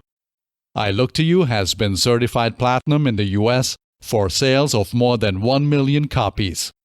While not unsuccessful, I Look to You and its singles didn't catapult Whitney back to superstardom. Also, the following world tour saw negative reviews by both critics and fans. Whitney canceled shows and so on. She wasn't out of the woods. Whitney was nominated for 2 NAACP Image Awards in January 2010, one in category Best Female Artist and one for Best Music Video. She won in category Best Music Video for the single I Look to You. Also in January 2010, Whitney received the BET Honors Award for her lifetime achievements spanning over 25 years in the music industry. In May of 2011, Whitney enrolled in a rehabilitation center again, citing drug and alcohol problems. A representative for Whitney said that the outpatient treatment was part of her long-standing recovery process. Whitney starred in one more movie, a remake of the 1976 film Sparkle, which she also produced. The movie came out in August 2012, and its soundtrack included 2 songs by Whitney, His Eye is on the Sparrow and Celebrate, which she performed with R&B and pop singer Jordan Sparks, and which would be the last song she ever recorded. The song entered the adult R&B airplay chart in the US at number 34, and it entered the Hot R&B Hip-Hop Songs chart at number 84, later peaking at number 54. The whole soundtrack entered the Billboard 200 album chart at number 26, the Billboard R&B Hip-Hop Albums chart at number 7, and the Billboard Top Soundtrack Albums chart at number 1. On February 11, 2012, Whitney was found unconscious in Suite 434 at the Beverly Hilton Hotel in Beverly Hills, California, submerged in the bathtub. Paramedics weren't able to save her, and she was pronounced dead at 3:55 p.m. Pacific Time. 2 days earlier, on February 9, 2012, Whitney had made her last public performance when she joined singer Kelly Price on stage in Hollywood, California, singing Jesus Loves Me with her. That day, she also visited singers Brandy and Monica at their rehearsals for Clive Davis' pre-Grammy Awards party at the Beverly Hilton Hotel. Based on eyewitness reports, Whitney appeared disheveled and erratic in the days leading up to her death. On March 22, 2012, the Los Angeles County Coroner's Office reported that Whitney's death was caused by drowning and the effects of atherosclerotic heart disease and cocaine use. They stated that the amount of cocaine found in her body indicated that she used the substance shortly before her death. Toxicology results also revealed additional drugs in her system: Benadryl, Xanax, cannabis, and Flexeril. The manner of death was listed as an accident, so it seems that poor Whitney drowned in her bathtub as a result of her heart disease and all those drugs in her system. So sad. An invitation-only memorial service was held for Whitney on Saturday, February 18, 2012 at the New Hope Baptist Church in Newark, New Jersey, and she was buried on February 19, 2012 at the Fairview Cemetery in Westfield, New Jersey, next to her father, John Russell Houston, who had died in 2003. On the day of Whitney's death, February 11, 2012, she was expected to attend Clive Davis' pre-Grammy party. It went on as scheduled, but it was turned into a tribute to Whitney, where Clive said the following about her death at the evening's start. By now, you have all learned of the unspeakably tragic news of our beloved Whitney's passing. I don't have to mask my emotion in front of a room full of so many dear friends. I am personally devastated by the loss of someone who has meant so much to me for so many years. Whitney was so full of life. She was so looking forward to tonight, even though she wasn't scheduled to perform. Whitney was a beautiful person and a talent beyond compare. She graced the stage with her regal presence and gave so many memorable performances here over the years. Simply put, Whitney would have wanted the music to go on, and her family asked that we carry on. Singer Tony Bennett sang "How Do You Keep the Music Playing" at the party and said first it was Michael Jackson, then Amy Winehouse, now the magnificent Whitney Houston. When I first heard her, I called Clive Davis and said, "You finally found the greatest singer I've ever heard in my life." Not everybody was on board with Clive's decision to have the party while a police investigation was being conducted in Whitney's hotel room and her buddy was still in the building. While Clive said Whitney would have wanted the show to go on, singer Chaka Khan, for example, was sure that Whitney wouldn't have wanted the party to go ahead. While it may not have been the most appropriate move on Clive's side, who, at the end of the day, is an ice-cold businessman, and they say there are no friendships in the music business, it still gave a lot of Whitney's friends in the music biz an opportunity to honor her and grieve together. That, at least, is my take on this. Whitney Houston, one of the greatest voices and entertainers we ever had. A whirlwind life that ended way too soon at the young age of 48. The life of her only child, Bobby Christina Brown, would sadly end in a very similar way on July 26, 2015, after nearly 6 months in a coma, after having been found unconscious in a filled bathtub in her home. The medical examiner found the underlying cause of death as immersion associated with drug intoxication, but the exact manner of death could not be ascertained. Their summary statement read, "The death was clearly not due to natural causes, but the medical examiner was not able to determine whether death was due to intentional or accidental causes and therefore classified the manner of death as undetermined." Bobby Christina's husband was never charged in the case, but later found responsible in a wrongful death lawsuit and ordered to pay $36 million to her estate. The music.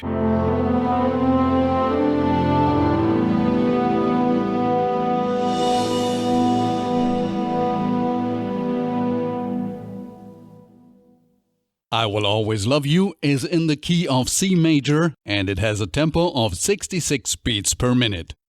In terms of its structure, I Will Always Love You resembles a standard where, while its basic chords and structure are in place, the song's arrangements and instrumentation leave room for broad interpretations. Dolly's original version is sparse and driven by a mournful banjo, a pedal steel guitar and a guitar, as well as whispers of a piano and a fiddle before a chorus of background harmonies appear near the end like a ghostly church choir.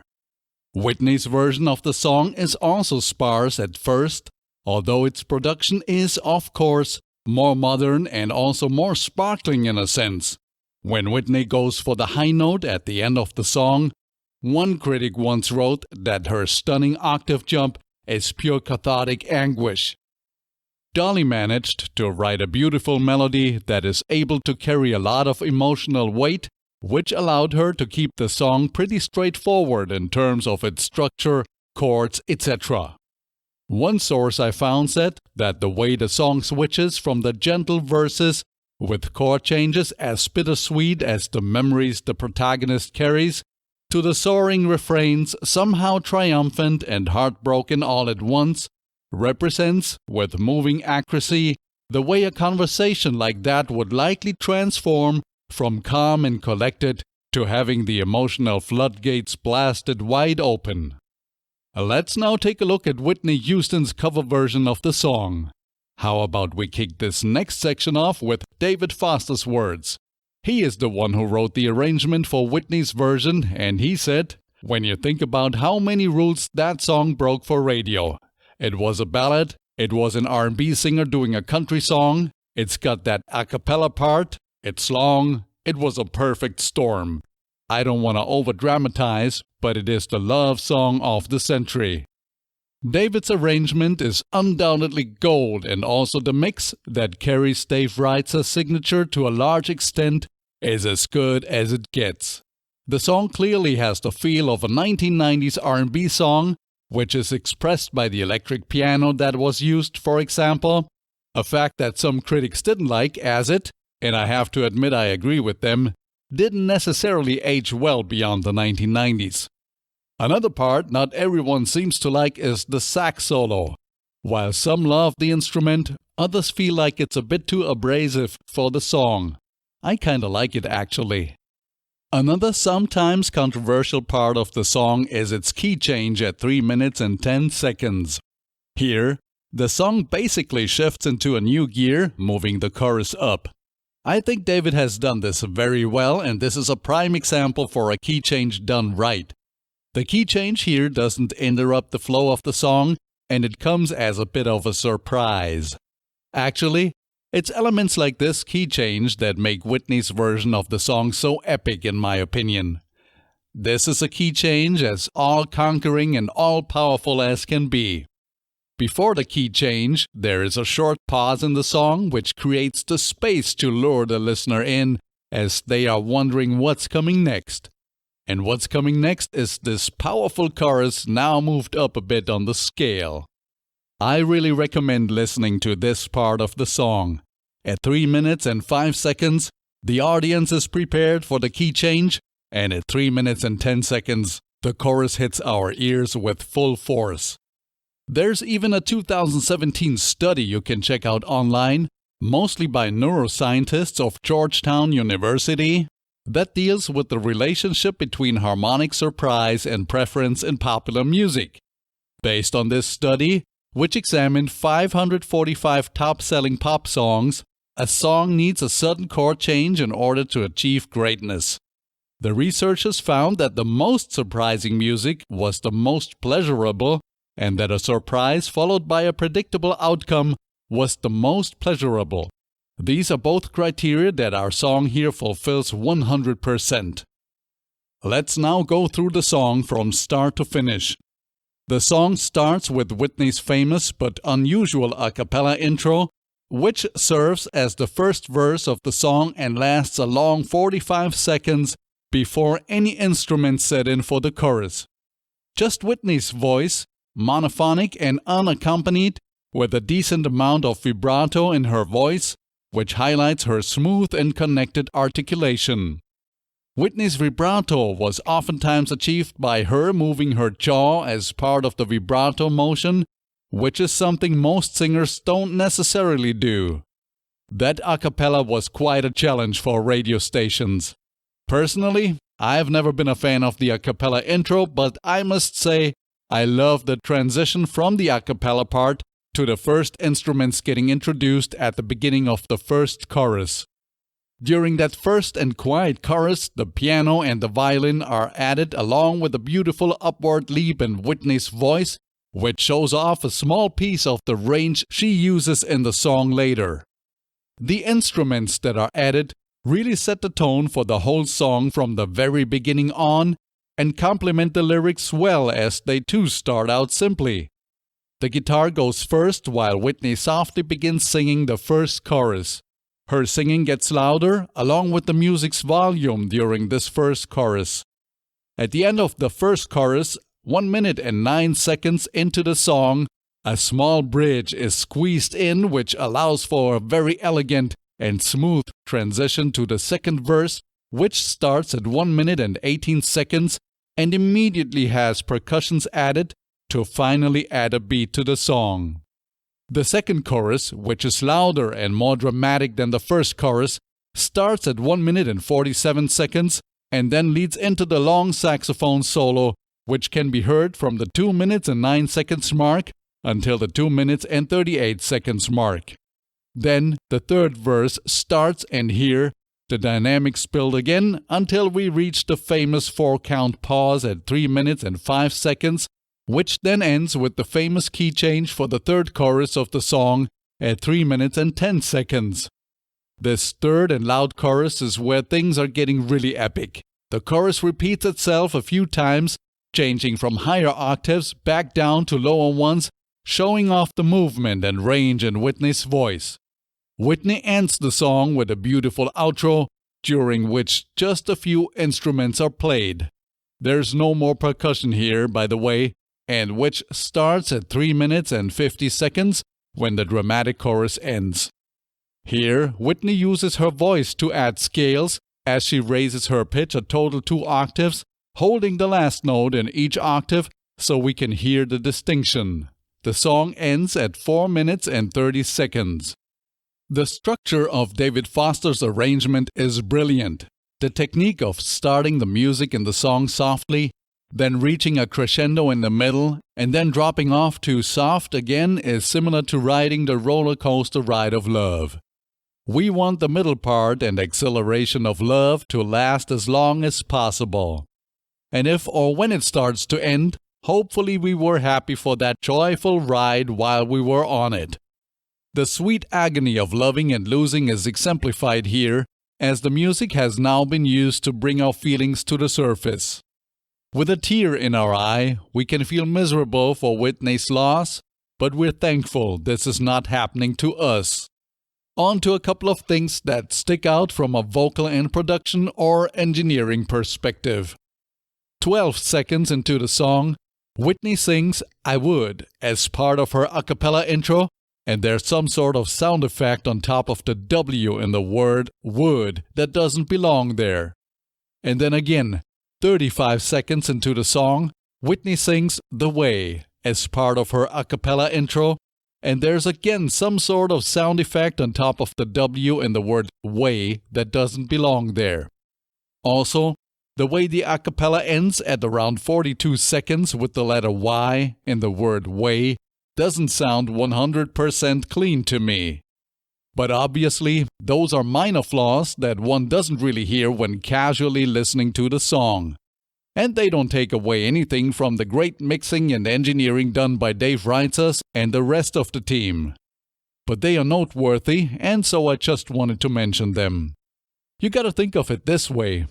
If such effects remained in the master version, Dave and the guys had already done an amazing job of improving the raw copy they had to work with, and which was probably worse. Their great work also surfaces starting at the 3 minutes and 57 seconds mark when Whitney sings the word "you," which changes after around 3.5 seconds into a different airness, indicating that they must have added some sort of crossfade effect from one recorded vocal to the next without it being really noticeable. Also, 10 seconds into the song, just before "I Would Only," you can hear what is probably Whitney's mouth closing, which could have been removed for a cleaner sound. Then, right after the words "but I know," at 28 seconds, there's another sound that could have been removed. And also right after "but I know," the background noise fades out, which is more noticeable than it could have been.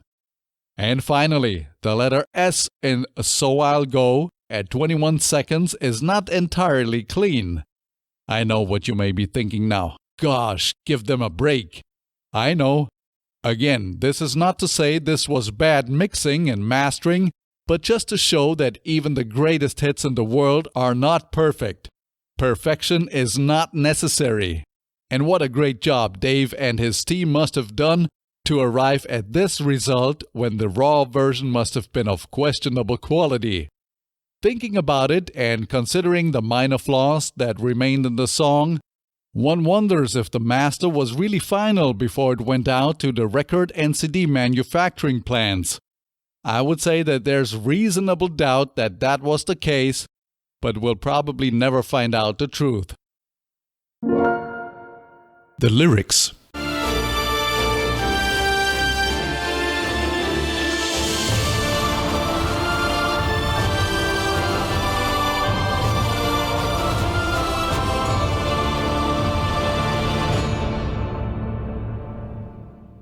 When looking at the lyrics, we have to remember the fact that Dolly Parton wrote the song for her mentor, collaborator, and close friend Porter Wagoner.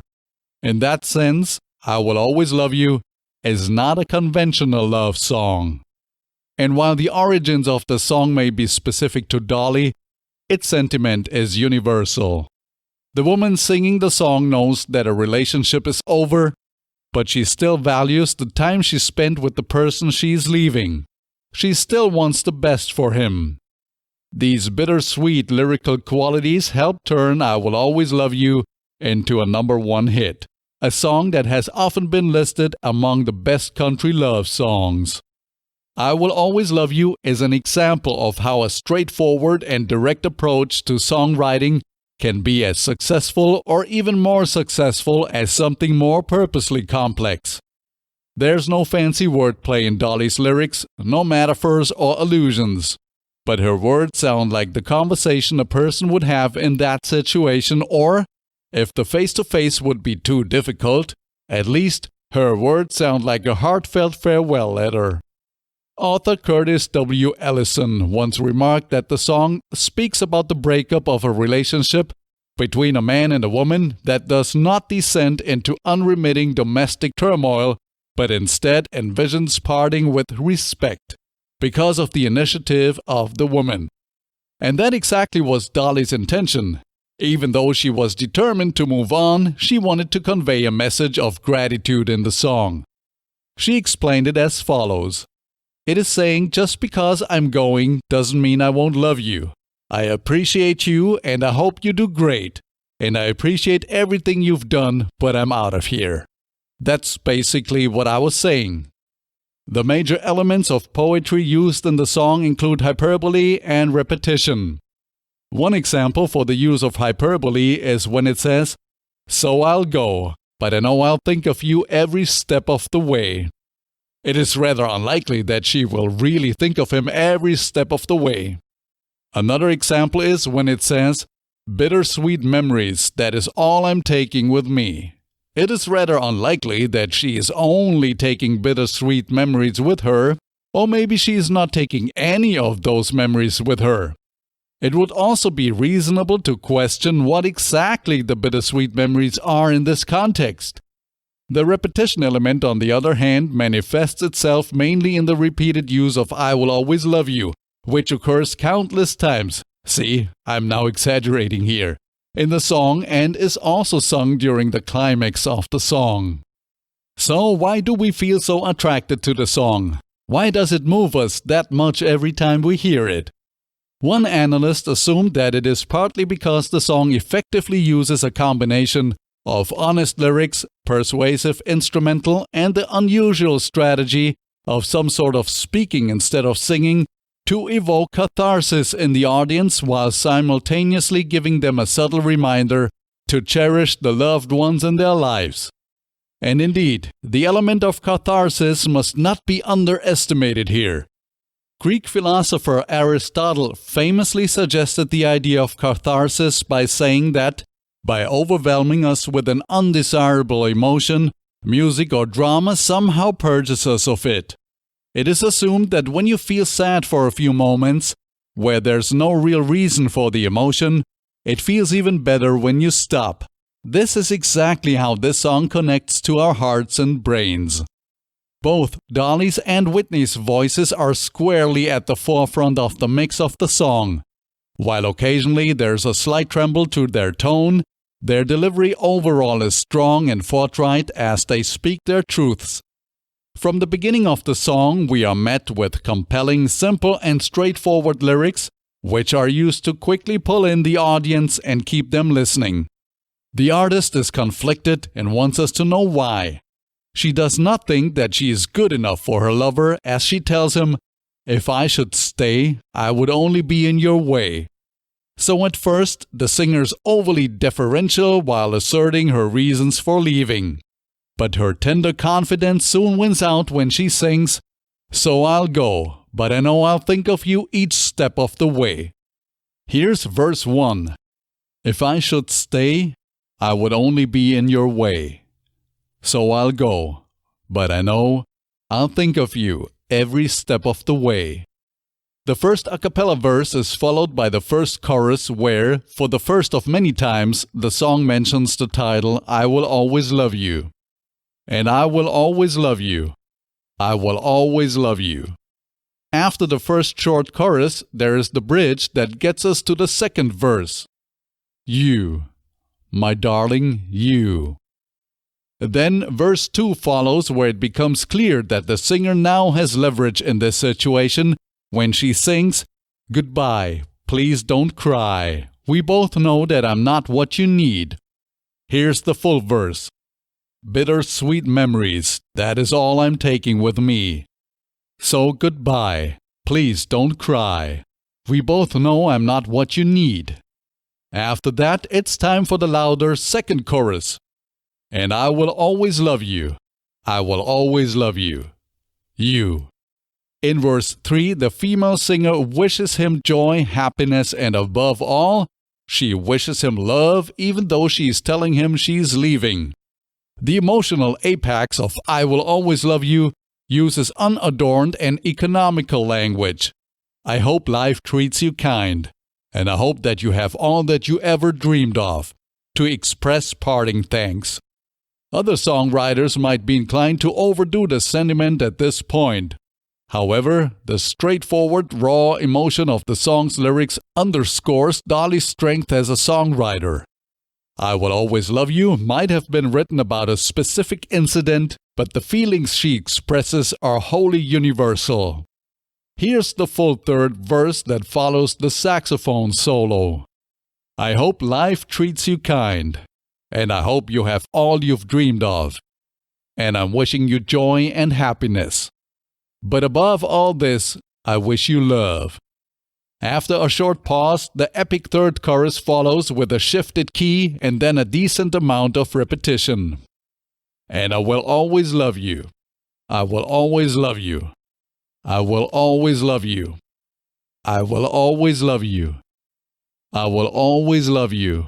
I will always love you. Finally, the song closes with the outro. You. Darling, I love you. I'll always love you. The easy-to-remember lyrics tell the audience the singer's story while conveying her emotional distress at the same time. Even if you have never felt the pain of a breakup, you can understand what the artist is going through and feel the anguish in her words. We all have loved someone, whether it is a family member, close friend, or significant other. And in time, we will lose some of them. Sad songs like I Will Always Love You remind us how fragile that love can be. We should cherish the love we have while we can and for as long as we can. And we can listen to sad songs like this and be appreciative for having them in our lives. The Legacy.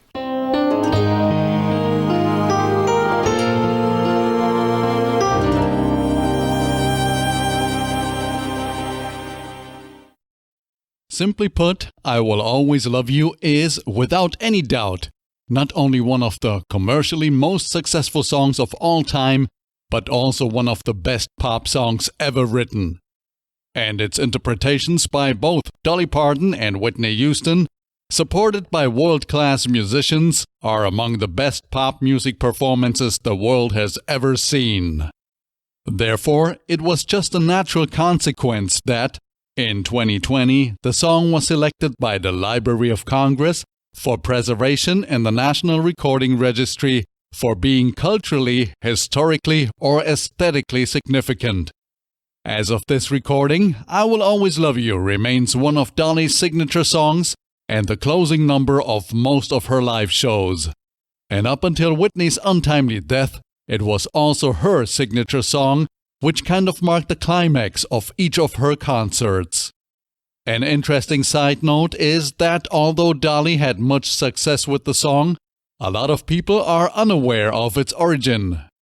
During an interview, Dolly's manager, Danny Nozzle, said that one thing we found out from American Idol is that most people don't know that Dolly Parton wrote the track. Well, I guess and hope that the show played a big role in clearing up this misunderstanding. In his 1995 book, Country Music Culture, From Hard Times to Heaven, Curtis W. Ellison wrote, "In the early 1990s, when ambiguity in romantic relationships accompanies changing expectations for both men and women, this song demonstrates Dolly Parton's appeal as a songwriter in the pop music market." And Ken Knight, the author of the 2008 book, The Midnight Show, Late Night Cable TV, Guy Flicks of the 80s, stated that Dolly is the only singer who can sing I Will Always Love You and make it memorable. But there are also voices critical of Dolly. Writer Paul Simpson, for example, criticized her, commenting that the track was only written to soften the blow of Dolly Parton's and Porter Wagoner's split. Well, okay, if that would have been part of her motivation, would that have been that bad? I don't think so. In addition to all the records the song broke in terms of sales, etc., it is noteworthy to mention that it came in at number 1 in a 2011 Valentine's Day poll by CMT to find the best love song. This is just one example that shows that the song's legacy lives on and that I Will Always Love You will continue to be loved by many future generations to come. One of the reasons with regard to its lyrics is that the song resonates with the listeners because it demonstrates how we'd all like to behave at the end of a loving relationship, with dignity and compassion intact, though few of us are able to reach that high ground at such a low point. Or maybe Porter Wagoner said it best back when the song came out, when he said that, no matter who sings it, it is still about the prettiest song you'll ever hear. And here's another important and interesting perspective on the song. Even if it was never intended to do so, Whitney Houston's version of I Will Always Love You is symbolic of a change in the American cultural landscape in ways that still reverberate today. Though the song was originally written by Dolly for a country music audience, Whitney's soulful, gospel-infused cover version made it emblematic of something larger than music. As journalist and critic Joe Levy wrote in an analysis of the song for The Hollywood Reporter, Whitney's version of I Will Always Love You shattered expectations of what was possible in music when it came to crossover appeal to different groups. Joe wrote, "Even if you never knew this was a country cover, it still crosswires genres and audiences and upends the notion that black and white music audiences don't talk directly to each other. What I'm reading there is that a good song is a good song, and it will be loved by audiences no matter their cultural background, the color of their skin, their hair, their eyes, etc. Music is universal.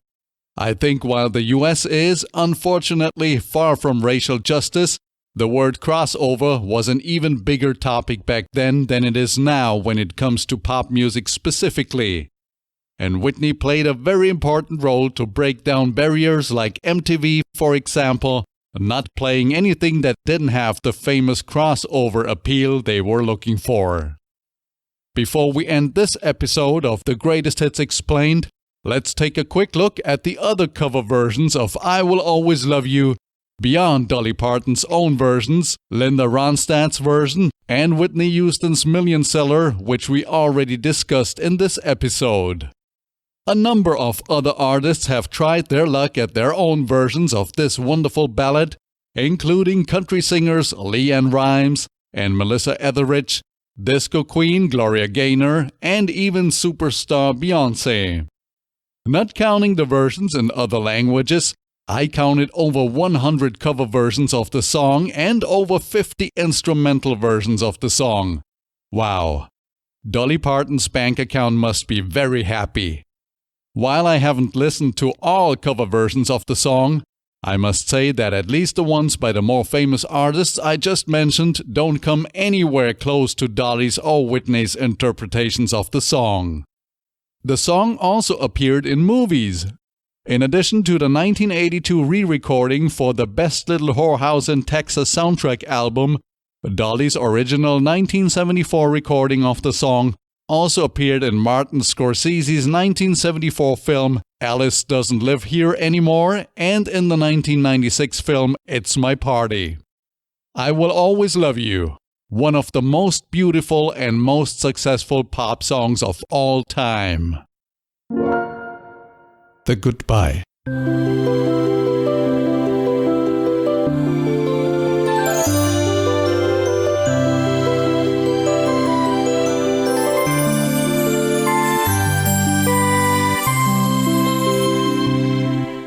That was it. What a journey.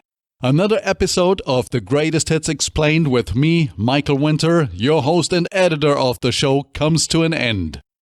Please note that you can find a link to the sources I used for this show in the show description.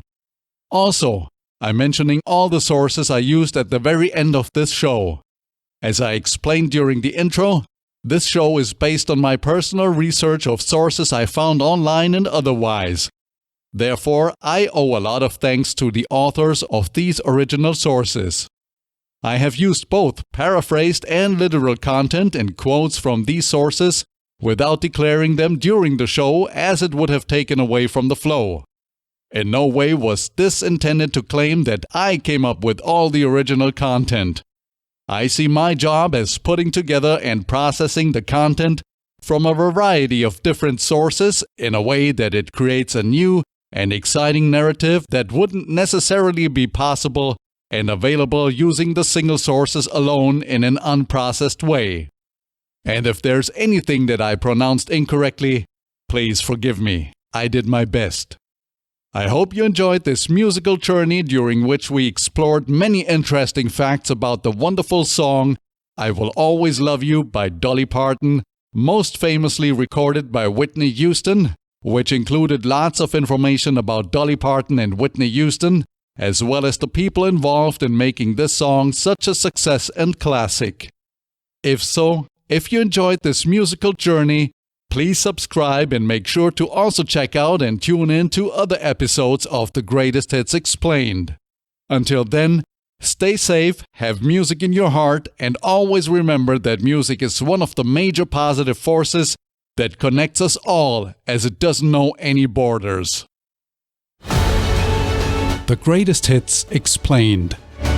The one show that tells you the most exciting stories behind your favorite music and more. If you like this show, please subscribe, leave a review, a like, a comment, whatever applies to the specific platform on which you're listening to this. Also, I really appreciate donations. You can find the link on my website or YouTube channel. Those donations help me cover my expenses for this show, such as hosting fees, equipment cost, etc.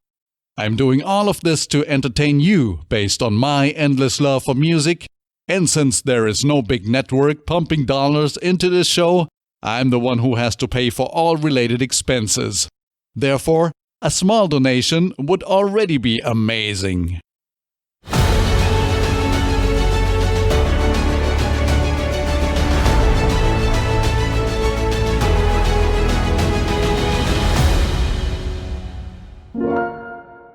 The sources.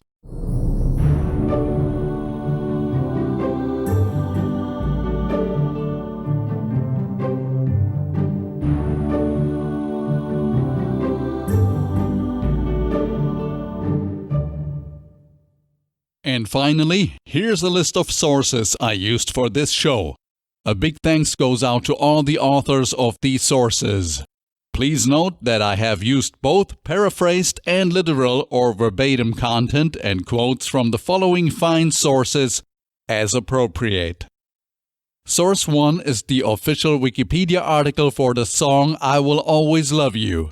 Source number 2 is the official Wikipedia article for the year 1993.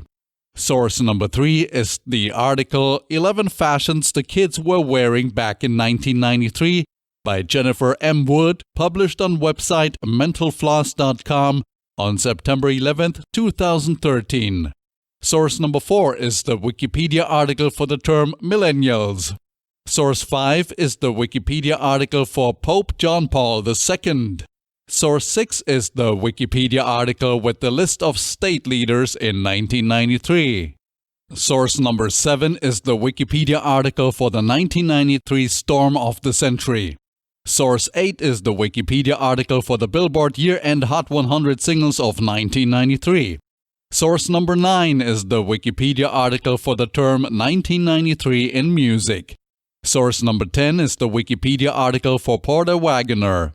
Source number 11 is the article titled Dolly Parton Shares Inspiration of I Will Always Love You by Craig Shelburne, published on website cmt.com on February 14, 2011. Source number 12 is the article for I Will Always Love You on website songfacts.com. Source number 13 is the article titled Dolly Parton's I Will Always Love You, Why the Iconic Breakup Song Endures on website theboot.com. Source number 14 is the article titled I Will Always Love You, Song History, The Making of a Pop and Country Classic by Robert Silva, published on website liveabout.com. Source number 15 is the article titled Did Dolly Parton Write Jolene and I Will Always Love You in One Day by Bethania Palmer, published on website snopes.com on October 25, 2019.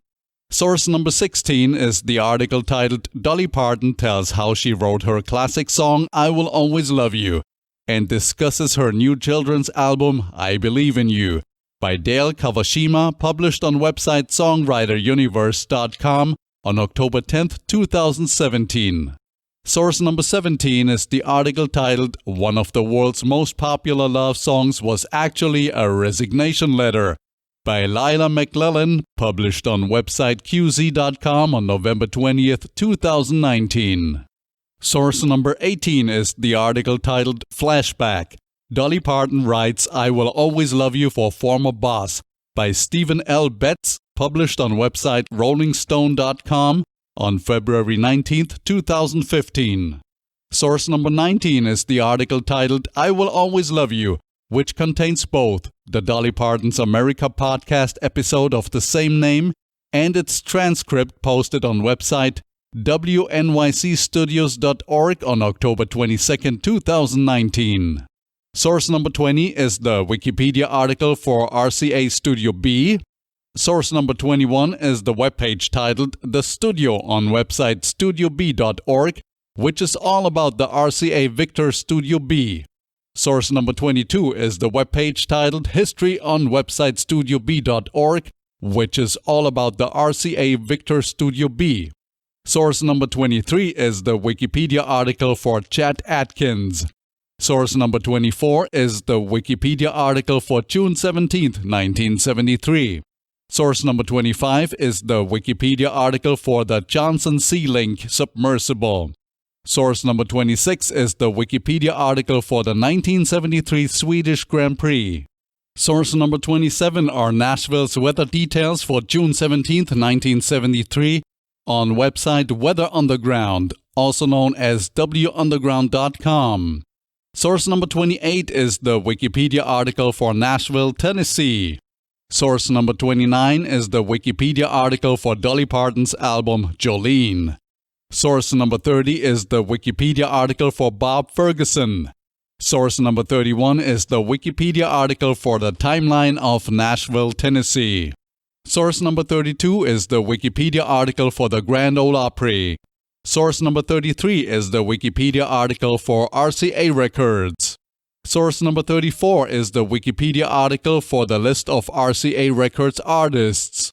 Source number 35 is an article published on June 18, 2012 on website labeldiscographies.com that has all the details about RCA's record numbering system. Source number 36 is the Wikipedia article for Linda Ronstadt's album Prisoner in Disguise. Source number 37 is the Wikipedia article for the movie The Best Little Whorehouse in Texas. Source number 38 are the record details for Dolly Parton's I Will Always Love You on website 45cat.com, that is 45cat.com. Source number 39 is the Wikipedia article for Dolly Parton's album Heartbreak Express. Source number 40 is the article titled Dolly Parton Revealed Why She Didn't Let Elvis Presley Sing I Will Always Love You by Edwin Carvajal, published on March 21, 2020, on website news.amomama.com. Source number 41 is the article titled 12 Things You Didn't Know About I Will Always Love You by Chris Willman, published on February 14, 2012, in the entertainment section of website yahoo.com. Source number 42 is the article titled An Oral History of Whitney's Anthem I Will Always Love You by Kyle Anderson, published on December 14, 2012, on website ew.com. Source number 43 is the article titled The Surprising Connection Between Whitney Houston and Dolly Parton by Brad Witter, published on March 11, 2019, on website biography.com. Source number 44 is the article titled David Foster, Bodyguard Anthem I Will Always Love You Almost Didn't Happen by Lauren Efron, published on February 13, 2012, on website abcnews.go.com. Source number 45 is the forum thread titled I Will Always Love You W.Houston in section So Much Gear, So Little Time on website gearsluts.com. Source number 46 is the Wikipedia article for Ocean Way Recording. Source number 47 is the Wikipedia article for the East West Studios. Source number 48 is the Wikipedia article for United Western Recorders. Source 49 is the webpage about Alan Sides on website oceanwayrecording.com. Source number 50 is the Wikipedia article for Bill Putnam. Source number 51 is the list of clients of company Equi=Tech on website equitech.com. Source number 52 is the article titled Welcome to Studio City by Mark Weingarten, published on September 27, 1998, on website latimes.com. Source number 53 is the wiki article titled Ocean Way Studios on website evanescencereference.info. Source number 54 are Burbank's weather details for April 22, 1992, on website Weather Underground, also known as wunderground.com.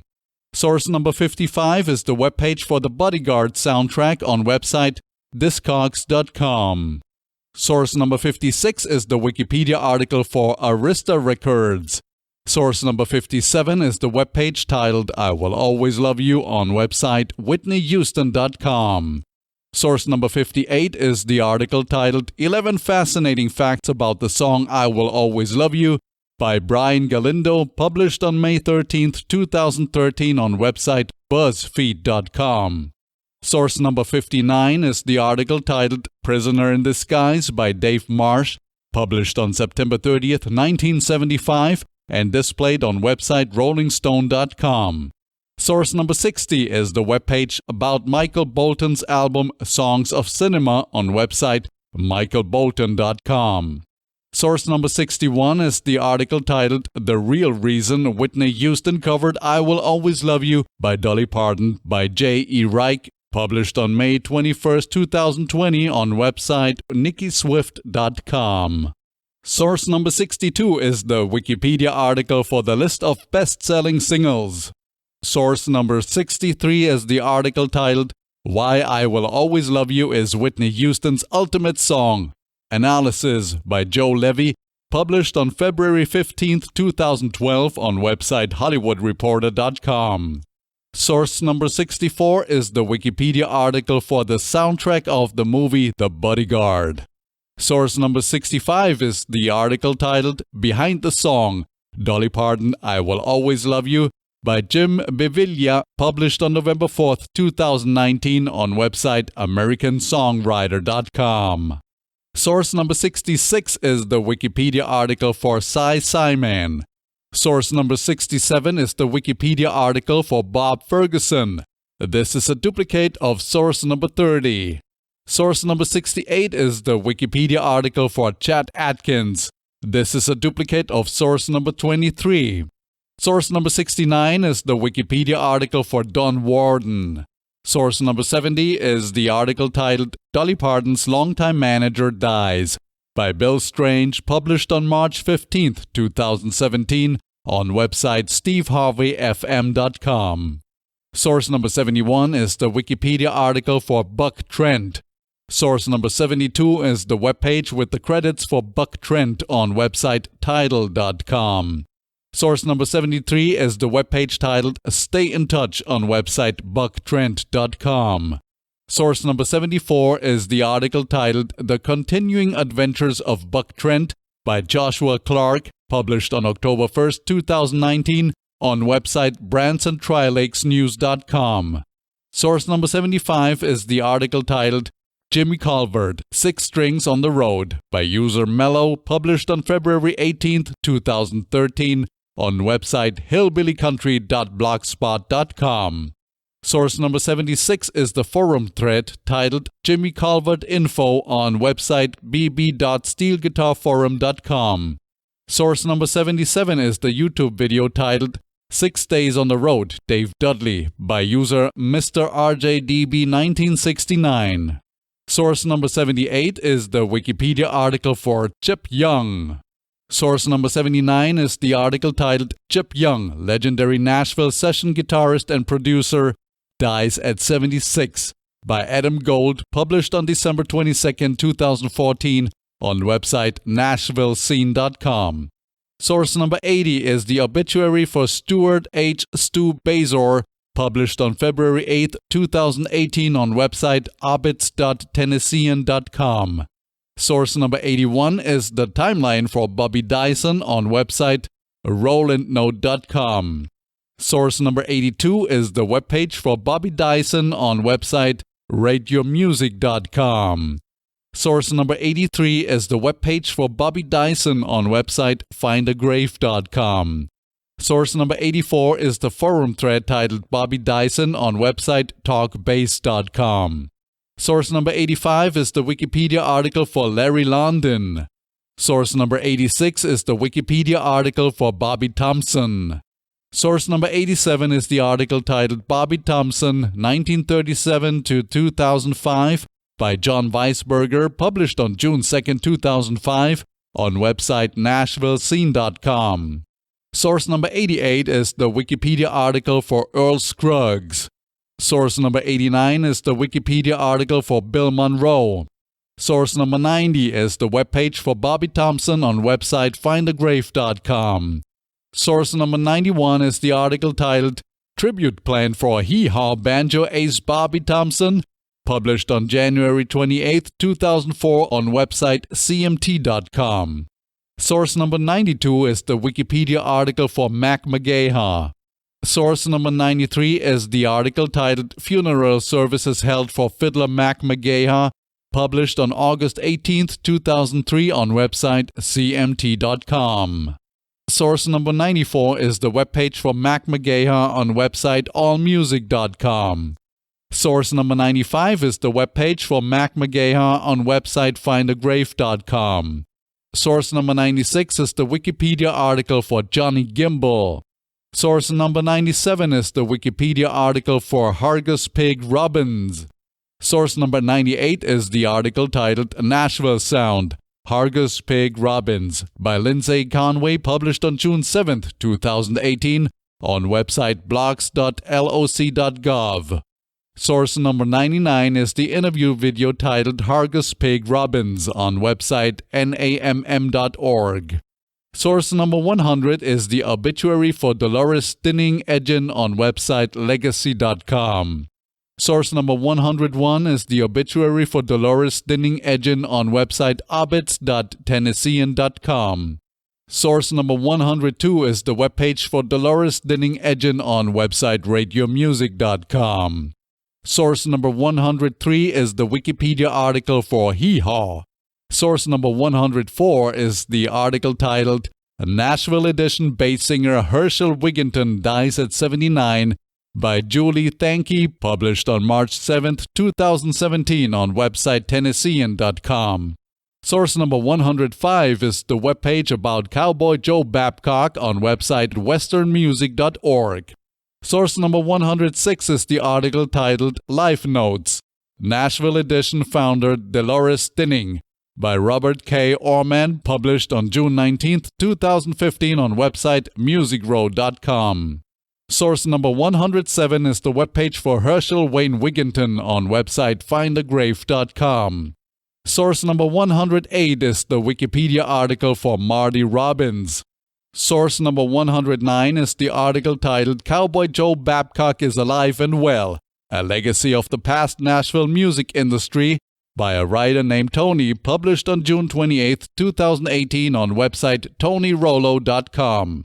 Source number 110 is the article titled Cowboy Joe Babcock, Swingtown 2018 on website keepingitTrueCountry.com. Source number 111 is the webpage for Joe Babcock on website allmusic.com. Source number 112 is the webpage for Joe Babcock on website discogs.com. Source number 113 is the webpage and biography for Ricky Page. Source number 114 is the webpage for June Page on website discogs.com. Source number 115 is the interview article titled Ricky Page by a writer named D.I.K. or Dick on website tims.blackcat.nl. Source number 116 is the Wikipedia article for George Mottola. Source number 117 is the Wikipedia article for Dolly Parton. Source number 118 is the article titled Is There Anything We Can All Agree On? Yes, Dolly Parton, by Lindsay Zoletz, published on November 21, 2019 on website newyorktimes.com. Source number 119 is the Wikipedia article for Peter Asher. Source number 120 is the Wikipedia article for Val Garay. Source number 121 is the Wikipedia article for Doug Sachs. Source number 122 is the Wikipedia article for the TEC Awards. Source number 123 is the webpage with details about the Technical Grammy Award, aka TEC, on website grammy.com. Source number 124 is the Wikipedia article for David Campbell. Source number 125 is the Wikipedia article for Andrew Gold. Source number 126 is the Wikipedia article for the song Thank You for Being a Friend. Source number 127 is the Wikipedia article for Dan Dugmore. Source number 128 is the webpage for Dan Dugmore on website allmusic.com. Source number 129 is the webpage for @black on website allmusic.com. Source number 130 is the forum thread titled @black information on website steelguitarforum.com. Source number 131 is the webpage for @black on website discogs.org. Source number 132 is the Wikipedia article for Russ Kunkel. Source number 133 is the webpage for Pat Henderson on website discogs.org. Source number 134 is the webpage for Pat Henderson on website ru.rateyourmusic.com. Source number 135 is the webpage for Julia Tillman Waters on website discogs.com. Source number 136 is the webpage and biography for Julia Waters on website imdb.com. Source number 137 is the webpage titled About on website The Waters Julia Maxine Luther Oren.com. Source number 138 is the webpage and biography for Maxine Waters Willard on website imdb.com. Source number 139 is the webpage titled About on website The Waters Julia Maxine Luther Oren.com. This is a duplicate of source number 137. Source number 140 is the Wikipedia article for Linda Ronstadt. Source number 141 is the Wikipedia article for Clive Davis.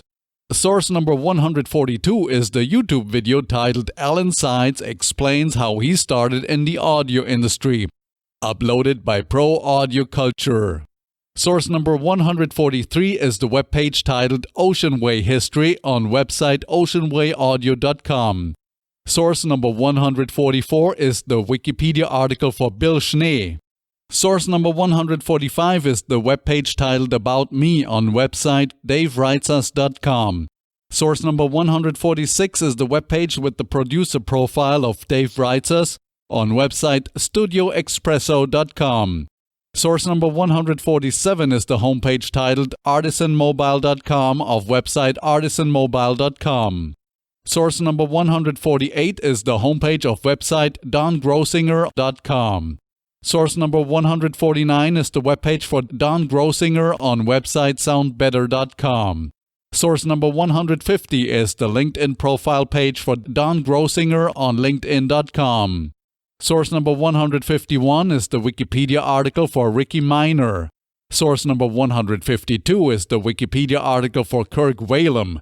Source number 153 is the timeline for Kirk Whalum on website bing.com.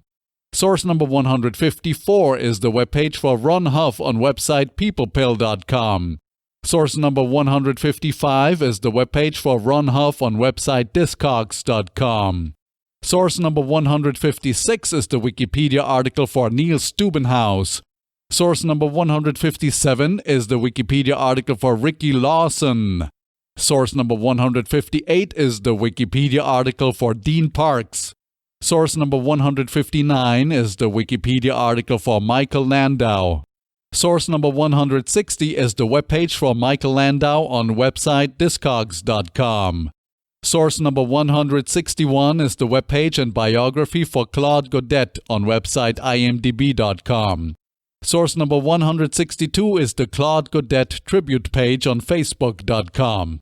Source number 163 is the webpage for Claude Godet on website discogs.com.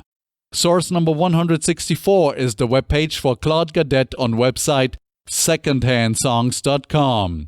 Source number 165 is the webpage for Claude Godet on website ancientfaces.com. Source number 166 is the webpage for Claude Godet on website genealogy.com. Source number 167 is the article titled Local Producer Has Nationally Accomplished Career by Maria Sonnenberg, published on December 18, 2015 on website floridatoday.com. Source number 168 is the Wikipedia article for Bashiri Johnson. Source number 169 is the article about Bashiri Johnson on website duranduran.fandom.com. Source number 170 is the Wikipedia article for Kevin Costner. Source number 171 is the Wikipedia article for the movie The Bodyguard. Source number 172 is the Wikipedia article for David Foster. Source number 173 is the Wikipedia article for the list of David Foster's awards and nominations. Source number 174 is the website davidfoster.com. Source number 175 is the Wikipedia article for Whitney Houston. Source number 176 is the Wikipedia article for the song Hold Me by Teddy Pendergrass and Whitney Houston. Source number 177 is the Wikipedia article for Michael Masser. Source number 178 is the Wikipedia article for Randy Kerber. Source number 179 is the Wikipedia article for Ray Parker Jr. Source number 180 is the Wikipedia article for Nathan East. Source number 181 is the Wikipedia article for Carlos Vega. Source number 182 is the Wikipedia article for Kashif. Source number 183 is the Wikipedia article for Jermaine Jackson. Source number 184 is the Wikipedia article for Narada Michael Walden. Source number 185 is the Wikipedia article for the Whitney Houston song The Greatest Love of All. Source number 186 is the Wikipedia article for John Benitez. Source number 187 is the Wikipedia article for Bobby Christina Brown. Source number 188 is the webpage with the sheet notes for I Will Always Love You on website musicnotes.com. Source number 189 is the article titled Classic Mix, Whitney Houston, I Will Always Love You, 1992, by Mike Sr., published in May 2018 on website soundonsound.com. Source number 190 is the article titled Musical Modulations, My 7 Favorites, published on March 25, 2015 on website whythissongisgreat.blogspot.com. Source number 191 is the article titled The Enduring Appeal of I Will Always Love You, Explained by Science by Caroline Delbert, published on November 11th, 2019 on website popularmechanics.com. Source number 192 is the blog post titled I Will Always Love You by Mike Vivas on June 4th, 2010 on website keychangeblog.blogspot.com. Source number 193 is the article titled A Statistical Analysis of the Relationship Between Harmonic Surprise and Preference in Popular Music by Scott A. Miles, David S. Rosen, and Norberto M. Givax, published on May 18, 2017 on website frontiersin.org. Source number 194 is the article titled I Will Always Love You, Musical Analysis by Elizabeth Eidernbach, published on February 7, 2017 on website elizabethdernbach.wordpress.com. Source number 195 is the article titled Why This Sad Love Song by Terry Squires, published on website stonybrook.digication.com.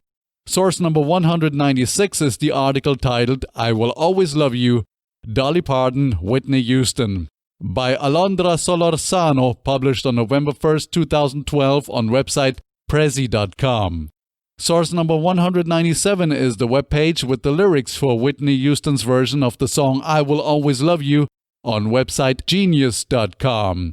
Source number 198 is the webpage for Dolly Parton's song I Will Always Love You on website secondhandsongs.com.